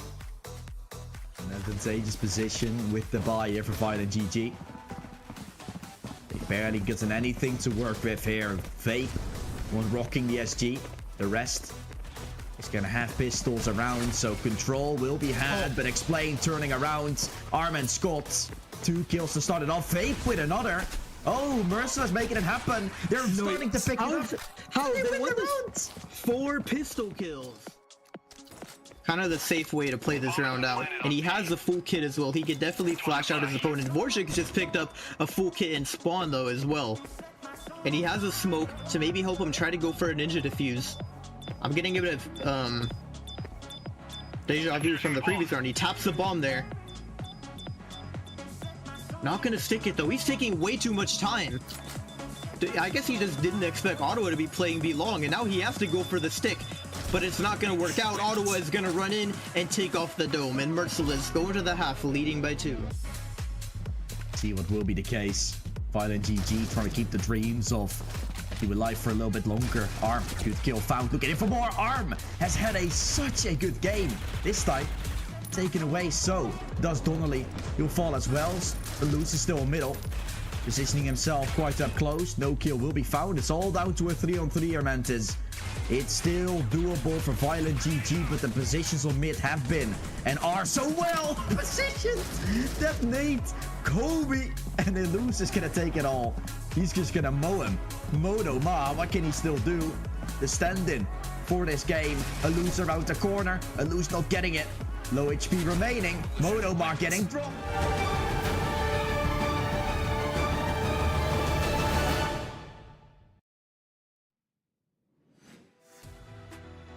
Time, but it hasn't necessarily been working out for them that much, though maybe this time it does. GTA finds 1 kill, and the A defense is pretty weak right now. But Novo K, 3 kills. Are you kidding me? 4 kills. Is he gonna ace right now? Fair now left alone in the blink of an eye. His team is absolutely decimated. He's wondering how did they all just falter and just collapse at the hand of Novo Kane. That was absolutely disgusting right there. Oh my goodness. And I think another round here for Mullet Mafia. Valley. Let's get taken on Novo Kane. The ace, the ace, the ace! Let's go, Novo Kane. Sacrifices his life. And all of a sudden that 4-on-2 turned into a 2-on-2 now. Mullet Mafia basically throws away their advantage. The bomb to have a free passage onto the A site? No. Valley now has that KSG. Tries to go in, does not have the range or really the semblance to defend, and now Deadly Dave is gonna have to go in solo to defend this bomb site. Pulls out that KSG perhaps, or is he gonna try and... No, he's waiting. He's confirming that this is the right exact angle.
Guys, welcome back. Thanks for hanging out through that little bit of an extended break. course, I'm a Master. This is Mantis, and thank you so much to our lovely sponsors, including what you just saw, GameSir. They are helping to provide everything towards this event as well. And Mantis, I think you got some good information on the controller we just saw. I actually do have a lot of good stuff. Now we're going to showcase specifically one of their controllers. It's going to be the T4 Cyclone Pro. Now this controller is incredible. First of all, they have 3 modes of connectivity. You can either do Bluetooth, wireless with a dongle, or if you want to go good old fashioned with the wired gaming, they have a USB-C port as well. And it has low latency if you choose to go for the wireless dongle connection. Now it works with a lot of different devices, PC, Switch, iOS, Android, just to name some of them. So this is definitely a great controller for those of you out there who maybe want to try out criticalops on a controller but don't have one. You should definitely check this one out. Now they have Hall effect sensing sticks, anti-drift, and ultra longevity. They also have precision tuned Hall effect analog triggers, and they provide tactile yet cushioned face buttons with hyper realistic quad motor structures. The motion control is awesome for some immersive gameplay. They have 2 macro back buttons over there to give you more options for pressing those buttons when you are gaming with it. There's even more available customization if you use the GameSir app, and you get that on the iOS or Android device. You can customize the controller even more for your own gameplay needs. And of course, they also have that multifunction M button, that red button you see in the middle there, which you can use to your convenience or however you want to control it. So again, for those of you guys who want to get a good controller for criticalops, you should check out the T4 Cyclone Pro. I do also believe we're doing weekly giveaways for that one, the same gleam as you probably saw for the Red Magic. So make sure you guys are checking that out if you want to be entered in the giveaways for these controllers. Yeah, this controller is absolutely amazing. It's one of those controllers you definitely want to have. And the fact that it's only about $40, I think really stands it apart, especially with the Hall effect triggers and the Hall effect joysticks. You know, really at this point, that is, you know, it's a new technology that's coming in. And the fact that it has, you know, for the triggers, you know, 0.1 accuracy on all the Hall effect triggers. And the fact that it's good for 5 million cycles on the Hall effect sticks. You know, that's a lot of game time. It's a lot of hours. And again, $40. I mean, you can't beat it. Yeah, definitely a very solid controller to be rocking, especially for those of you mobile gamers out there who want to try out some with a controller. Now, we also have a lot of fantastic skins in game. That's right, we have Operation Forces of Nature and criticalops right now. Again, you get rewards from these operations just by playing the game. Now, of course, if you want the better rewards, you actually have to purchase the operation for in-game credits, like maybe, for example, the clean knife and glove combo that you're seeing down there in the bottom right.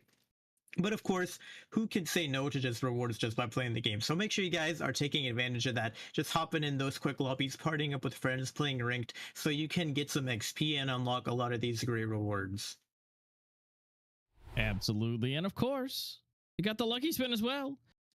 They're ready to bend your mind. A little bit of psychedelic action going on. And, you know, if you're looking at some of those replays, we did get to see Def at least being one of them toting those gloves around last week. So, you know, if you guys want to have a chance to grab some of those, again, that lucky spin is available in game right now, along with the operation for you to get some glorious pink and colorful psychedelic skins and profile images. So go ahead and check that out in game. It's available now for a limited time.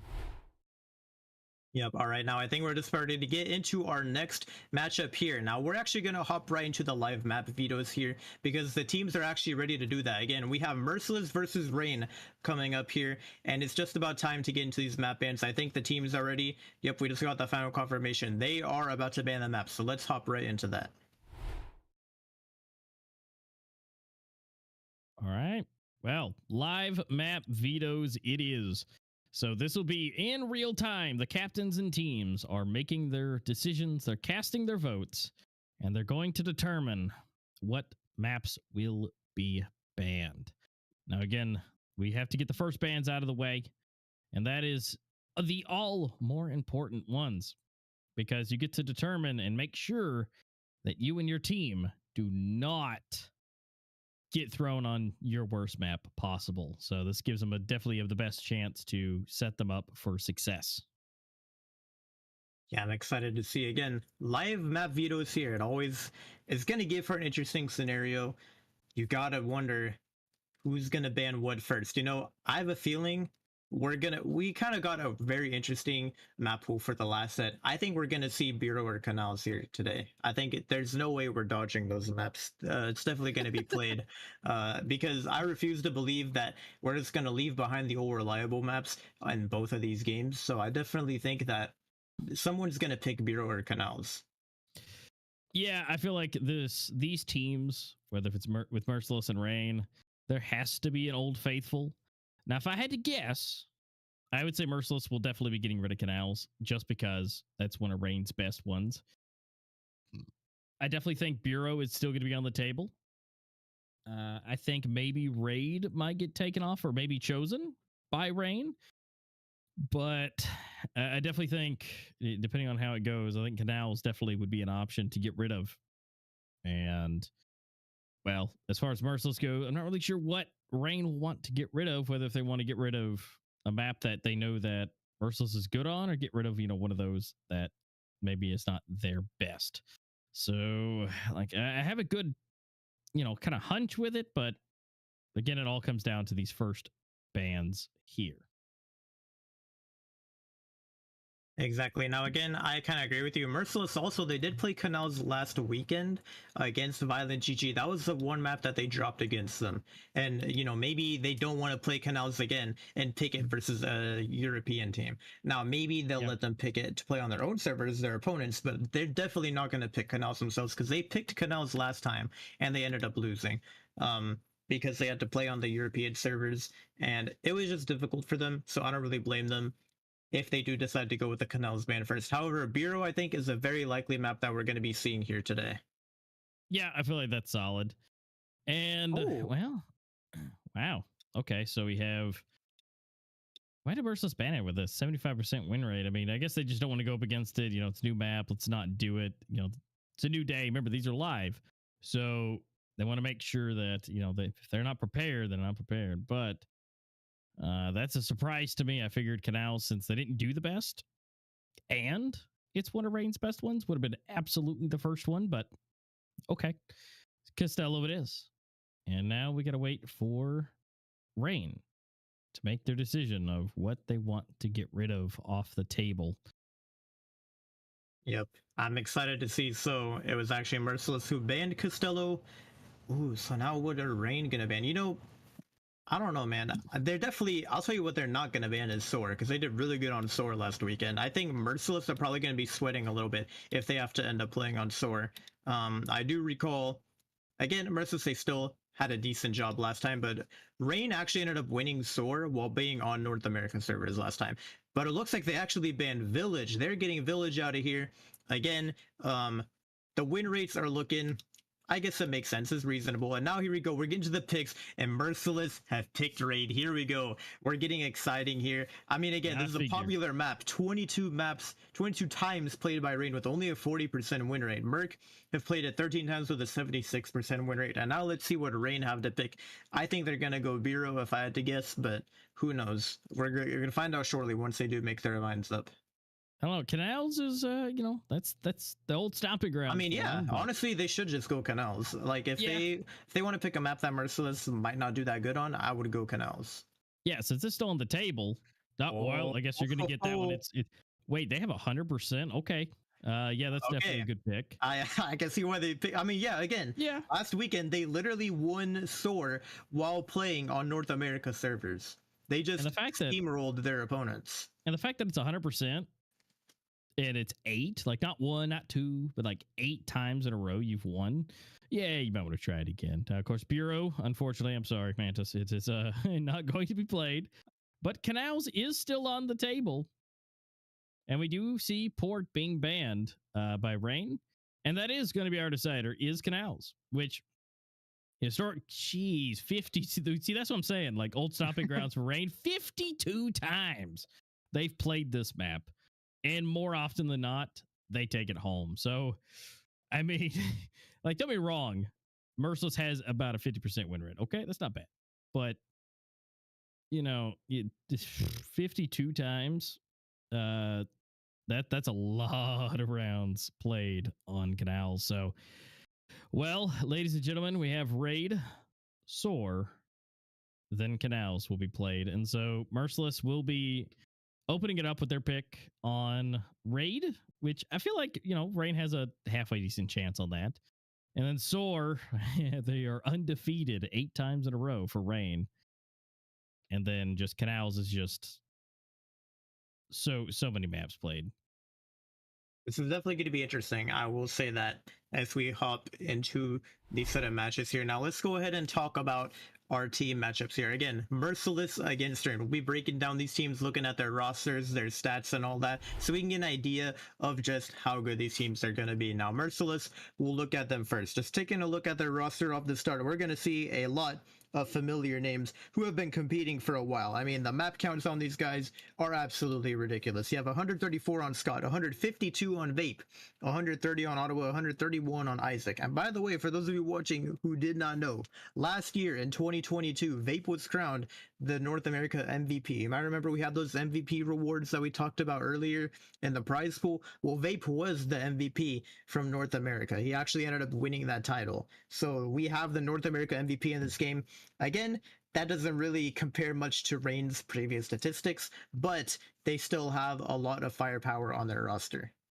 Yeah, and I mean, they're no slouches. I mean, there's 3 second places on here from Embers Victory Season 3, Pro League 1, they won. Pro League 2, they got second place. Pro League 3, they also got second place. So I mean, they're not, anything to shake a stick at. I mean, they're doing good. And it's able to secure at least 1 first place rating. So, I mean, that's super solid regardless. And a good line from Season 3 of Embers of Victory all the way down Pro League 1, 2, and 3. So, I mean, that's super solid. Again, Rain side will be a little different, but overall, their tournament history is super solid. Yep, now let's take a look at their opponents. Rain, again, the roster is definitely going to be looking pretty stacked over here. We have a lot of familiar names. Myline, Masia, Fallen Knight, Nexera, Wives, Faultless, and Frix. This is the dream team, to be honest. The ratings are very high as well. 1.63 from Myline, who, again, I'm pretty sure Myline, if I'm not mistaken, was actually the Europe MVP. If it wasn't someone else, but I'm pretty sure it was Myline, unless my memory is a bit mistaken. I know for a fact that he's always had one of the highest ratings over in the Eurasia side. Oh, absolutely. Yeah. This man just keeps going. And, on the South America side, Metal was the #1, I think, period in all of esports, but Myline, I don't know. We'd have to double check that with the guys in the back, but I think Myline might be higher as of now, so he might have some of the highest overall. But what also to make note of is Faultless's 192 professional matches played. And now, then hang on, can we talk about this real quick? Their tournament history has to be shown in 3 pages. We have 1 of 3 just to show how long the team has been together. Circuit season 1 through 5, they're all up there, right? Then we come here, Embers of Victory season 1, 16th place. Season 2, they play second. Season 3, they play second. Pro League season 1, they were first. Season 2, they were third. Now this 3rd page is gonna have the juicy stuff because first of all, Pro League season 3, they placed 5th. But last year, in Worlds 2022, Rain were the champions. They literally won Worlds last year. These guys were crowned first place. They have probably the highest earnings in all of criticalops, $24,850 to their team name. Yeah, the fact that we had to go over a couple pages just tells you that. And here's the thing, Faultless has been there the entire time, and with that 192 maps under his belt, he is 8 games, 8 plays away from hitting the first person to 200 professional maps played. Just let that sink in for a second. 200.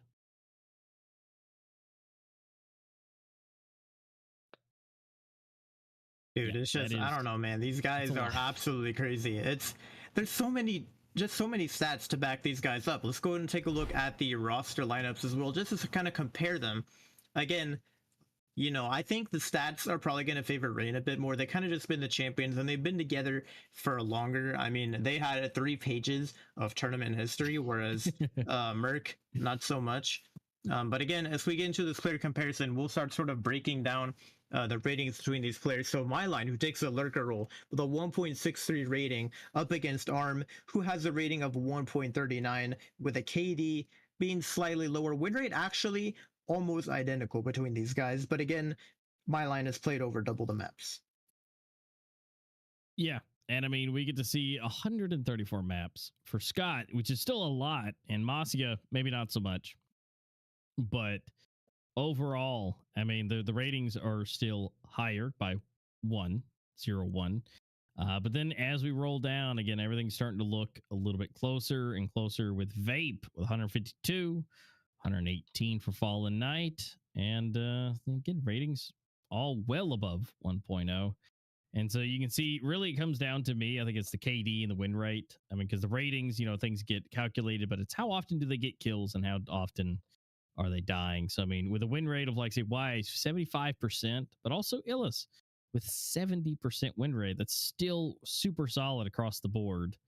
And, of course, that'll get filled out longer as more maps, say, for, like, Snoop here, we'll be getting, he's only got 38 maps versus 192.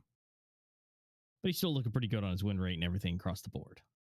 Yeah, and Faultless is kind of like the brains. He's the IGL, the captain, the guy who leads the team to victory. Then we're seeing Fricks against Isaac here again. Isaac is that IGL as well over on the side of Merciless. 131 maps played with a KD looking higher than Fricks and rating higher as well. Honestly, everything is higher across the board except for that win rate. Yeah, and so that's really the biggest thing. And being able to take those wins, that's the thing. And these are two Titans that'll be going up against each other. Basically, the Titan of North America, the Titan of the Eurasia region. This is just going to be, the clash of all clashes. So it's going to be exciting to see kind of the highest tier gameplay from the highest tier players at this point go up against each other. And also confirmation as far as MyLine goes, he is technically number 4 in all of the professional esports for the rating, but the two people in between only have like 30 maps, and then right above that is going to be Metal from South America. So if you just take the other two that have just like the tiniest little maps there, and they're basically neck and neck with a 0.7 for him and a 0.63 for MyLine. So yeah, MyLine is basically second runner-up to best player in all of criticalops esports. Yeah, which again, not too surprising. I mean, I think we're going to see a lot of clashing and amazing criticalops gameplay between these players. I think Vape was up there close as well. He was like 1.52 or something. So, I mean, like, some of the ratings on these players are just going to be absolutely ridiculous. Now, again, this matchup is going to be quite interesting because Merciless, who ended up placing second in Pro League last season, are playing against Rain. Now, Rain, we expect them to be Titans, right? They have a lot of tournament history, but recently in Pro League, they didn't place as well. In the last season of Pro League, they didn't even make it into the top 4 teams, if I'm not mistaken. And so because of that, you'd expect them to maybe not be playing at their optimal prime or whatever. But with that being said, we were kind of thinking the same thing of Violent GG. We were expecting them to go absolutely crazy, and it ended up being underestimated who beat them. And they were also a team who had to fight their way up and qualify. So I really have no idea what to expect from this game. I genuinely think this could be anyone's match coming into this year. Yeah, I don't see anything that's pointing me in any direction towards either team, and I think that this could go either way. I think we could still see a 2-0, but I also think we could see basically 12-13 all the way through. I mean, between the skills and the win rates between everybody, I just think this could easily go all the way, or someone could just lose just barely both times. Yeah, I mean, literally anything is possible at this point. And again, the winner of this game gets a free pass to the semifinals of Worlds, whereas the loser is going to have to go ahead and fight against underestimated the winner of that game, moving on to the semis as well. So it's not like if they lose this game, they're being sent home like the last game. Whereas with this match, it's if they win this game, they actually move on pretty far because they're going to guarantee themselves at least those top 3 rewards when they get to the semis.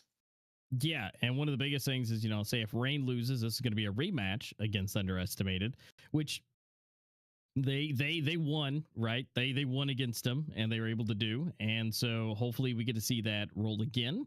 And if Rain gets dropped down for some reason that technically, based off historical, what they've already done, they should be able to come back again and rematch again, moving into the next set to try and try to go to the actual grand finals. But Merciless, I feel like if they get dropped down, it's kind of an unknown on how that's going to go against Underestimated. Now, again, maybe it was just the day when Underestimated played Rain, but definitely, depending on how these matches play out, we could potentially see some predictions with how they play and to how maybe they could go up against Underestimated and kind of guess a little bit, educated guesses on how that might go. Yeah, now honestly, I'm not gonna lie, I'm expecting Raid to be probably the most interesting map of today, just because I know for a fact that Merciless and Rain are both teams that really like to utilize an aggressive playstyle. They like to push up, they like to take map control when they can, and Raid is a map that really encourages you to play aggressively and play a little weird and wacky, I guess you could say, because that kind of stuff and that kind of playstyle is heavily guaranteed on this map. Whereas when you get to maps like Soar and Canals, which are how we're closing it out, they really punish you for getting aggressive. You can do it sometimes, you can make it work occasionally, but you cannot make that your overall playstyle on the Coalition side, because you are just going to get shut down for doing something like that. Yeah, exactly. And, and I think that's great. It's challenging the way they do things. It's challenging their play styles and what they feel comfortable doing, and makes them a better team for it. Because if they're able to challenge their beliefs and the way they want things to go, then that will only make them better at determining situations, but also being versatile, and to where when a situation comes up, that team can kind of figure out what needs to be done and adapt to it. Yep, now it does look like we're just waiting on the final player to go ahead and join the lobby before we know for sure that we're ready to go with this. But dude, I'm almost ready, man. We're here. We got Merciless versus Rain. We're going to Raid, which we haven't seen Raid yet today. We're actually getting all unique maps today. Like, we got Castello, Port, and Village earlier, and then now we're going over to Raid, Soar, and then Canals. So we're going to see 6 out of the 7 maps today, which I thought for sure we'd see at least one repeat map, but we're not getting any of that today here. No, that is an absolute treat to see all of the different maps. Again, -1. A sad face for Bureau there, but it's just not love today. But we still have a chance to see it, obviously, going through it, and we still got many more maps to play. But again, it's super nice. It's clean. We're no repeats. We got to see an entire stacked first set of games with mine and yours preferred favorite maps all together, which was absolutely amazing. And now we get to see the rest of the rest of the maps with Raid, which is also one of my top 4. Soar and Canals, being the old faithful. I think it's a great matchup and a great pairing for these teams specifically. Yep, and again, more cross-region action is about to take place, so I fully expect this to go to map number 3. The only way I see it not happening, because Merc did pick Raid for the first map, which means we are going to be on European servers. So if Rain pull off Raid, and they can do what they did last weekend, because last weekend they won Soar while being on North America servers. If they can do that again, then they could potentially 2-0 here. Now, I think it's very unlikely, but it's definitely like a remote possibility.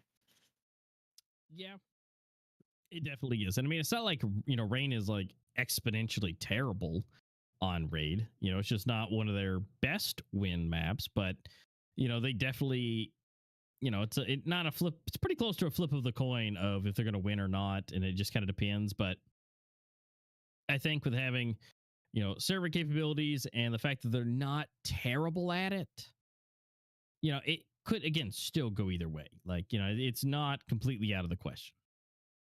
It definitely could go either way, but it does look like we are ready to hop into the knife now. We just got all the players in the lobby, and we can decide who's going to be starting on what side before we hop into this next map. So I think it's time for us to hop into this knife round.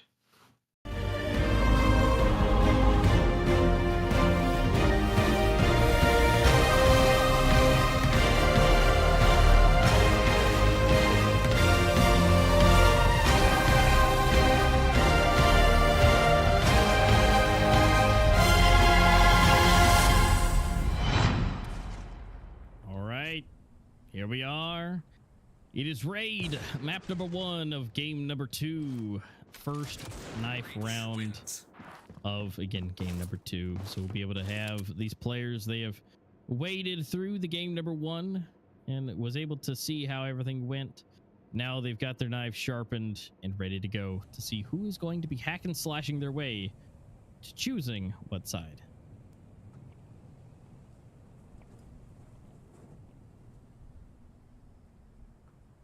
All right, the hack and slash is about to commence now. Obviously, we know from history that Merciless are the team that are famous for the corner stack. I don't know if they invented it, but they definitely use that strat a lot. And I think I can already kind of see them from the third-person camera. There we go. Yep. They're corner stacking by the forklift right now. I'm definitely very surprised by this.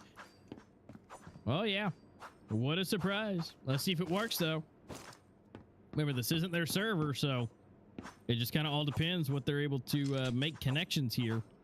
And, you know, if Rain can get in and out a little bit here, back and forth. Let's see. They're working their way down. And actually, yes, it is Rain, even with the corner stack, to take it. And, of course, you're basically your second best player getting a double kill on the end. Dude, the corner stack failing them is not something you see every day. No. But, you know, it is well deserved because, you know, it is Rain. So if anyone's going to do it, it's going to be them. All right, we're about to find out what side these guys want to start on before we hop into the next map here. I'm excited. We're about to kick off the second match of today's stream over on Raid. It looks like Rain have chosen to start on the breach side after winning the knife. That is the confirmation we just got. And now we're just about ready to hop into the pistol round here.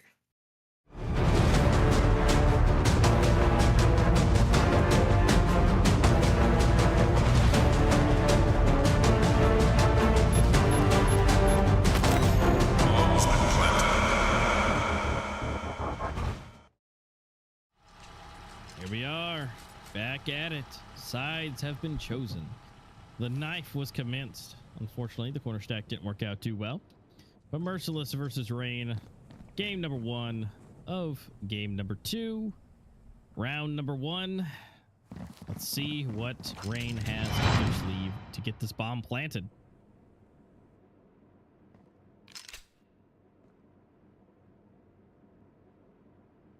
All right. And here we go. We are ready to kick this off. And things are about to get interesting here. They're stacking heavily over towards the A side. I'm sorry, towards the B side, but now we're getting a rotation for Merc. That bomb is going to go down for Rain. And I'm seeing a lot of armor on their side. Ottawa just kind of playing back. I guess he's expecting some kind of late lurk or something. Wives, now with a flash in hand. He's in for a world of trouble. I don't think he expected them. Oh, the timing is going to be awful for him. He jumped around the corner, and right when he did, they all pushed. Eluse is going to get spotted out in the back there. And they're pushing for the Coalition spawn out to take control of this. And what is this strat for Merciless here? They've just all retaken. Scott is the last one standing, but he's going to get taken down. And it's Rain to pull off the pistol round. Wow, that was fast and dirty. They got in there, got it planted, and then just deleted the rest. And so, round number 2 already underway. That's Rain buying up. They've got 5 weapons, 5 rifles, and now, of course, the smart move, they have basically just all defaults on the side of Merciless. There is a nade, so that might actually help out. At least soften them up a little bit.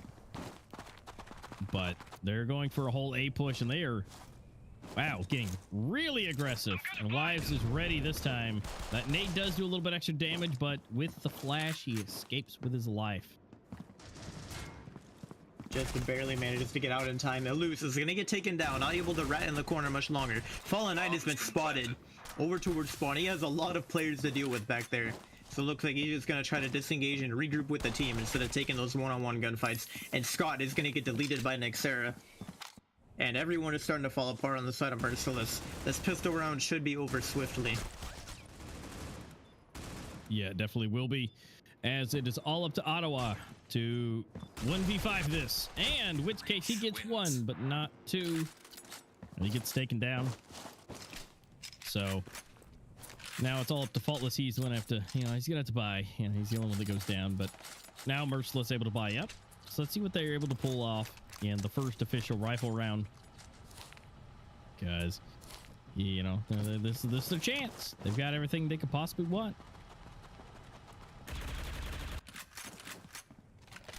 Yep, and this is going to be a very important round for them. They have the AUGs. Honestly, they probably would ideally like to have a little bit more money just so they could, buy some more smokes and stuff to help stall out the pushes. Luke's going for a lot of spam through these boxes, but he needs to be careful when popping these shots. Now, Wives in the back. Looks like he has a smoke ready to go for the Coalition spawn. And he's just chucked a smoke. Eluse is spotted out. He's been spotted as well with a jumping. He's gonna run for his life towards the arches here, just so we can stay alive on this rotation. Vape is able to find one. Eluse going for some spam. Ottawa getting a spam kill as well. The spam kills through the smoke are going crazy right now. Rain have gotten the bomb down, but the player advantage is definitely not in their favor. And Arm is going to come out from tunnels and find another kill. A flash from Faultless, and he's going to jump on top of the box, and he's able to spot Arm, but he's fallen in the smoke. What is going on right now? It is chaos. He's going and knife swinging. What is happening? Wives has actually dropped down to the tunnels here, and he's going to slowly walk through the smoke, but Eluse is holding him down. And Merciless pull off the defuse, but what a chaotic round that was from Rain. Oh my goodness. He tried so hard, but running out of ammo kind of hurt. So yeah, it's definitely what, a terrible thing, it happens with the smokes, but either way, they're gonna rack it up all to 1 point at least, and so Merciless is gonna get their first point on the board. And now we're going to see the weapons being bought up again. So this will be another full round because, Rain was able to get the bomb planted and some kills. So you're able to have that extra economy to work with.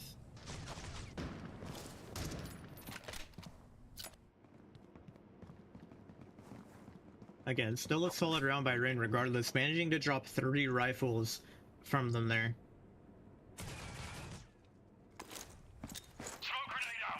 And Ottawa tossing a smoke towards B long. They're gonna disengage after that. Rain looking like they're kind of trying to bunch up for a B push here, but no commitments have been made at the moment. Nope, they haven't made that decision yet. It looks like it's geared towards B, but obviously they can do a rotation.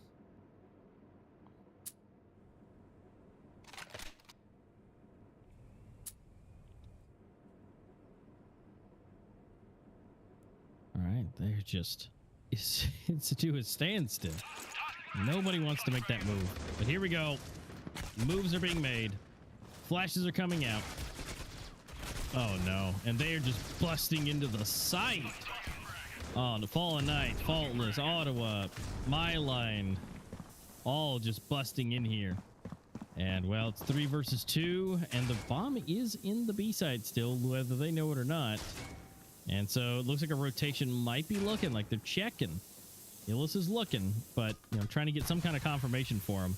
But the bomb is ticking now, and it is now planted. And so now it's a 2v3 retake. And My Line does take down Illis, and now it's a 1v3 for Vape.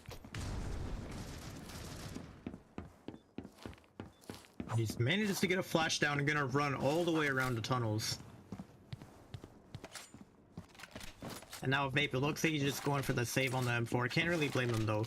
And everyone is just abandoned site. I mean, if this guy goes for like a defuse now somehow, it's over.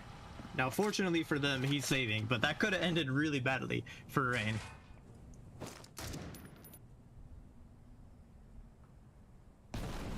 Yeah, they abandoned that a little bit too early, but that's okay.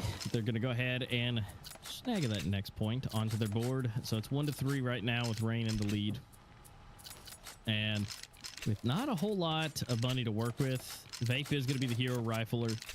And we are going to see a Deagle come out, but kind of like the last set of matches, right? Where Underestimate do those weird buys. Like Vape at least kept the rifle and didn't buy it up, and so they're saving that cash. Even where Ottawa could have bought up, but obviously these are some of the best teams in the world in their respective regions, so they know how to manage that economy and being able to do it. So it's just it's always good to see. Yep, and now the Zeke round is not looking good for Merc here. That's 2 picks already done. Scott does get a nice pistol headshot though, but he's down to 9 HP and he's got to be careful. But it's looking like this round might just end on a B push anyways. Ottawa manages to find one with the Deagle before MyLine trades it out.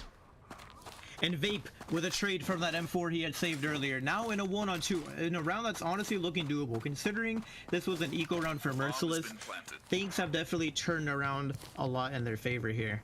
Now is Vape actually going to go for this? That is the question. I think Fallen Knight has heard him running around here and is going to swing him. So I think any chance he has of winning this is about to get shut down. And there we go. Yeah, Fallen Knight is just going to hit him with the backstab. Rain currently in the lead by 4. Again, the bigger their lead is, the better, considering this does go to 3 maps.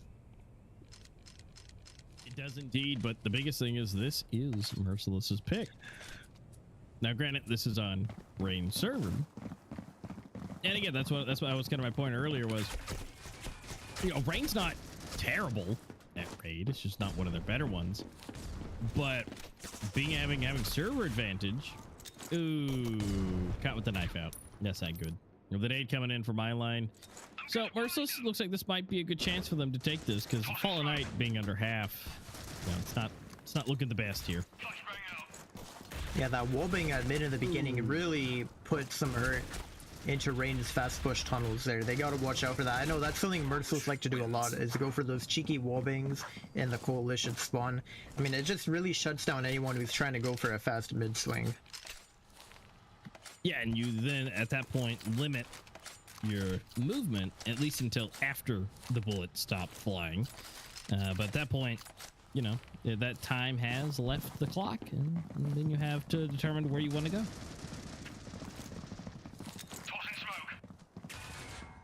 And now let's see what Rain have planned for this round. It should have been a full eco round, I think, but we have a bit of a broken buy instead. Ottawa kind of missing that smoke, which is a bit unfortunate for him there. And it's looking like Rain might be bunching up for an A push here. I mean, I'm seeing a lot of presence towards A. Not really making their presence known at the moment, but they are walking up there. And it's a fast B flank as well from these players. I mean, look at Arm. He's worked his way into B heaven here. MyLine might contest him in a moment here. I'm not sure if they know he's up here. But Arm is kind of just chilling in heaven right now. Now Scott is jumping, trying to peek over that barrel.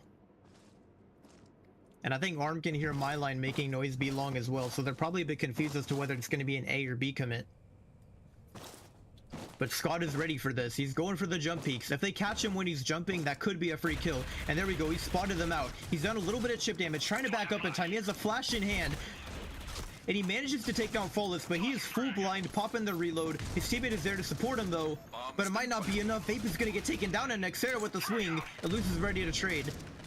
But we're down to a 3-on-3. Wives is super low on health. And Eluse with a pre-fire, able to take down Fallen Knight. Wives is basically 1 HP on site. He's been spotted with that jump peak as well. And he's about to be a dead man any second now. Wives is going to take him down, and it's Eluse with the SG swing to finish it off with a headshot. Yeah, and they, you know, retook the site wonderfully. Bomb has been defused. I mean, that was great. They did a lot of damage to Rain early on, and so at that point, you know, they just had to do some cleanup. And the fact that, you know, the health department, once the retake started happening, it just wasn't their best friend. Now we're gonna check the community voting. I think you guys like to do. And 86% is aiming and looking at Rain to be able to take it. 14%. It's basically the same thing almost as we saw last time for underestimated. Now, is that a good omen or a bad omen? I don't know. At least for Rain, and, you know, being the one that has the 86%. It didn't go too well last time for Violent GG.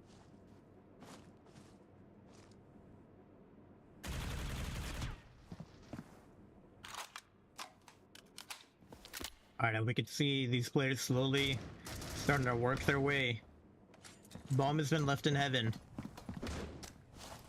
And Rain have a little over a minute to work with on the clock. But they are definitely taking their time. And we can see the late mid lurk here. Ottawa about to walk right into it. But Fallen Knight can't make it happen. Ottawa's going to win that out. And Flawless now has to worry about Scott playing under sight. But there's also, he has to deal with Arm over towards the tunnel. And it's just not good for Flawless. I mean, he's got to deal with 2 players holding him in a crossfire right now. And it's not going to be easy to make that entry happen. Ottawa with a nade towards V-Long. That's going to do some damage. Oh yeah, Nixera, Myline, and Wives all taking a hit from that frag. And now he's going to go for the swing. Manages to get one. Follows with the peek. Is able to take down Arm. Scott is still alive on site. Do they know he's here? He's actually going to get taken down by Myline. It looks with the backstab, trying to wallbang on Nixera. Now going to contest Heaven, it looks like. It's Myline with a headshot. And Eluse has chosen to back up and wrap around to V-Long. Can't really blame him.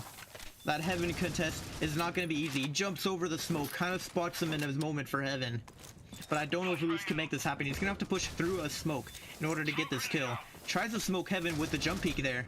But he's going to get taken down by Myline with the swing from tunnels. And Rain put another one on the board.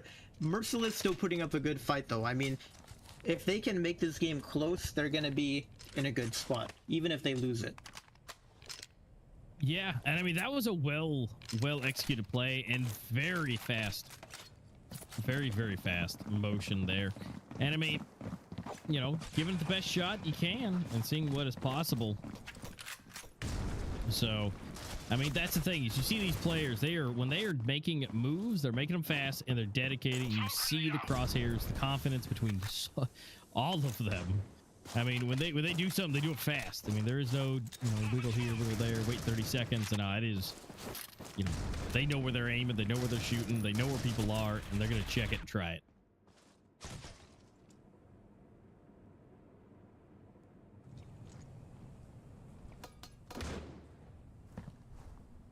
Oh, and Vape kind of going for the swing. He's on the hunt. Is he going to find anyone, though? It's looking like Rain are going for the full rotation. Vape could have a well-timed flank, though, if he plays his cards right. And Rain are slowly starting to work their way up towards A. Vape is definitely calling out to his team that he's on the backstab right now. And you can see Merc are prepared to defend against his A push. Now, Rain do still have some smokes for spawn, but it looks like they didn't actually throw any. They might try to sort of finesse it as they're walking in here, or they might just go for a dry peek. Eluse tossing the smoke towards the gravel, and they're actually going to cross with the perfect timing. No one's contesting it. How do they manage to make it across there? That is ridiculous.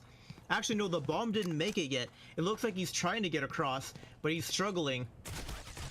And Myline's actually going to spot out Vape on the flank. Eluse running through the smoke, able to take down Wife. That's even trades down to a one-on-one. 15 seconds on the clock, and Myline has to go for either the plant or the kill. And he's going to pick up the bomb. And now he's going for that plant, and he's going to get it. But he's going to expect Ottawa to be running through the smoke. He is. Can he win the gunfight? No, it's going to be Ottawa to clutch it up on 44 HP. And Merciless now only losing by 1. Bomb has been defused. That's incredible. I mean, that could have went either way on that 1v1. If he had just looked just a little bit further out on the smoke. But he didn't. So that's going to go to Merciless. And I mean, again, like I said, this is, you see the confidence. They have decisions. They're very quick on them. And, both sides are getting things happening so nicely. And again, they're timing. You see them waiting and counting, waiting to see if anybody moves, especially here on mid. And they're combating against it by also waiting extra time. And so it's just all about the big brain plays. But yeah, Merciless is only 1 round separated now. And we're already on round 10. And so, I mean, we've only got 2 more real rounds after this before we go into the flip. And I feel like we hadn't even been in here like 5 minutes.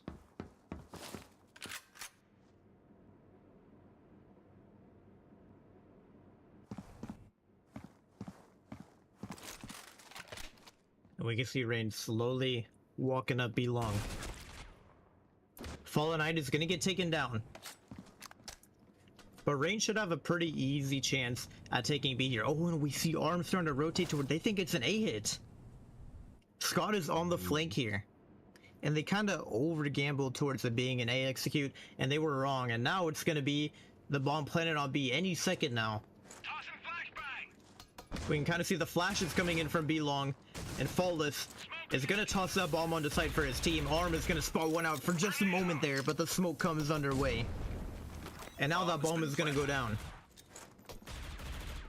How do Merciless handle this retake? That is the question. We have Scott coming in for a wide flank. 2 players coming in from tunnels. Rain have full control of B long and can do whatever they want with it. And Faultless, oh, he was contesting that, but it looked like he backed up. Arm able to get a pick on Wives.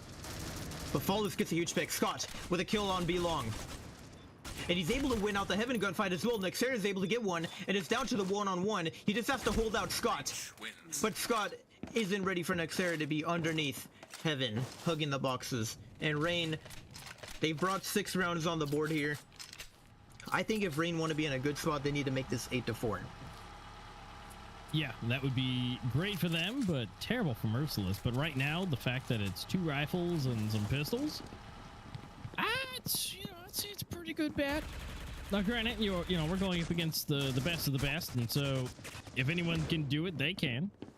But they got hit pretty hard there, and so Scott being low, Arms low, well, really low now. This Faultless took them both out. Fape really low, and so everybody's just getting deleted at this point. And, dude, it's a flawless round. oh man, it's like I'm talking about how low they are, and then they're just going off by name and just delete. Oh, that one too, delete.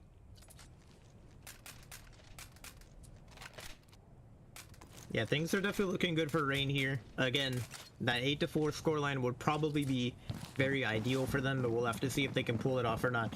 What do Rain have planned for this round? It's looking like a hard B execute. That's 5 players running a B long right now, and they're about to contest this as well, it looks like, with a lot of pre-fire, but it's armed to get a 2K. That's going to be huge for Merc. And everyone on Merc has basically already started rotating over towards the B side. They are fully confident to start an A push. Nexera hanging out in Boiler, trying to see if maybe he can't spot anyone on a backstab here. And my line is able to take out Vape as he's lurking through the tunnels. Otto has already rotated into the Coalition spawn, anticipating an A execute. Arm is still hanging out by B long. Not really spotted anyone quite yet, but he could hear a lot of Uto being dumped. And we still have a loose anchoring site in that corner. However, Rain do a very good job of clearing that corner. I don't think they've failed to clear that corner a single time so far. So that's definitely a risky spot for a loose to be playing in if they do commit to the B push. But it looks like they might actually commit A. And look at this, Rain taking advantage of the many lanes that this map has to offer. We can see Nexera has worked his way into the Coalition spawn. He's actually coming behind Arm right now. Arm has no idea. Is he going to contest him though? No. I don't think he is. No, he's going to turn around again. I can't really blame him, just going for the safe approach here. He can get a backstab on any potential A players if he plays his cards right. He's got to slow down, though. He's got to be quiet. He can make this happen. Oh my goodness, no. But no, Ottawa, that is not how it's supposed to go for Rain. Nexera still wins that gunfight, but now he has to make a move for the bomb. There's 16 seconds on the clock. He's gonna pick up a full set of util. He can maybe jump that towards the tunnel there, and yeah, there we go. A flash is gonna get eaten by Eluse. Eluse throws a counter flash as well, but Nexera dodges it. It's not gonna be enough though. Eluse is going to win the gunfight and get the defuse, and Merc are only trailing by 2 going into the flip here. I mean, that's not bad.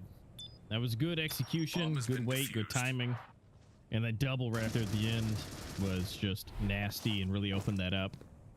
And so now, it doesn't matter who gets it, but of course the pistol and the subsequent round after it here in part 2, well, that could put Merciless at a tie point, or could put Rain on 9. So this could be big if they're able to do that. And, again, this is Merciless's pick, so they definitely need to be putting themselves in a better position and keeping this close. Because, again, round balance is a thing if we have to get all the way down to Canals. Exactly. They definitely need to be playing like every round counts, I guess you could say. Now, Rain, they have a 5-man stack in tunnels right now. This is about to get interesting very quickly. We see 5 players walking up the vents here, and I think they're about to backstab. Oh, but Eluse is going to spot them out, and he finds 2 with the P250. Barely manages to get out alive, and he's able to catch Nexera with a knife out. Does a little bit more damage before getting dropped. Nexera able to find a 2-piece of his own, but we're down to a 3-on-2 here. It's not looking very easy for Rain at this point. No, it's not. I mean, there's a lot that needs to be done here. And what's terrible is now Nexera getting deleted. My line, he's good, but not good enough to do a 1v3. And he gets his face blown off.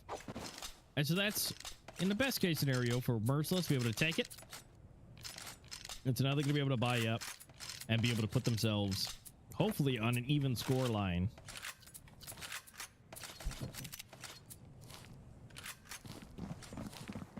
We can see now. Oh, what is that from Eluse? KSG? Hold on. Ooh, really? What? And dualies on vape too. What is going on right now? Is And this they even? both get kills. 2? What? Is this? 4 out of 5? Hold on. Is this season 2 of Pro League? Is that what I'm seeing? Are we memeing here? I think they just memed us. I mean, 2 dualies and 2 KSG kills? Yeah, that is exactly what Rain did not expect. You know, that is absolutely ridiculous. I did not see that coming from a mile away. Just the weapon choice from these guys, and they're going to commit to some of them, obviously. Now, the KSG did get traded out, but Vape does have the dualies in the back pocket. I doubt he'll be able to do much more with it, but we can see Mark just exploding all over this A site right now.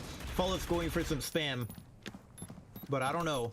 Merc are going to get the bomb planted, and it is a 5-on-5 retake. No util on the side of Rain. Now, Merc have a lot of smokes to keep stalling out the flanks and the coalition spawn, where they can smoke whatever they want, basically. Vape is going to get taken out by a swing from Fallen Knight.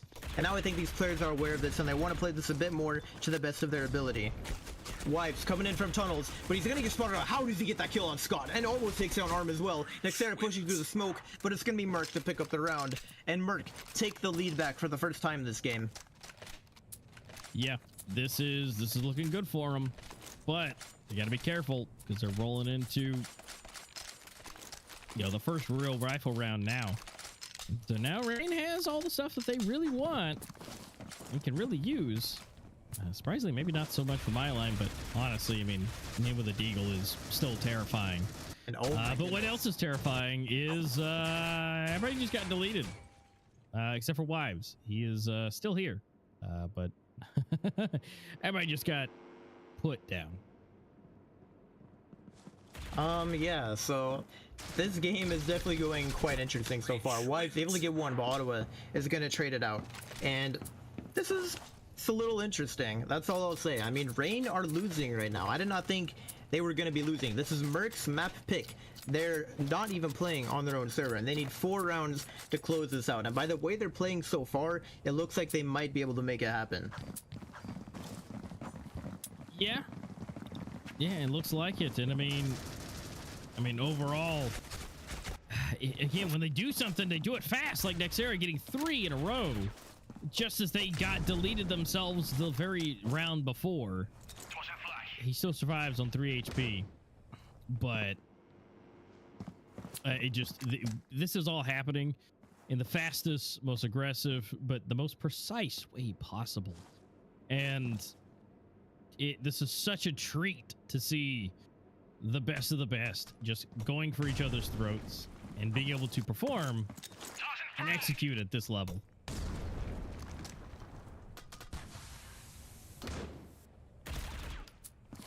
Oh, and Scotty gets a huge kill on Nexera there, and he's just taken off with the bomb now. Looks like he's actually rotating towards the A side. It's all of a sudden just opened up for him. Now, Loose coming in for a mid-rotation. He's going to have to deal with Wives, though. Is he going to expect him? No, he's not. And Scott is left alone in a 1-on-3. It's not going to be easy, but he does have the open sight here. The question is, how does he play this? Definitely money. I think he gets at least 1 here, if not more. He's going to have a smoke for tunnels. That's going to really help him to stall this out. We do have Wives coming in for the... Actually, they're all flanking. Look at this. The 3-man flank from tunnels. I'm not sure if Scott is going to be expecting this. I definitely don't think he's going to be expecting this. He throws a flash towards long just to kind of scare them off a bit. But yeah, I think he's got to know at this point they're coming. I don't know. He's got to be scared there's someone coming from tunnels. He's not going to expect all 3 to be coming from that side. No, he can't. I mean, he gets 1, but he knows there's 1 there, but he does not expect it. Again, he's waiting for someone to pop another angle. Yeah, I mean, that's all there. Honestly, that's a very smart play by Rain, sending all 3 on the flank. Like, the whole time, he's literally just fighting, you know, a mental battle. The whole time they don't even have to worry about him, because he's just like, he's terrified that someone's gonna backstab him from the spawn or from tunnels the entire time. He's not even worried about even more players potentially being on the flank. So that was very well executed by Rain there. Yeah, it was. And, you know, again, there's only so much you can do when, you know, you can't see, you know they're gonna have some kind of play, but guess what? They decided to fake you out on that. And so now rolling again, Fallen Knight in a kind of a bad situation. Now we do get a trade here, 1 for 1. My line was ready for it, but here we go with smoke and grenades and everything getting thrown down. But they don't over-aggress. And so now they get to rotate 3v3. Bomb has been planted. Bomb is now planted, and it is put on. Timer is set. 40. You know, they're putting it on there. Timer is in, and now all you have to do is either wait it out or get these final kills. Now they're going for the stack again, and look, they're still looking all across the way. They might have caught onto it now, though. I mean, Scott able to get a nice opener. Smoke coming out for Gravel as well. That's going to stall them out even more. Byline trying to work his way up here. There's a gap in the smoke. He's going for a flash towards tunnels. A smoke to help cross, but the timer is starting to tick down. Myline down to 4 HP in the midst of all the chaos. He manages to find one, but Vape is going to get the headshot refrag. Yep, and well, that's going to put Merciless up on the double digits. And that's probably not the best thing that you want to see if you're a Rain fan, which clearly 86% of you are. But, you know, again, Rain, if it doesn't say, you know, thank you for playing, you lost, you know, congratulations to the other team, Rain's not out yet. You know, yeah, they're the comebacks. Okay, Myline is able to get the kill. Does he expect another one to be here, though? No, he's with the reload, and Vape is going to get the kill. He tries to turn around, but he's getting overwhelmed. Merciless, I don't think they're going to get this round off. 2 players left in Evan. It's going to be difficult. I will say that much. Yeah, this is going to be rough. This is going to be something that they need to take their time for. And wait and see what they can do. But, you know, there's a minute left on the clock. Timer is ticking. But a 2 versus 4 is not your best friend to be aggressive.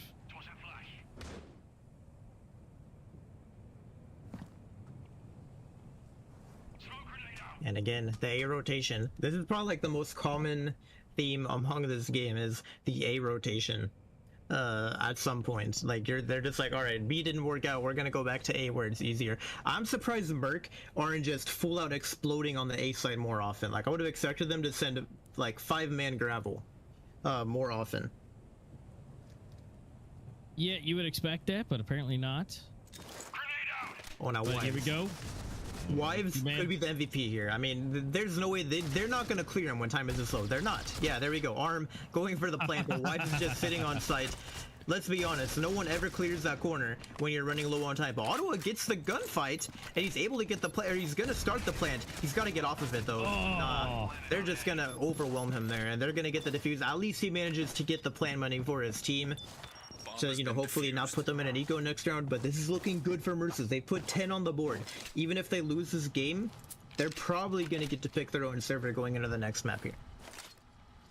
Exactly. Yeah, this is looking really good for Rain right now. And actually, it looks like they do have to eco. Ooh. But we do see AR-15 coming out, though. That's a fun, you know, so loose. Hopefully we can see some action from that. See if he can get a kill or 2 with that. Fallen Knight trying to get some spray in. He does ping Vape a little bit. Scott getting a little bit of damage, but he is able to at least get 1 kill with his shotty. Naxera is actually able to clean up some extra, getting rid of both shotties out of the mix. Oh, and look at Eluse. Dude, I got my eye on him, bro. He's in the spawn. He spotted one out with the AR-15. Dude, you gotta use the scope there, man. That's what the gun is for. No, he tried to go for the hip fire. I think that's like the one time you actually want to scope in with the AR-15. Do they clear Wives here? I mean, this is the 2nd time in a row he's about to use this spot. It doesn't even matter. Fallen Knight is just gonna shut them down. Yeah, especially when you're looking through the forklift, you know, use the scope. You know, that's what it's there for. But, you know, you win some, you lose some. So here we go, rocking it again. It's 10-10, both double digits. Anyone's game still. Both teams still in this and fully bought up.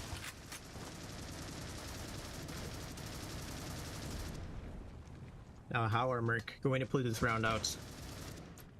We can see the bomb has made its way towards A. The Vape kind of hanging back on the lurk. Again, Raid is one of those maps that really rewards you if you can lurk correctly. So anyone that can pull off that lurker role successfully is probably the MVP of the map here. Now we can see Vape is hanging out over towards B. I expect him to strike. at the perfect moment. Flash coming out towards the gravel. And Wives jiggling in the vents. Not spotting anyone at the moment. Eventually, that A push is just going to come in. So it looks like Vape is actually wrapped around and regrouped with the team. Now, Fallen Knight is in an interesting spot here. He just has the grenade in hand, it looks like, ready to throw it. And there we go. He tosses the smoke and gets out of the way just in time as soon as he spots someone. And now Merc, their presence has definitely been made known. Yeah, they know that they're there. Fallen Knight. He's throwing. He's having a good time. He's letting people know, hey, we got some stuff over here. You guys want to come on and join the fun. He's trying to hold him down as much as possible, especially Faultless here, trying to keep the spray down. But enough time may be passing. So close. We're waiting on... Oh my goodness. Ooh. Loose with that spam, gonna get a huge kill. We have a double backstab from Rain coming in here, but I think Merc are ready for it this time. Arv going for a swing, gonna get one with a headshot, but that grenade might finish him off. And no, it doesn't even need the grenade. Nexera with a double kill with that rifle. Flawless coming in from the back. It's a 3-on-2 hold. But Merc, they're gonna have to lock it down for just a little bit longer. And look at this, Rain are actually saving. It looks like Merc have successfully secured the round. And Rain have chosen to back off and just save those weapons. Again, can't really blame them for making that decision. No, you really can't. And all 3 of them died from the bomb. Nobody getting away alive. That's actually gonna hurt their money. I mean, look at the money. Dude, they can't even full buy. Like, that actually hurt their money a lot. They're gonna have to go for the AKs now. Ouch. Yeah, that, oh man, I wonder if that was, I wonder if that's a bad omen there. I mean... Oof, you know, Rain didn't, you know, get the round, but it's like they killed them all and then bomb exploded. So, you know, maybe Rain didn't get the money, but, you know, that put Vape on a pistol. So, okay. Well, that was very interesting. And then let's see if that plays a part. I mean, Vape has no business of winning a one-on-one with a P250. I think likely he'll try to recover a rifle from one of his teammates. That's probably what's going to happen.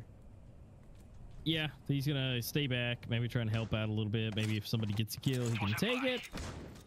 But I guess see what he can do with that, see what he can recover. And I mean, B looks to be where they want to go. And maybe Illis here is trying to make enough noise and let them know, hey, I'm here. And, you know, we're going to go for the push, but Naxera's just ready. Takes down Scott. Fallen Knight in a different position actually this time, trying to get a spam, but they're going for the push, but he makes it away just barely. Throwing a flash, and it gets eaten. Oh my goodness, it loose. It's while trying to line up that smoke. Unfortunate for him. And now it looks like Arm is trying to go for a swift peek. Fallen Knight, does he expect it?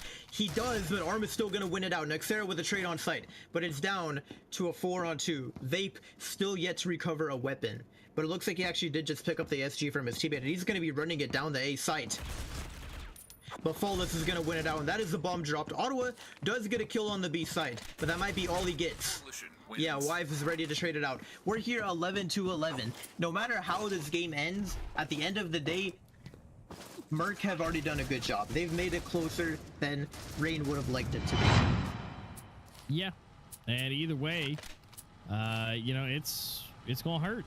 You know, that's the next one has to also be close, technically, to where, you know, they've got to be able to put it up and have it in place and ready to be able to take it. But you know, again, now this is kind of setting a good precedence, being how close it is. Ooh, wait a minute, this is gonna be huge from Wives, but oh, he gets shot in the side. Ooh, that shotty's gonna be nasty. We got 2 shotties down there. They could hold it off, but surprisingly not. They're having somewhat of a difficult time, and it's a grenade to finish him off there.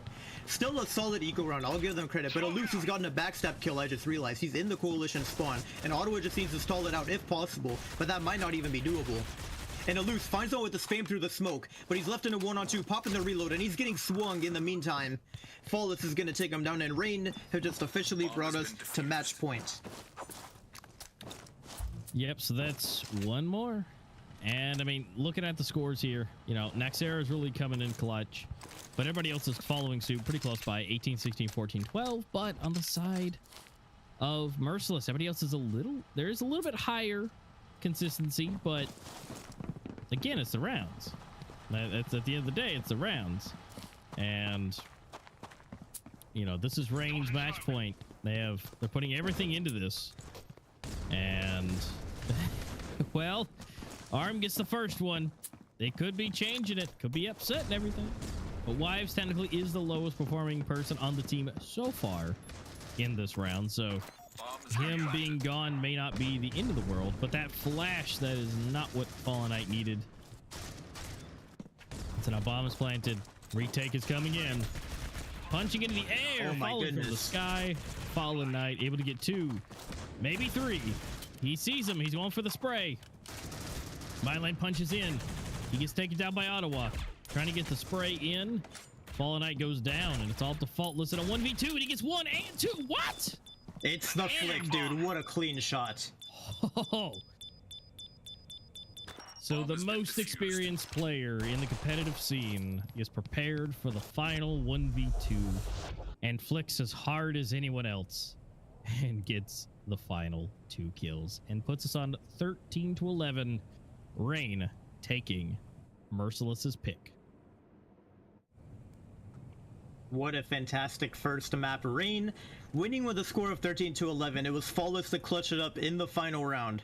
Congratulations to Rain on getting the first map. They are currently taking the lead, but now we're going over to Merc's servers for the second map on Soar, and that is where things are definitely going to get juicy. What do they have in store for us here? I honestly am curious to see how this plays out, because right now Merc, they want to try and win the scoreline of 13-10 or better. If they can do that, they're going to get to pick their own server for map number 3. Yep, and so that is how that is going to go, which I mean, shouldn't be too bad, you know, to maybe be able to do that. But again, we'll find out, because, you know, the next map that we have on the docket is Soar. And might I remind everybody that Rain is currently 8-0 winnings, 100% win rate on Soar. Yeah, that's nothing to really be you know, kind of afraid, you know, that's, you know, it's basically the, you know, as much as Soar's not like the most picked map, they are flawless. Yeah, and again, that flawless record is going to be hard to beat. I mean, if Merc can beat them, that would be great. Last weekend, Rain did end up winning on Soar while they were playing on North America servers. It's very much possible that they'll do it again. But Merc were playing fantastic on the first map already, so I'm already excited by that performance from them in the beginning there. Yeah, that is another thing to take into consideration, is how well that they were playing with that. And so, well, you know, congratulations again to Rain for taking the first one. But again, they've still got to do it one more time on their map pick. So, you know, again, will Merciless be able to do it? You know, well, again, we'll see. That's coming up next for it. So, you know, it's definitely something that we got to take into consideration, that Merciless is playing such a high level right now. And the fact that they were able to do so well on European servers, you know, it could be that Rain could do better with the extra ping difference. We've seen teams do it before. But at the end of the day, we'll just kind of have to wait and see when it comes to the second map.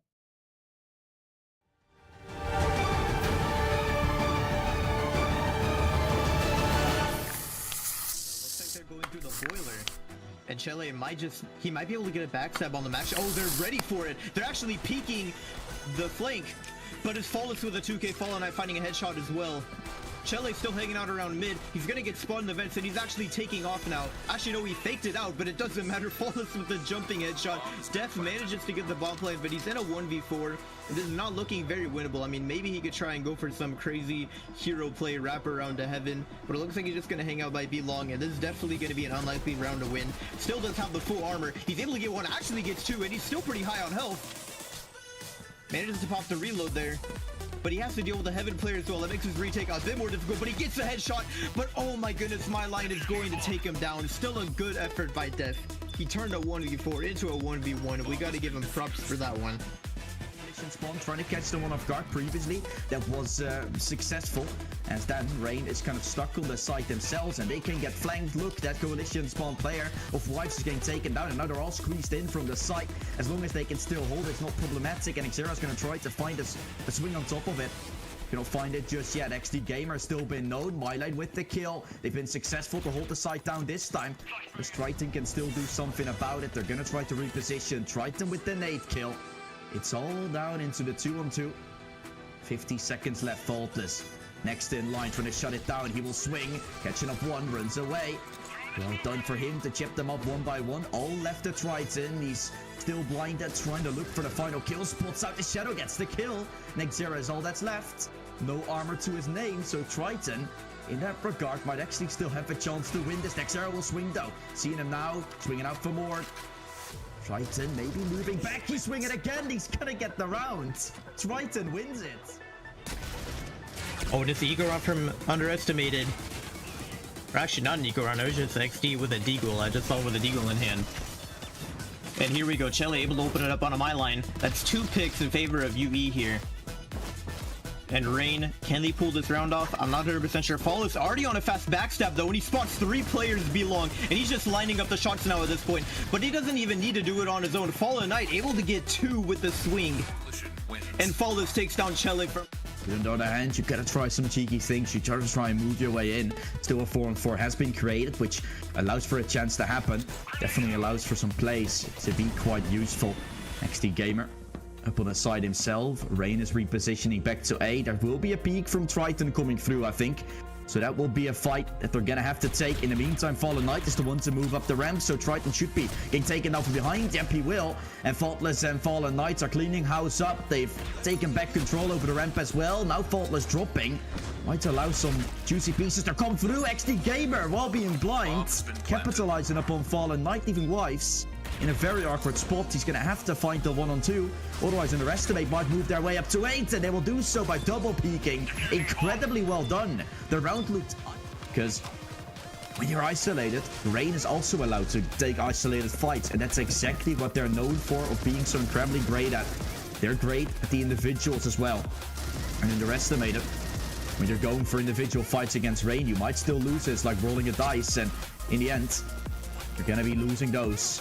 What a great performance so far for Rain. They're shutting them down. XD Gamer able to play and find himself Nexera. Myline still on the site, but now he's all that's left here onto the A side. Still going to shut it down. Swings out for more. Myline tries to do so, but getting taken down. Leaves just Faultless remaining. What is that shot?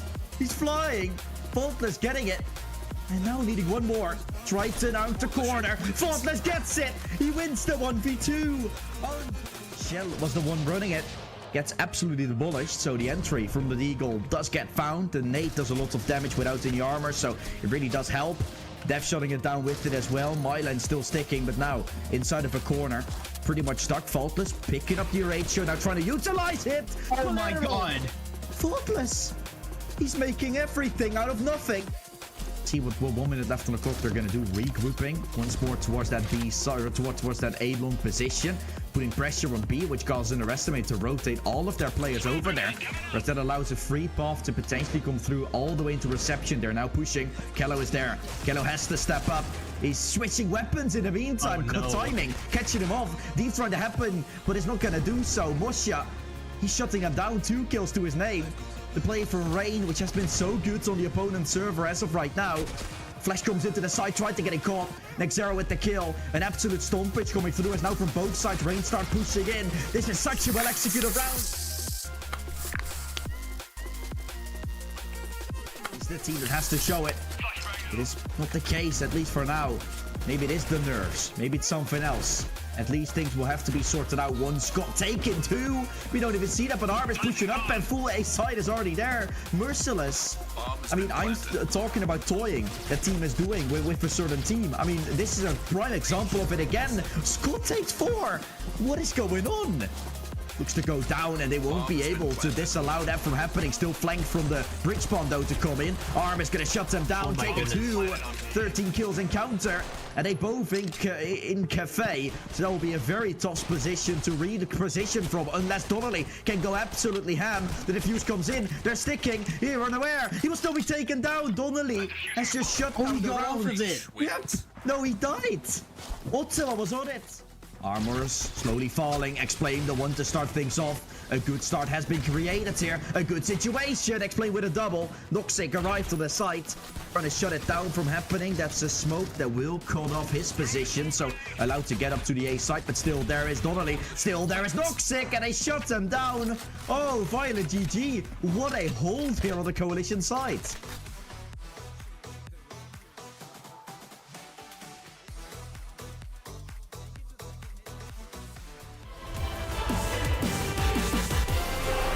Date comes in like a statue and drops twirl. He's almost able to double up drop shots and the XD in hand. I bet he's smiling about that one. Rick's causing havoc, finding clone, and God's on. It's gonna drop down Josh. We're down to 2 versus 2. That bomb is slowly ticking down. I don't know if they're gonna have enough time to get there. God's over to the corner, finds Scott, but it's fake with the third. He's got God's down on the ground. It's all up to him with 7 rounds in the magazine here. Can he find the remaining player?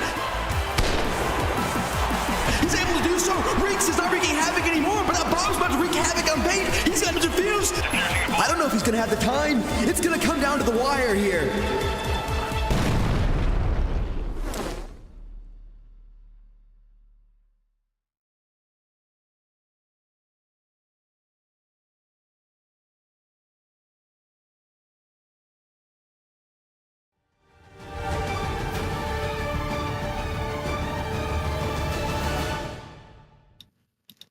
All right, guys, thank you for hanging out. Welcome back. Thanks for hanging out in that short little break. We just got done seeing Rain and Merciless go up against each other on Merciless's pick. And that was on Raid. If you guys are just tuning in, Rain just took it out. But before we go into that, too much detail just yet, we have a special guest with us, Mantis, don't we?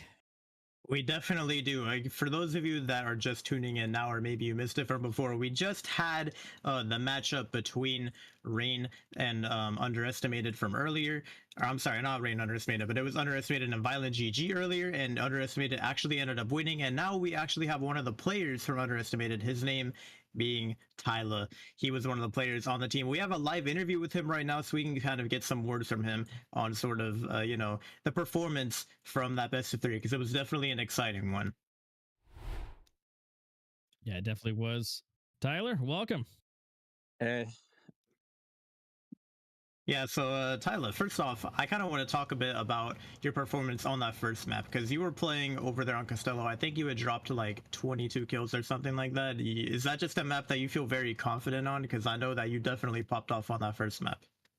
Yeah, I went 24-9, and it's honestly like one of my favorite maps, because it's a ranked map, so I play it like all the time. Awesome. Yeah, your performance was awesome. I mean, the team itself played beautifully, but again, obviously you were the MVP there, so you know, definitely showed your skills and abilities. Now, as far as moving into number 2, we noticed there was a little connection issue there. I'm assuming that's why you had to unfortunately dip out for the third one. Oh yeah. Second map, I used Ethernet to play, so it got unplugged. So I had to redo my recording. Yeah, I had to redo my recordings. So yeah. Yeah, you know what? That's honestly really, really interesting to hear that you actually have, you know, Ethernet for it. You know, a lot of times you may see Wi-Fi, but you know, definitely, you know, hardwire connection would be the best and to have the lowest ping. So yeah, my Wi-Fi wasn't working. Like the connection was pretty bad, so I used Ethernet. You know what? That actually makes sense. I've seen some people have Ethernet setups for their mobile devices.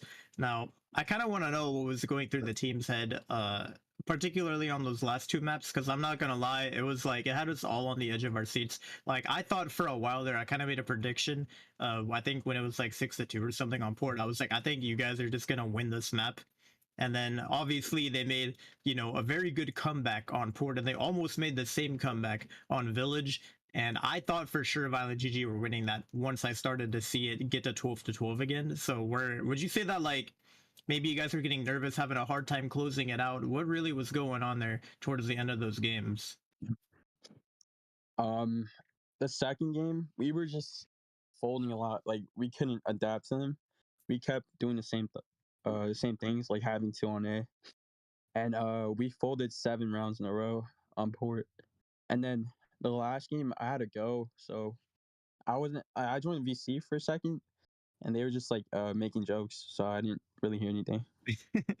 Yeah, well, I don't know if you missed it, but they may or may not have.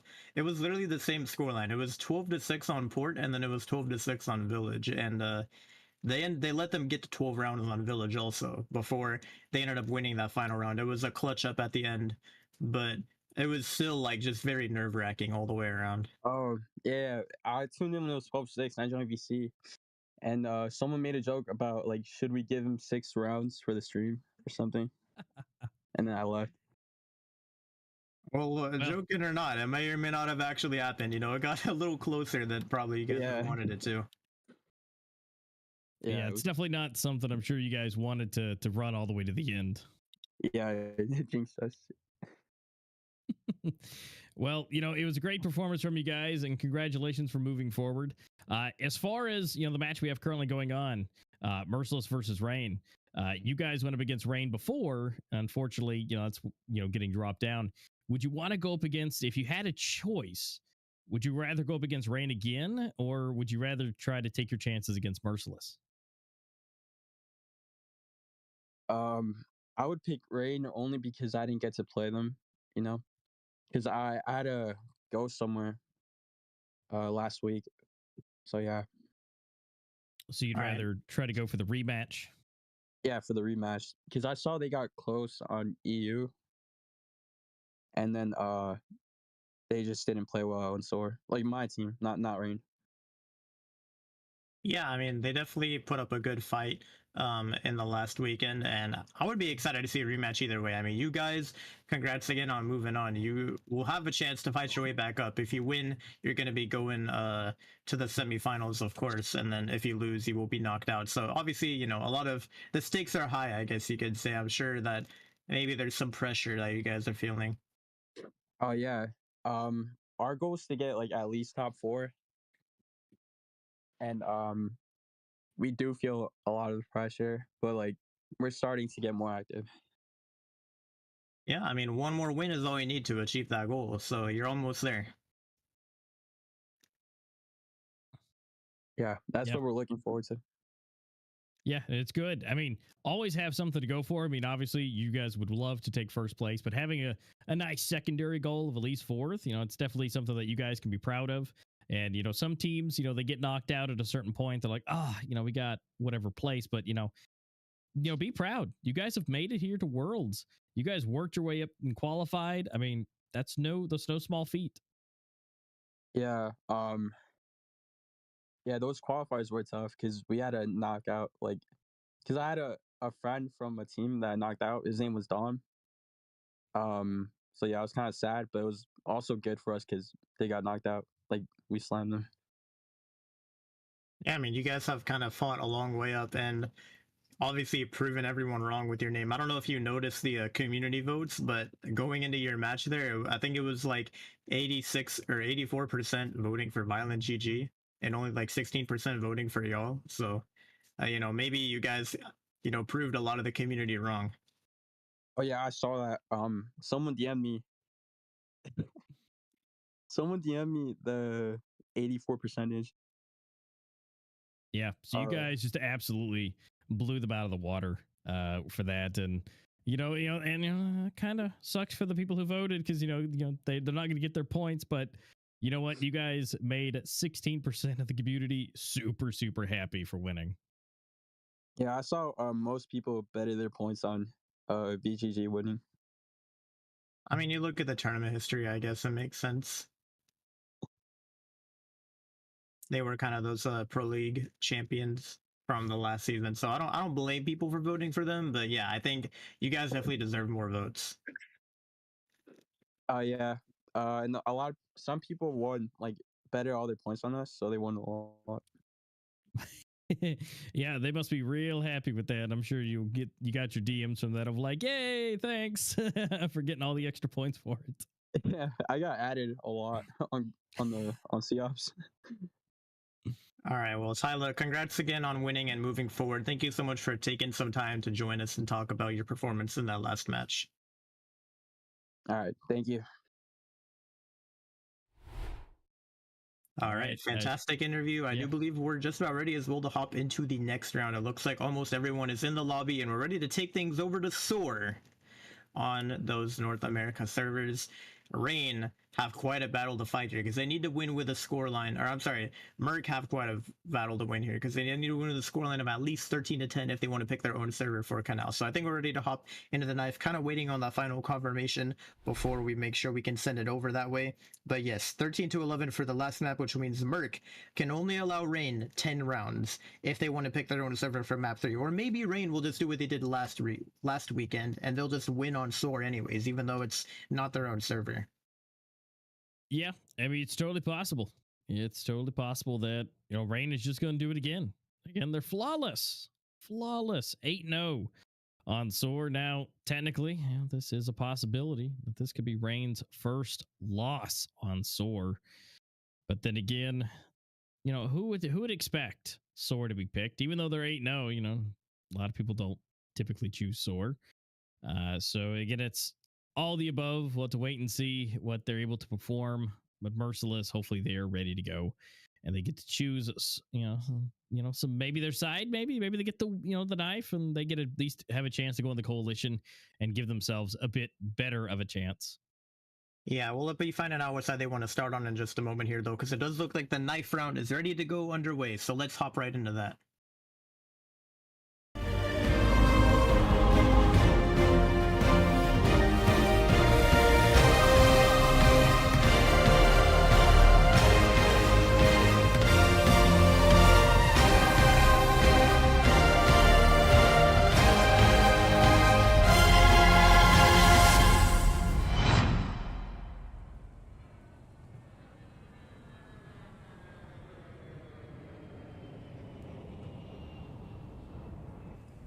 Welcome back to the Soar map of champions, Rain's favorite unconventional map.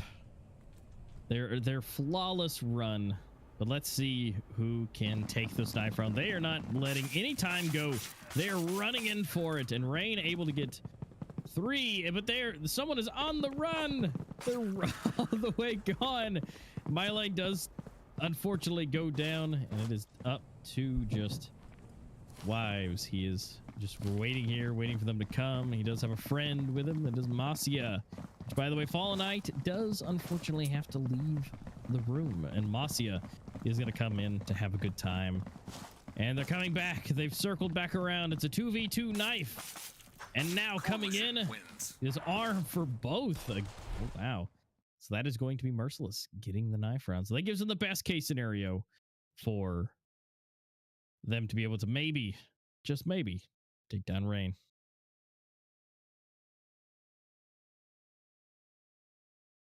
I'm curious to see how Merc are well prepared for this map, because again, live map bans. No previous practice could be done. I mean, I guess obviously there's like some overall practice, but nothing too crazy as far as like we knew the maps for days. Yeah. And the biggest thing is, they got to bring what they got. There is their chance to devise a plan, a couple days in advance. This is here, this is now, this is live action. That is going to be what is going to happen. Again, this is Merciless versus Rain. Map number 2. Going on to Soar. Coalition wins. Let's see what they have for us as they go into the final reset and get this pistol round underway.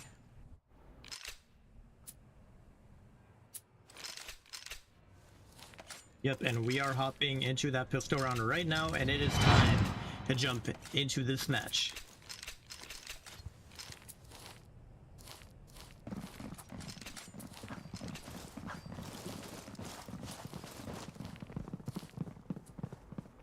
All right, and there is that lovely substitution we were talking about. I was talking about earlier, that is Fallen Knight, unfortunately, has left the building, but Masia has joined in to have a good time.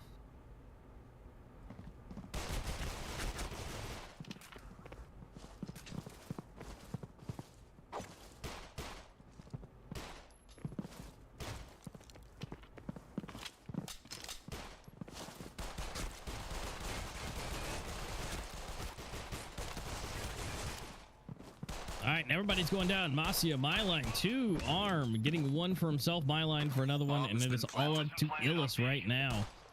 Bomb's been planted, but you know, 1 versus 4, probably not the best. And no, that is going to be Naxera, and of course that's Rain, doing what they do best on their best map possible. Not too shabby. Yeah, definitely a very, very strong start for them, and we can already see the AK forces starting to come underway. Not very surprised that they're choosing to go with those buys immediately off the bat.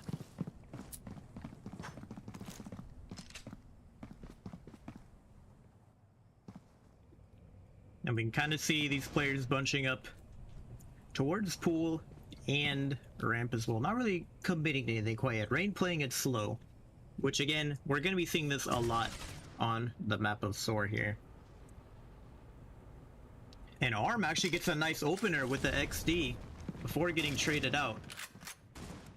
That is definitely a rifle drop that they probably were not accounting for previously. And I think Scott has been spotted out there. Myline with a flash, but now it's going to be a B push, it looks like.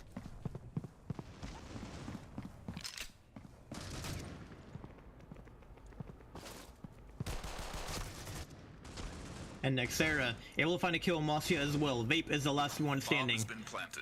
But no rifle. Actually, there is a rifle waiting for him, but he can't make it in time. Myline is going to swing around the corner and take him down. Yeah, that's going to be Rain grabbing their 2nd point on the board.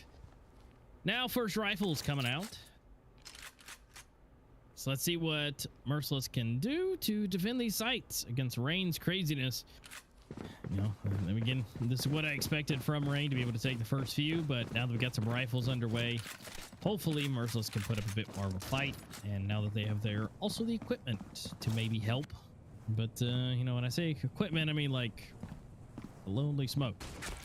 They got the weapons, but that's about it.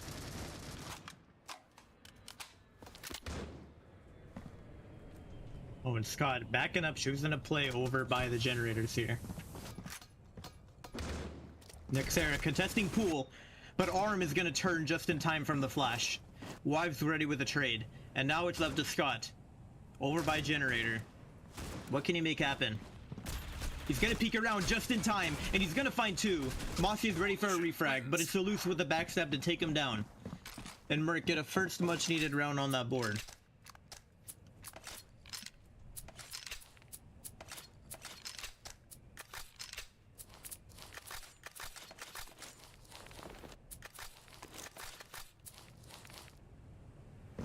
It's looking like that round kind of forced Rain into just a little bit of an eco. They probably could have forced, but I can respect the eco decision. You know, they don't really want to go for one of those broken buys. And it's looking like everyone is actually making their way over towards the ramp. And Merciless have no one playing here. This is quite interesting. They're just fully giving up control of this side of the map. Now, are Rain aware of this? Probably not. But they definitely have a very interesting setup, and Scott is playing in a super cheeky corner. I don't know if they're going to expect him to be here, but Scott could easily get a huge multi-kill if he plays his cards right. And there we go, they're all jumping in, and he's going to get 4 with a spray down. They all just lined up for him. Oh, that was such a dirty spot, and it worked so well. Now, it'll probably never work again, but that is a great way to equalize these early rounds.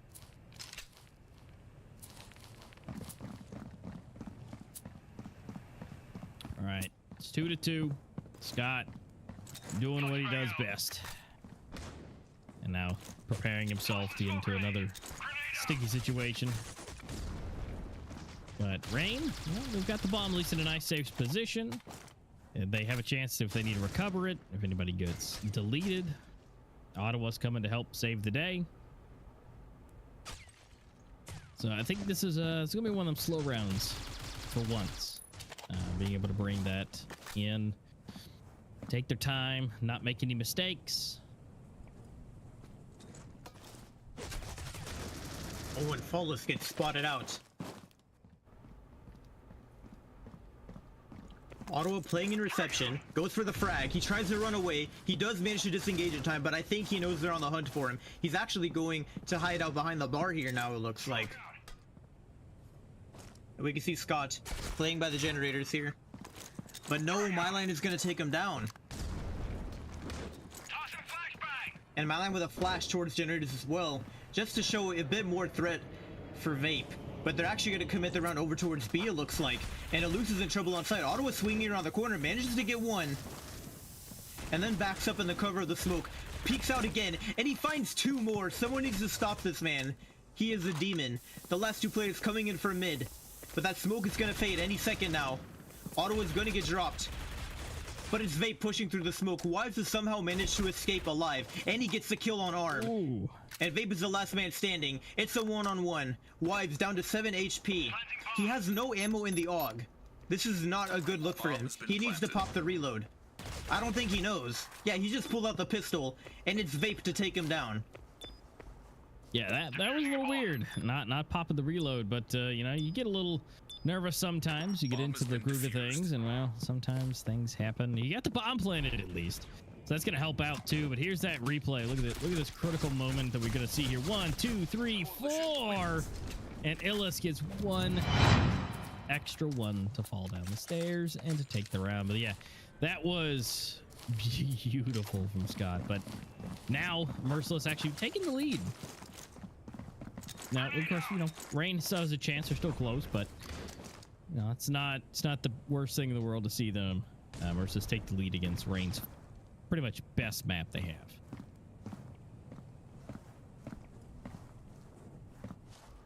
Fire in the hole!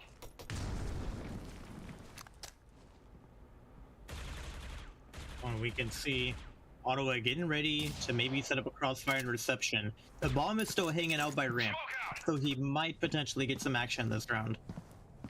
We can see two players slowly lurking their way up pool. Smoke's gonna come out in reception. MyLine with the deagle tries to entry, but the frag from Ottawa is gonna take his life.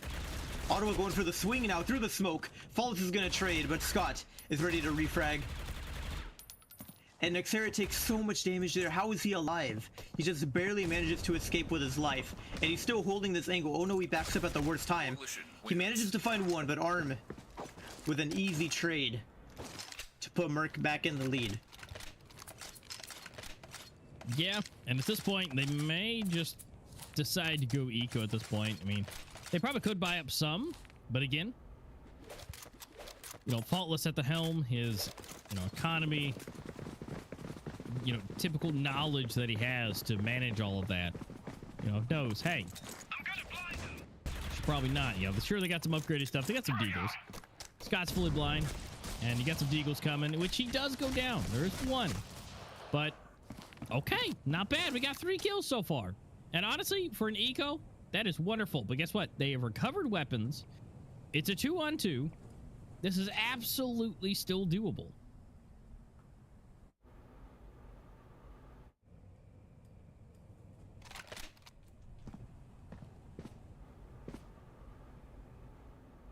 Oh, and Xer and Faultless. They could make this pool push work. No one on Merc is contesting it right now. We have Arm anchoring B site, and then we have the late reception rotation from Vape as well. I don't think their position is going to be anticipated, but Vape is starting to back up. You can tell he's a little bit paranoid that they might be pushing from pool. It looks like Vape is actually backed up all the way around a generator. Faultless and Xera walking their way into elbow here. Actually, no, they're going to contest the stairs, not even going elbow. That is a risky play. I'll give them that. Vape still hanging out by generator here. Do they know he's here? I'm not sure. It actually looks like they're getting ready to backstab B. Vape getting a little bit impatient. Arm is fully expecting them to push from the mid side. But Rain, they're probably about to take him down. Arm's going to have no idea. They're behind him right now. And okay, Faultless almost whiffed that. I'm not gonna lie, I got a little nervous when I saw Arm whip around. But Vape coming in for the retake with a flash. He's gonna go for some wallbang spam, trying to see if he can contest anyone, but he turns at the worst moment. That timing gets the best of him, and Faultless is going to clutch it out. Yeah, that worked out beautifully. Faultless making the good calls, making sure that, you know, they take it nice and slow and silent, and things worked out in their favor. But yeah, it worked really nicely in their, well, let's go ahead and see if they can do it again. They've hurt down a little bit on the economy side for Merciless. So again, if they win it out, they should be able to not only tie it up and then take the lead after this. But again, that's going to be a huge ask, but let's see if they can make this happen. Because again, you know, taking the lead for them, you know, definitely would be helpful as far as, you know, we're already up to round 8. And the fact that, you know, we still got plenty more rounds left to go. It could still go either way.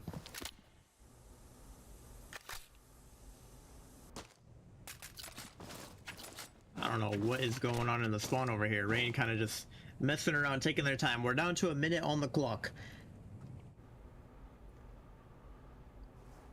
We can see Ottawa still playing in the back of reception, and Rain are slowly walking their way up here. And they're getting ready to contest this. I don't know if Ottawa knows who's inside. He spotted him out. Nexera with the blind is going to take down Arm. And Ottawa has been forced all the way back into Coalition. Spawnbase is going to get taken down. Scott gets a kill on Wive. A frag to come in and soften him up. And Nexera with a headshot to clean it up. Eluse tossing a frag over towards Elbow. That's going to do some huge damage to Nexera. But now the bomb has gone down. We're in a 1-on-3. And Eluse looks like he's just choosing to back up here. Maybe go for the save. Definitely the smart play to make here. Maybe he can get some exits if he's lucky. But he's just going to be chilling in reception right now. Yeah, he's not one to go too far anywhere. Make sure no one's coming from behind. They're double checking all the angles. But bomb's got to go. And some people got to make a move. They might actually check him, and they do. They spray the wall just in case of Masia actually getting the kill. Not bad.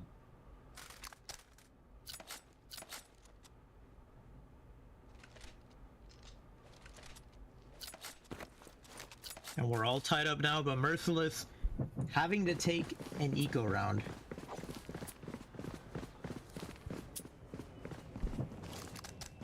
And now I'm thinking this is probably going to be a free round on the board for Rain. And considering how coalition-sided this map is, I'm already impressed by Rain's performance so far. We're looking at what should be them taking the lead after this round, unless Merc can pull off a crazy eco, which again, I'm not going to rule it out. Like, they've done crazy stuff like that in the past. We can already see 3 Merc players pushed up. They are locking down pool. No one is going through pool without being checked. And we can already see, I think Wives actually spotted one of them, and he's choosing to back up and regroup with the team. Ottawa on site, popping some shots, but this man is full blind. He cannot see a thing. Arm trying to go for some random wall bangs, not finding anything. Flawless and Masia finding picks respectively. And it's all up to Arm and Vape, but I don't think they're going to be alive for much longer. I think Rain are on the hunt now at this point. And yeah, Arm gets taken down. Oh, I mean, Vape is going to get a kill. But that's going to be all. It's at least one. Well, Rain is, again, doing a great job, especially considering how coalition side of this, you know, map typically can be. So, Rain already having 5 on the breach is really good in general. But we still have 2 more rounds, technically, after this to be able to do. So, you know, it still could be even better.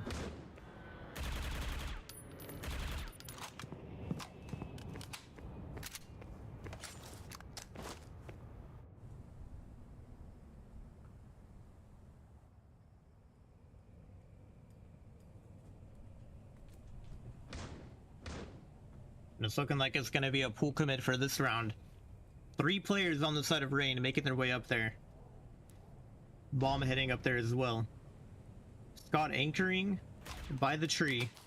You know, I really like this double ramp setup. I feel like we don't get to see it utilized like at all. So if they ever contest ramp on that, I'm definitely going to make note of that. My line working his way towards the spawn, but there's a smoke cutting off his vision. He's tossed another smoke in the coalition spawn just to maybe throw in a bit extra confusion. Flawless is going to get taken down over towards mid. The lurk not going to work out in his favor. And now it's just 3 players on the side of Rain to try and see if they can't take the A site. Nexera gets a kill on Arm. Eluse with a swing, but Nexera is ready to trade. Ottawa gets spotted out in the back. He's going for some wallbang, but he can't find the kill. We're down to a 2-on-2. Scott is already wrapped around, but he manages to find a kill at the last second, and it's Vape to come in and clean it up. Merc tying it all back up for us here. Yep, tying it up indeed. Well, that's going to be another round down, another one on the way. I mean, really, they are just keeping this neck and neck at this point. So I'd be curious to see again how this is about to end. We could still see not coming out to 5-7, or it could still be a 6-6, which would be amazing. Again, we're seeing really a surprising play from both teams. We're playing not on their servers and different regions, and again, they're just being able to do as good as they can. And you know, you would never know that they are from different regions. Oh my goodness, Haluz tries to go for the jiggle, and his dome gets taken off. Now, Scott is still anchoring by the tree. They might not expect him here. They haven't really utilized his angle yet, and Scott is able to find one. Can he get any more? That is the question. Jiggling around the tree, but Flawless is going to trade it out. Rain currently have the man advantage, and these players are full blind over by the ramp. Ottawa, with a huge impact flash, it looks like there, is able to find two, and all of a sudden, things are back in favor of Merciless. Smoke coming out of reception. And Arm is going to spot them out. Can he find anyone, though? He's struggling, and he's going to get drops. Nexera is going to take him down, and now the HP favors Rain once again. It's back and forth on who has that advantage. And now we have 36 seconds on the clock, and they've rotated back towards mid. Vape, going to be the one to try and contest the B site. Is he going to wide swing, though? So that's the real question. Looks like he is posted up on site. They have a smoke to cut off cross in the coalition spawn, and Vape gets taken down.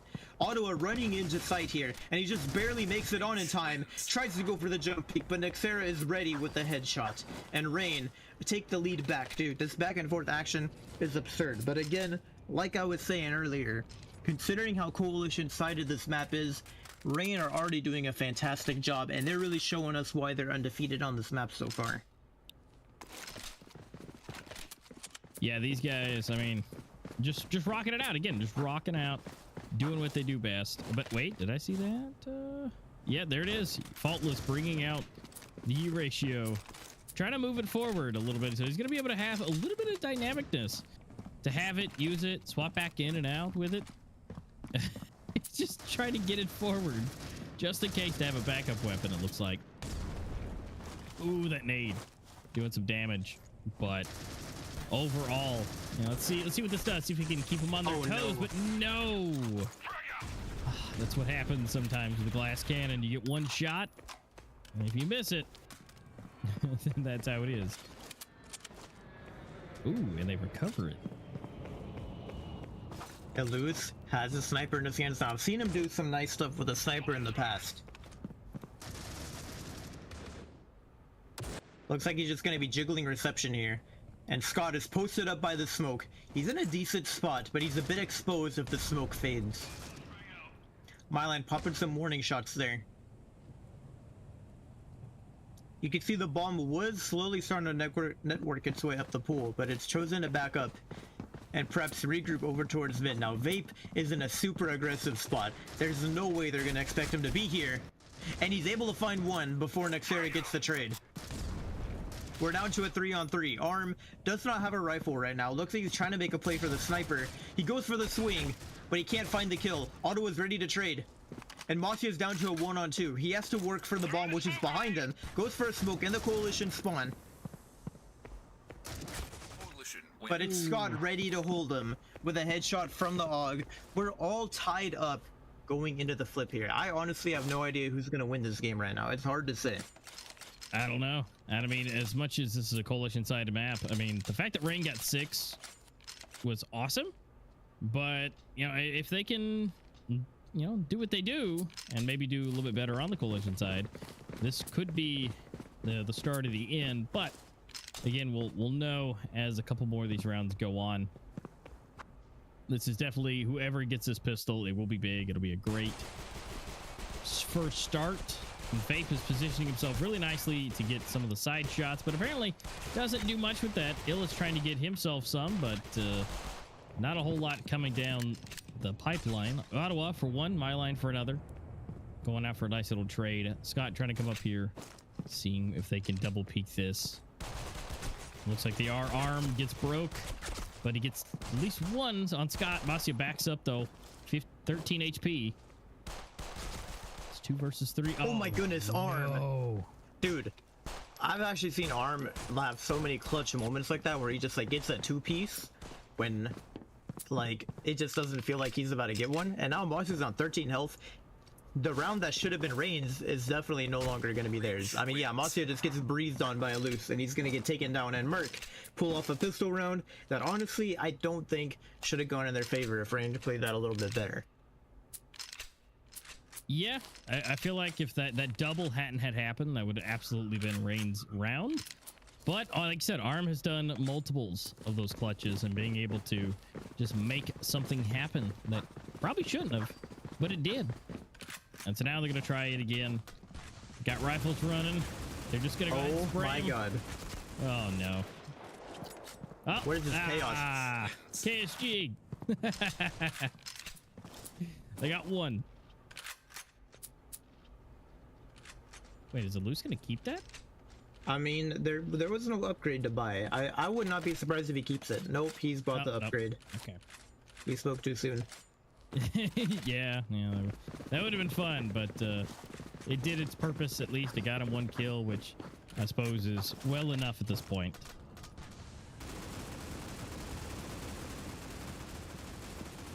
All right, taking their time, trying to find any kind of information here.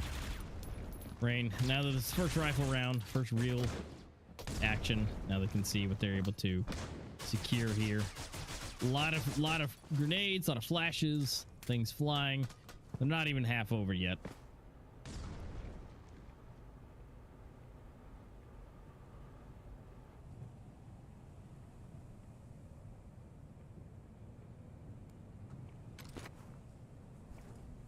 Definitely taking their time on this strat here.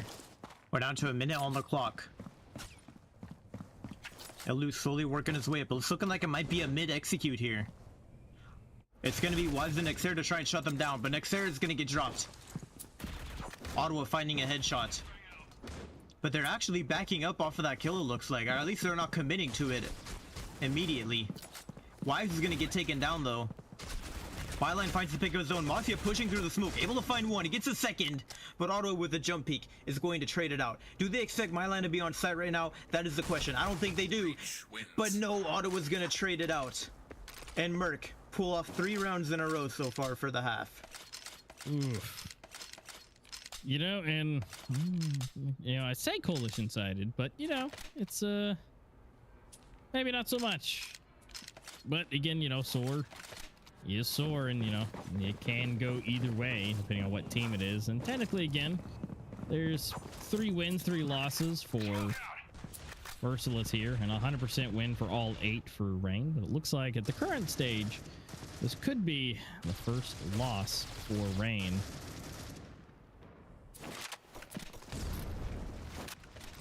I mean, yeah, the weaker rifles are not really helping Rain's cause here. Mosia just ate that flash, and he's a dead man. Maybe. I don't know. Yeah, no, he's going to get taken down. Arm finding 2. There's no business where Nexera should not be able to trade him off there. But unfortunately, he can't find it. If Luce gets taken down super low on health. And Myline going on the offensive. Yeah, he's able to drop Luce as he's stuck in a corner. But Arm is going to take him down as he's running away. Falls the last one standing over towards mid, does some huge damage on the vape, but it's Arm ready to pre-fire through the smoke as he tries to back up. I can respect the idea from Faultless. But again, Arm just being the MVP of that round, getting 4 kills in total. And now Merciless have won 4 in a round for the half. Yeah, first one's to double digits. They're flawless on the second half. Rain's gotta find something here. Now they are going into the Augs, which is a nice little extra fun for them. But they gotta find something. They gotta find those connections somewhere to be able to take a round at some point. I mean, I don't know what it needs to be. I don't know if they need to, get a kill, get the equipment, be able to use it to their advantage. Because they don't have a whole lot to work with here as far as equipment wise. They got some smokes, but okay. But they've just gotta use what they got, and hold them off at least somewhere. And right now with 4 people, looking like they want to bust into the B site, that is not going to be good. Although they still have plenty on the site, but they have no nades. All they can do is wallbang, which Nexera does, and does a great job. And Wive's able to get one too. And hopefully they can just keep pinging the wall. Vape is super low. And looks like Arm is going to go down. Faultless actually getting a little bit of revenge here. Getting a wallbang again for Nexera, and Faultless, I think, did it again as well. So that, just... that wallbang spot is disgusting. They were really just putting the hurt on Merciless. They were trying to force their way onto the B site. Yeah, and just slowly but surely getting that damage done. And again, so great job. Rain finally getting that first one. And considering that, they've now, without having any of those extra bonuses, you know, Merciless not able to have a whole lot of money. So I'm going to have to go eco. So this could be a nice little chance to bring it back a little bit. Tossing a smoke grenade. Old Fall is peeking around the corner. But the bomb has worked its way up towards a site. Mossy's going to open up with a pick onto a loose. Armor's going to get taken down. He does manage to find a headshot on a Nexera. And Vape is down to 37 HP, and he's getting swung by Faultless. Rain putting some rounds on the board, granted. They did put Merc on an eco there. But I'm gonna need to see Rain make it 11 to 10 before I think they can pull this map off. Because otherwise, I'm confident that Merc have already officially won this map. Yeah, because, you know, Merciless, the way they were playing for those 4 rounds was strong. And so the fact that they haven't been able to for like 2 rounds is not enough to call it yet. It's not enough to call that Rain is back in business.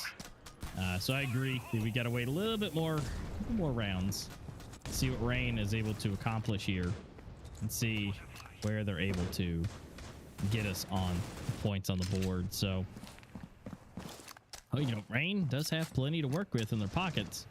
We got the utility belt full, but we still got plenty to work with on the side of Merciless as well, especially some nades to soften people up. So it's give or take. It's too early to tell you so far.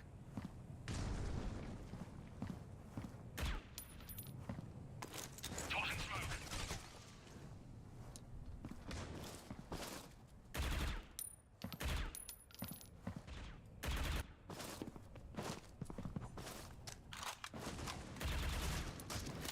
Tossing flash. There's a lot of util being traded out.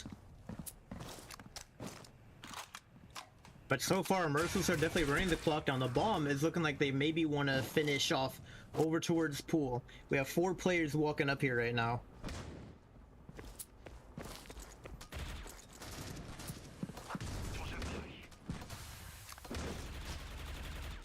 And Nexera working his way through the smoke.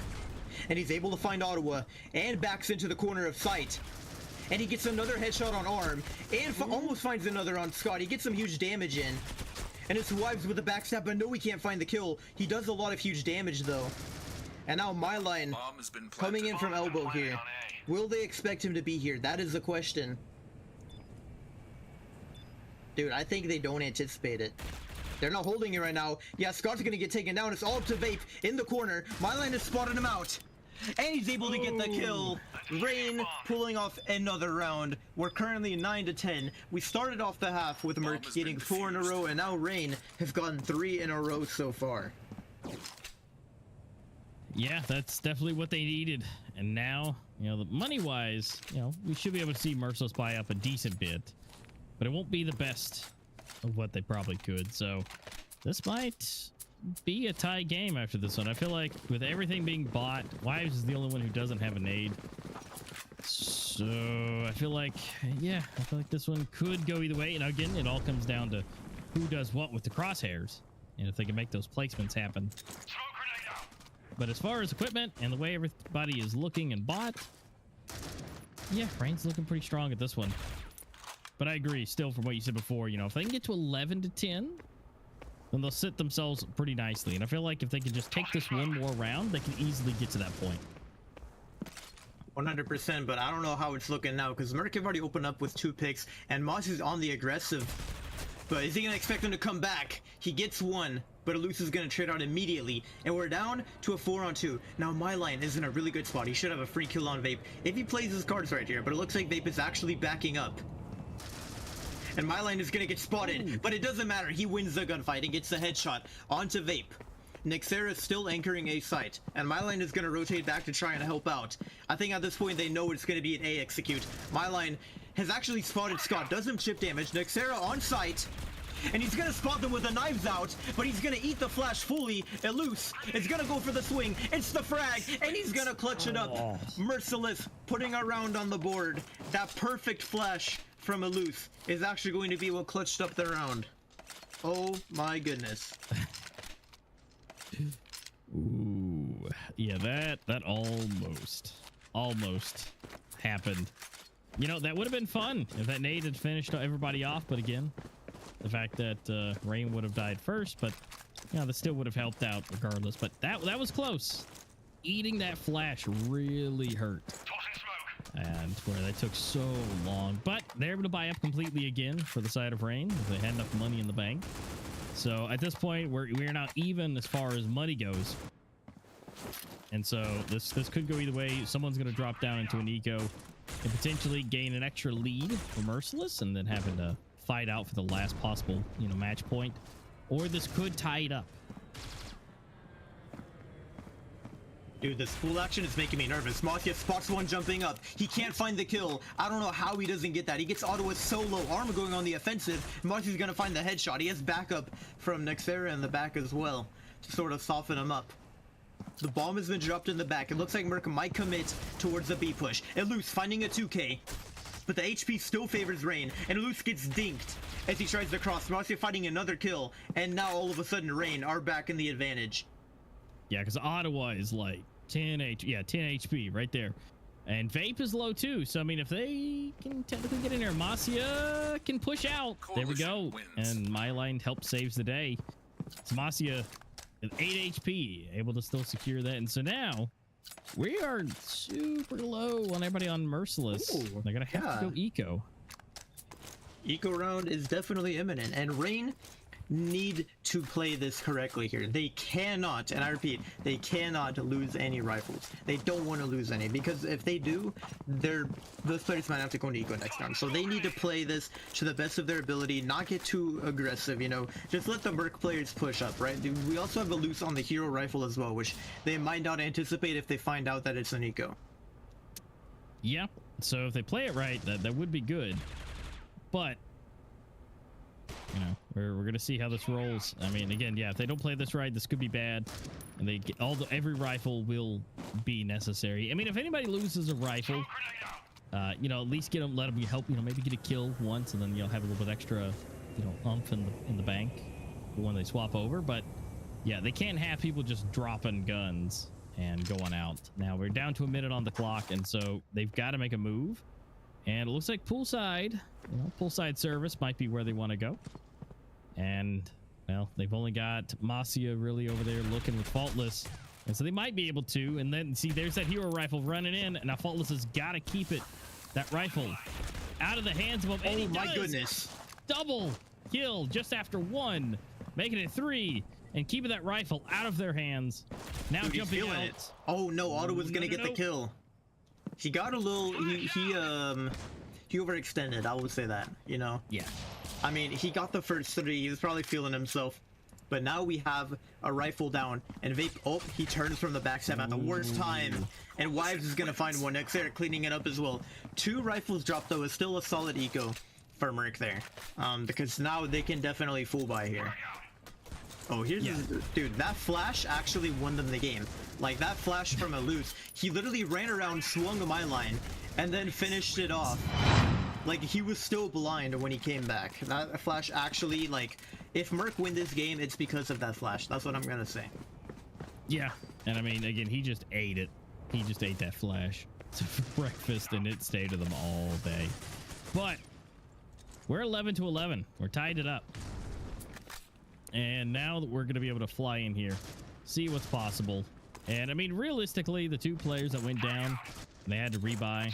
You know, Masia had technically the most money, so that wasn't really the worst case scenario. So they're still positioning themselves really nicely to, even if they do lose this round. But If, you know, this would be wonderful, honestly. They're going to have to force Merciless next round if they lose. And so they're not going to be in anywhere close to a good position. So really here and now is where Rain need to take it if they want to have a nice swift ending. Yeah, honestly, this round probably determines the winner of the game. I'm not even gonna lie. And we'll have to see what Merc have planned. Looks like that bomb is rotating all the way around to ramp. Scott already here and in position. Eluse is going to get taken down as an opener. He's pushed up super aggressively, which again, it might be ill-timed. They're not even ready to go over on the ramp side, and it's falling apart for Merc. Only Ottawa and Vape are left, and they're pushing up over by generators. Do they expect MyLine to be here? It's the pre-fire from Ottawa, but Nexera comes in with a 2K to trade it out. And Rain have just brought us to match point. I don't know, man. I'm thinking the previous world champions might be able to continue their flawless win streak on Soar right now. Yeah, it's looking that way. I mean, this is it. This is end all be all at this point. I mean, either way, it's gonna be rough because even if Merciless still win this round somehow, if they lose half the team, it's gonna hurt either way. And then Rain still have a decent amount of money in their pocket, and so then they're gonna buy up full again. And so either way, this is not going to be a easy 1 round or 2 rounds potentially for Merciless. But Rain have all the advantage right now.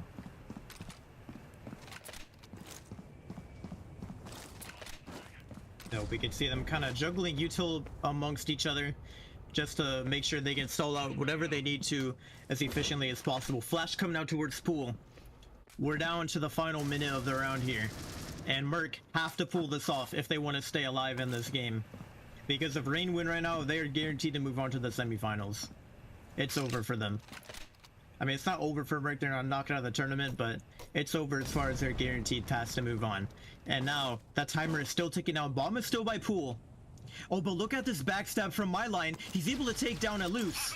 And now the A push is about to commence. We have a smoke on the stairs. And the bomb is going to attempt to cross into elbow here. And it's all up to Flawless and Nexera on site. What can they do for us? Flawless is going to get dropped. MyLine from the back, able to get 1. But the picks are currently favoring Merc. I don't think Rain are going to get this round. It's a 1-on-3. And Wives is coming in for a huge retake.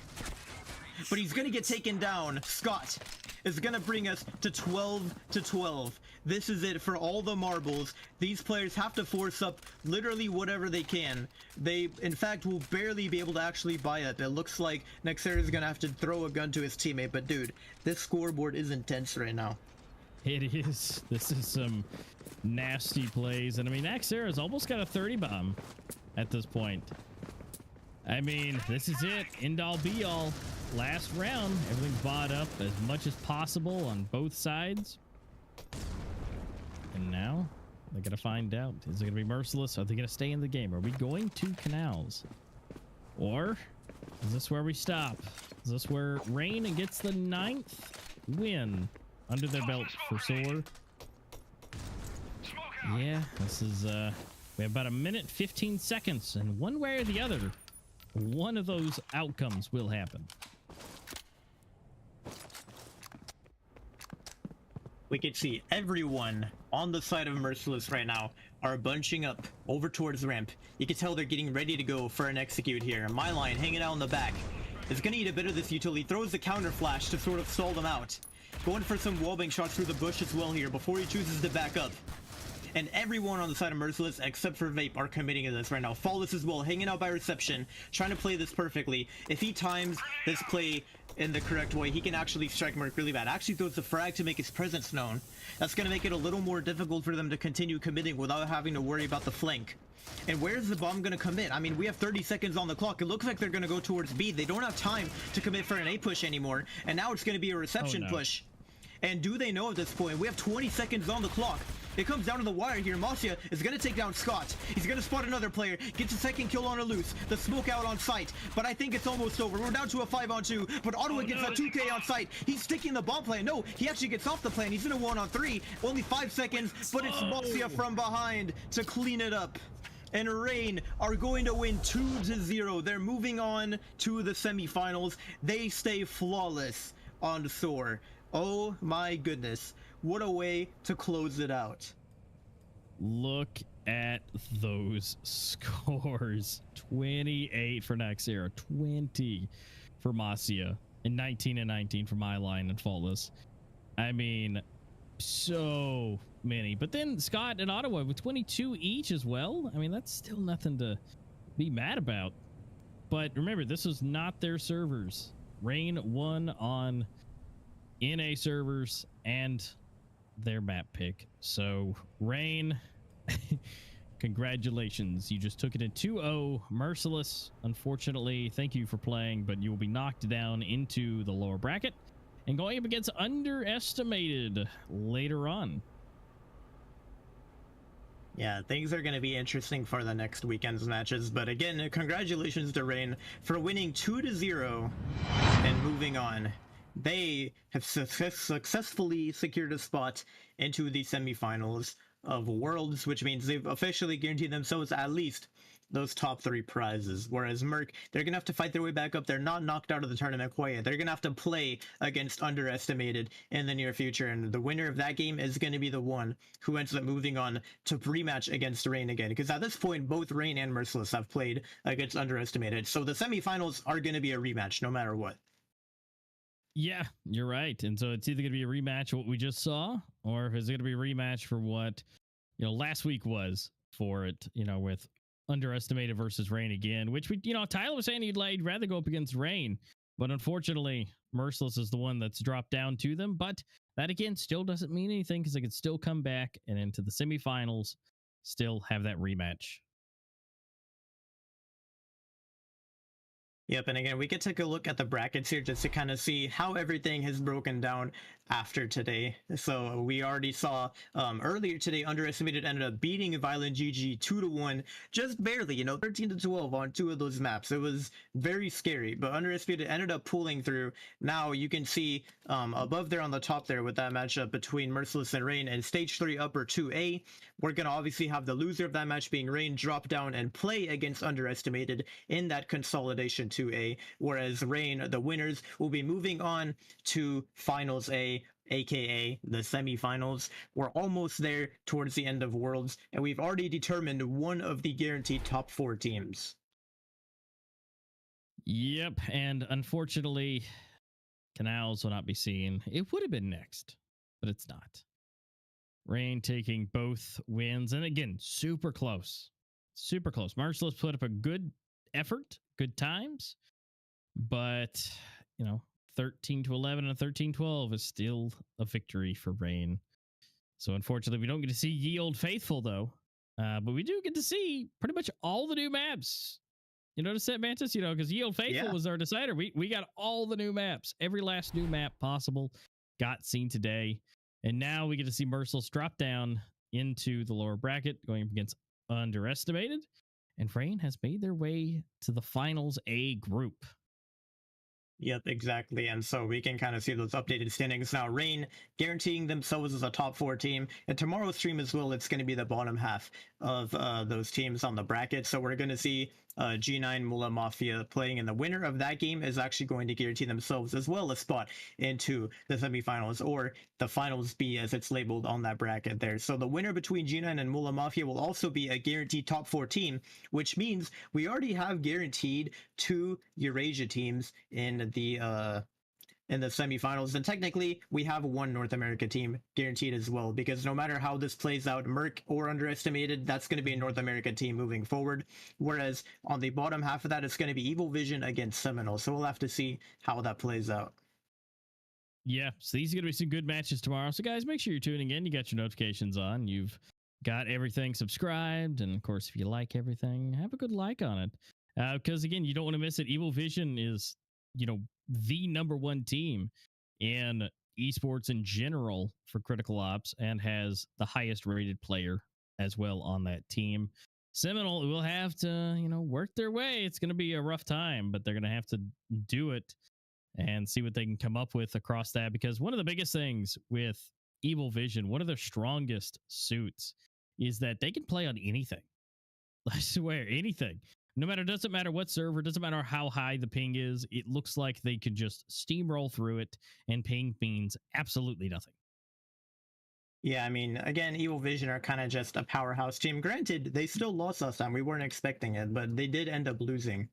So, you know, it was definitely a surprise to see Evil Vision losing the game. We were kind of expecting them to win, considering they were first place of North America, or I guess I should say America's Pro League. So again, that was also another kind of a bit of an upset, I guess, for all the people who predicted on that match. Yeah, because at the end of the day, I probably would have predicted for Evil Vision to take that instead of G9. But good on G9 though, for being able to do that and drop them down. But either way, Evil Vision still being the number one. You know, hopefully they can bring themselves back up, even though they lost. You know, sometimes they can't do good every day. But again, G9 versus Mullet Mafia will also be a good matchup for tomorrow as well, and be able to see if G9 or Mullet Mafia will be dropped down into the consolidation side. So either way, it could be a rematch or it could be a new matchup, depending on how it goes, depending on who wins and who gets dropped down. Yep, we'll have to see how that's going to be taking place over the next weekend. Again, the schedule is popping up here so you guys can see how those matches are going to be going. Again, tomorrow's stream is going to be taking place at the same time as today started at 6 p.m. CET/1 a.m. SGT for the first match, G9 versus Mullet Mafia. And then the next match will be taking place right after the fact. So make sure you guys are writing that down if you want to tune in, because we have some more exciting matches tomorrow. Today is not all that we have. Nope, there's still more to come. And again, these matches are going to be fantastic because, again, the fact that G9 beat Evil Vision, going against Mullet Mafia, it's going to be a good matchup as well. Mullet Mafia has made some waves recently, so I'll be curious to see how that goes. And again, Evil Vision, kind of your huge, big powerhouse champions going up against Seminole. Seminole's been doing good. They've worked their way here, and so they're well-deserved, but, it just kind of all depends on how Evil Vision is feeling that day and how things go for them. I'm not too sure how that matchup's going to go. I'd have to do a little bit more research on their stats, but it's going to be a matchup regardless. Yeah, definitely going to be a very exciting matchup. We still had so many exciting games today, dude. I can't wait to see how exciting those matchups tomorrow are going to be as well. And we're keeping it in the same region for the first match, which we haven't seen yet so far on a world stream. It's always been a cross-region matchup for every game that's been played on stream so far. So G9 and Mullet Mafia is going to be the first team that really sort of, puts on the pressure there. Yeah.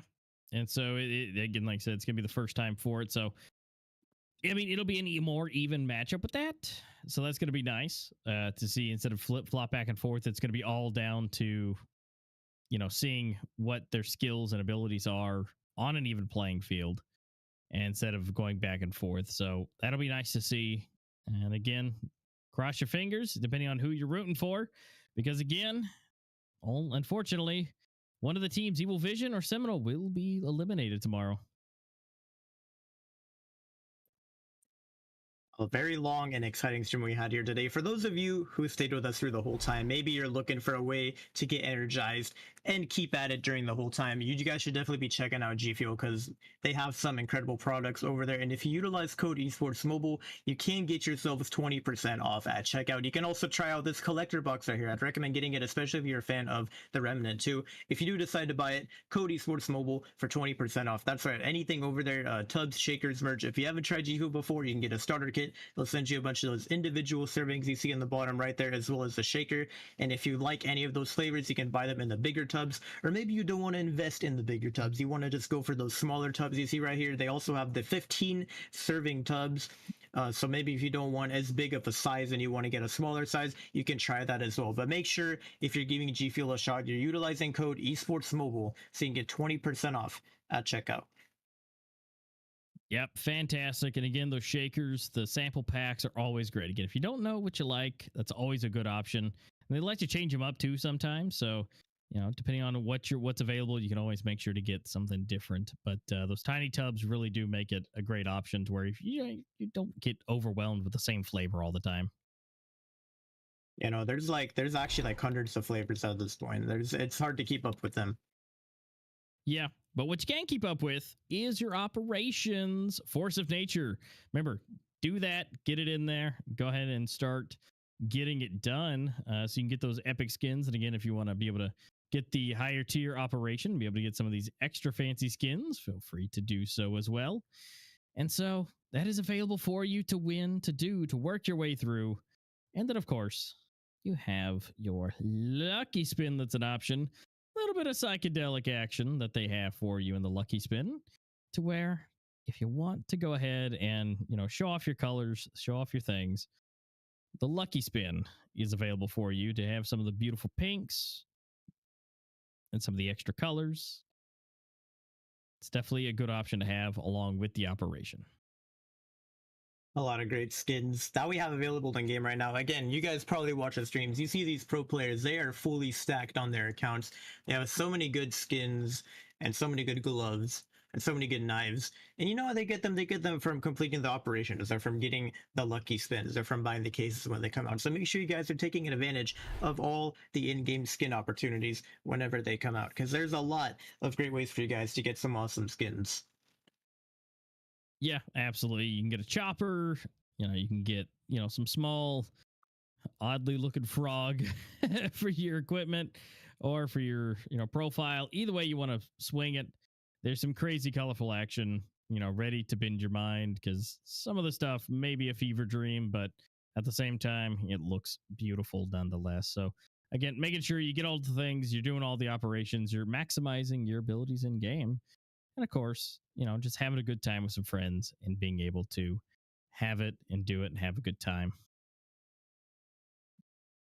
Alrighty guys, by the way, just a quick little reminder about how the viewer rewards work, because we want to talk about it real quick. First of all, if you didn't know, if you visit the website at the bottom right of the screen here, you will be able to see some more information.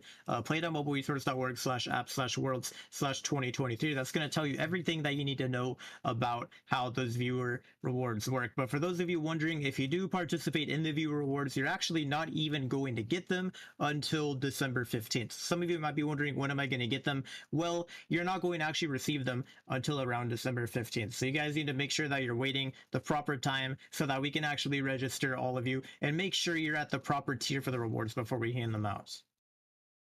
Yep. So guys, make sure that you're being involved, you're getting ready for those things, and that you are paying attention. So when we let you know that those things are available, then you only got a few minutes. You get a little bit of time to go over there and click yes, I'm here, to be able to get those rewards. So again, limited time thing. It's to let the people who are listening to know to go ahead and go over and do that. But guess what? We do have one more thing before we go. Mantis, I think we got a special somebody coming in with us to have a good time and a chat about what just happened. We actually do. We're joined over here by Nexera from Rain again. Hello and welcome. Congratulations on winning 2-0 today. Hello, thank you guys. First of all, congrats to Merciless as well, as they played amazing game, and it was a tough game. So thank you for them as well. And sorry for my voice, because I'm sick, and if I have a bad voice, sorry for this, guys. So yeah. Nah, you're good, man. Yeah, it happens. It's that time of the year. Things are happening. I've got somewhat of the same issue going around for myself, but now you guys played absolutely great, and same for Merciless as well. I mean, you guys really gave it your all, and really on the first map with Raid was just blowing my mind. You guys were doing things so fast and executing things just like you had everything ready to go, and even when things didn't go your way, you immediately switched it off and did something else.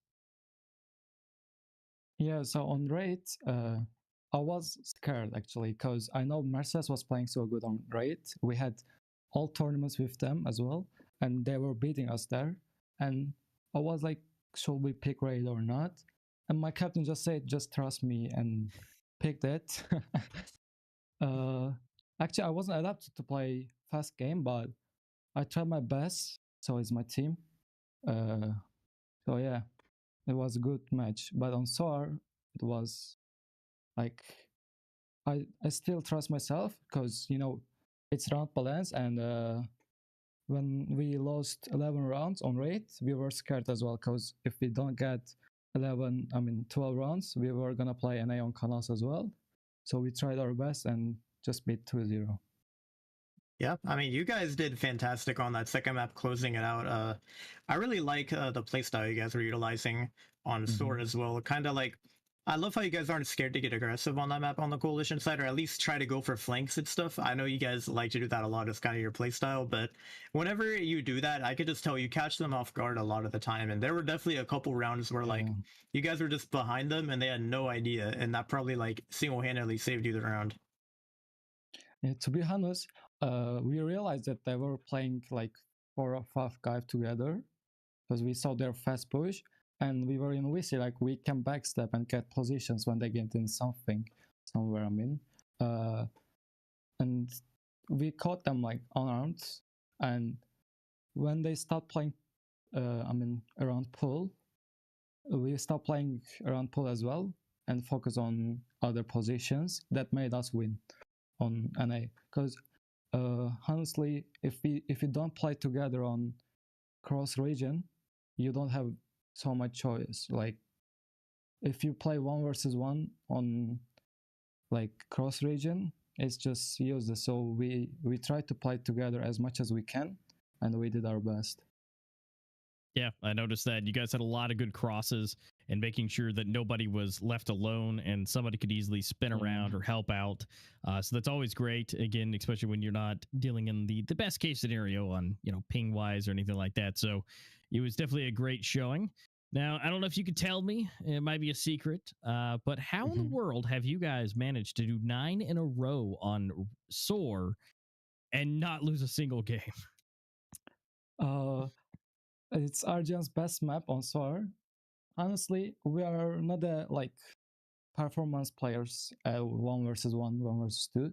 So Soar is a chaos playing together in the map, and if we play together in this map, we can win anything on this map. So when we realize that we can play together like better, we start playing on Soar as well. On Soar, we realize that what can I say? Like if you play together and don't play 1 versus 1s, you can win any match you want. So that's why it became our main map. So we're not losing on this map. So teamwork basically comes down to it. You guys are just nobody's alone. You never let anybody go off on their own. All right, well, you guys also have officially secured your spot in those top 4 teams. I gotta know, because obviously now there's going to be a matchup between Merciless and then Underestimated. Who do you think is going to win that matchup? To be honest, Merciless is going to win. As you know, we played versus Underestimated before this match, and it was like much easier again to play against them, because like I think they're a new team that's just playing Worlds, but Mercedes has been playing together for 2 years, so their chemistry and their experience is much better, and I think Mercedes gonna win if they keep playing good and keep practicing, of course. Yeah, and then I also kind of want to know, what did you think about the whole live map bans type feature? Because I know it doesn't really give you guys as much time to prepare for any maps that could be taking place. So it's like, do you really have to prepare for more maps at once, you feel like? We were guessing maps before we practicing, and when like live ban just come out, we start thinking what can they pick, what is their map. So we were checking their last tournaments and what maps that they played.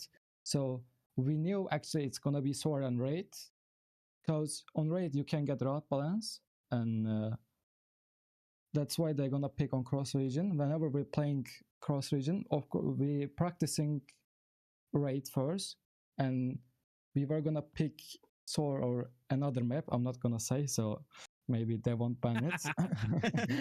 Good choice. And the last one is gonna be, we knew that it's gonna be Canals or Village. So we practiced like this. We were just guessing what can we play.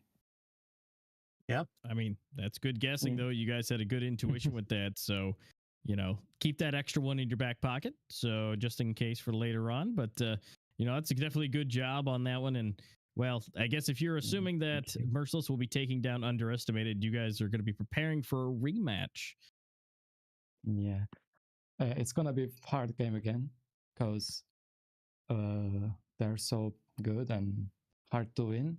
But we're just gonna keep practicing, just like we did, and gonna beat them again. I hopefully like. I don't want to lose this horse, but Yeah, and also you guys are gonna have a best of 5, if I'm not mistaken, for the next Yeah. time you play. So yeah, even more maps than the previous one. It should be exciting. I don't like playing best of 5s against them because I lost them once, so I'm scared.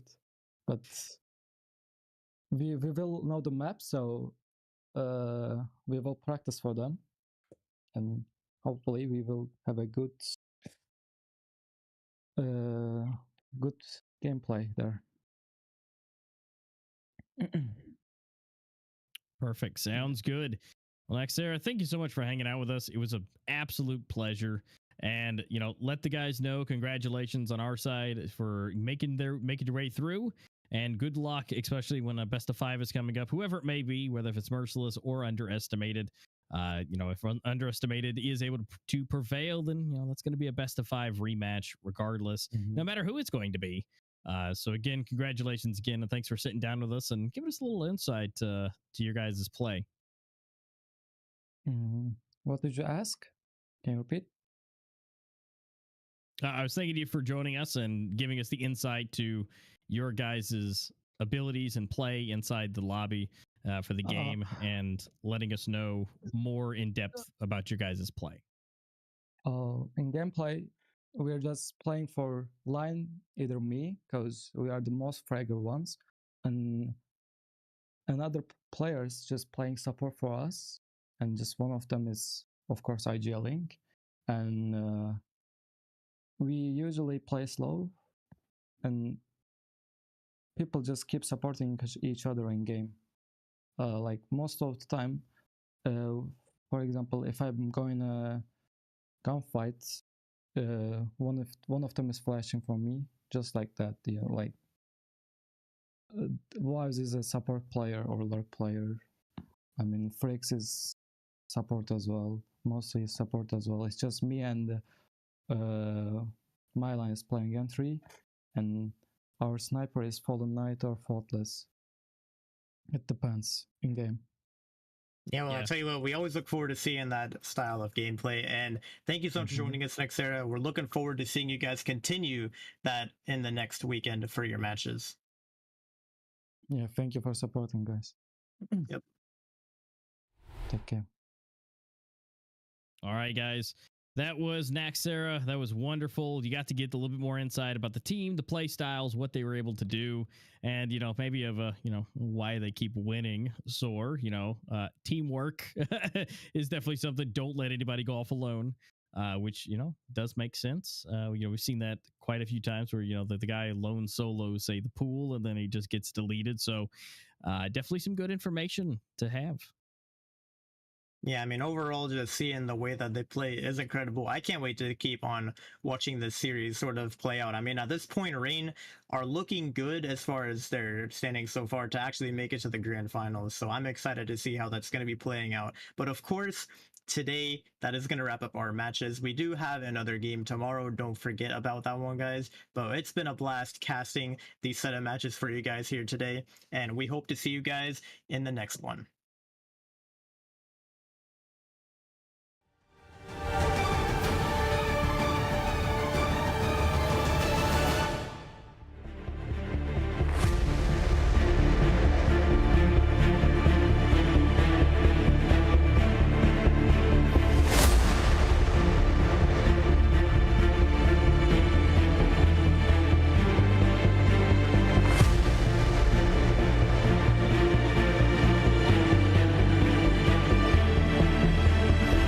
What they could do, again, if they can get the jump on them, that'd be great.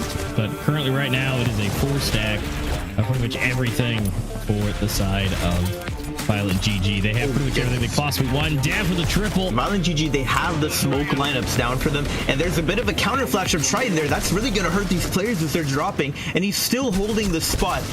and he's gonna peek around the corner, manages to find one. Chele on sight, gets the kill, does some nice damage. It's the frag from Tyler to refrag, and he's gonna walk his way into sight. Noxic is in it. 2 players fighting in the maze right now. Hessian gets one, Exclaim is down, super low on the health. Not the best look for him.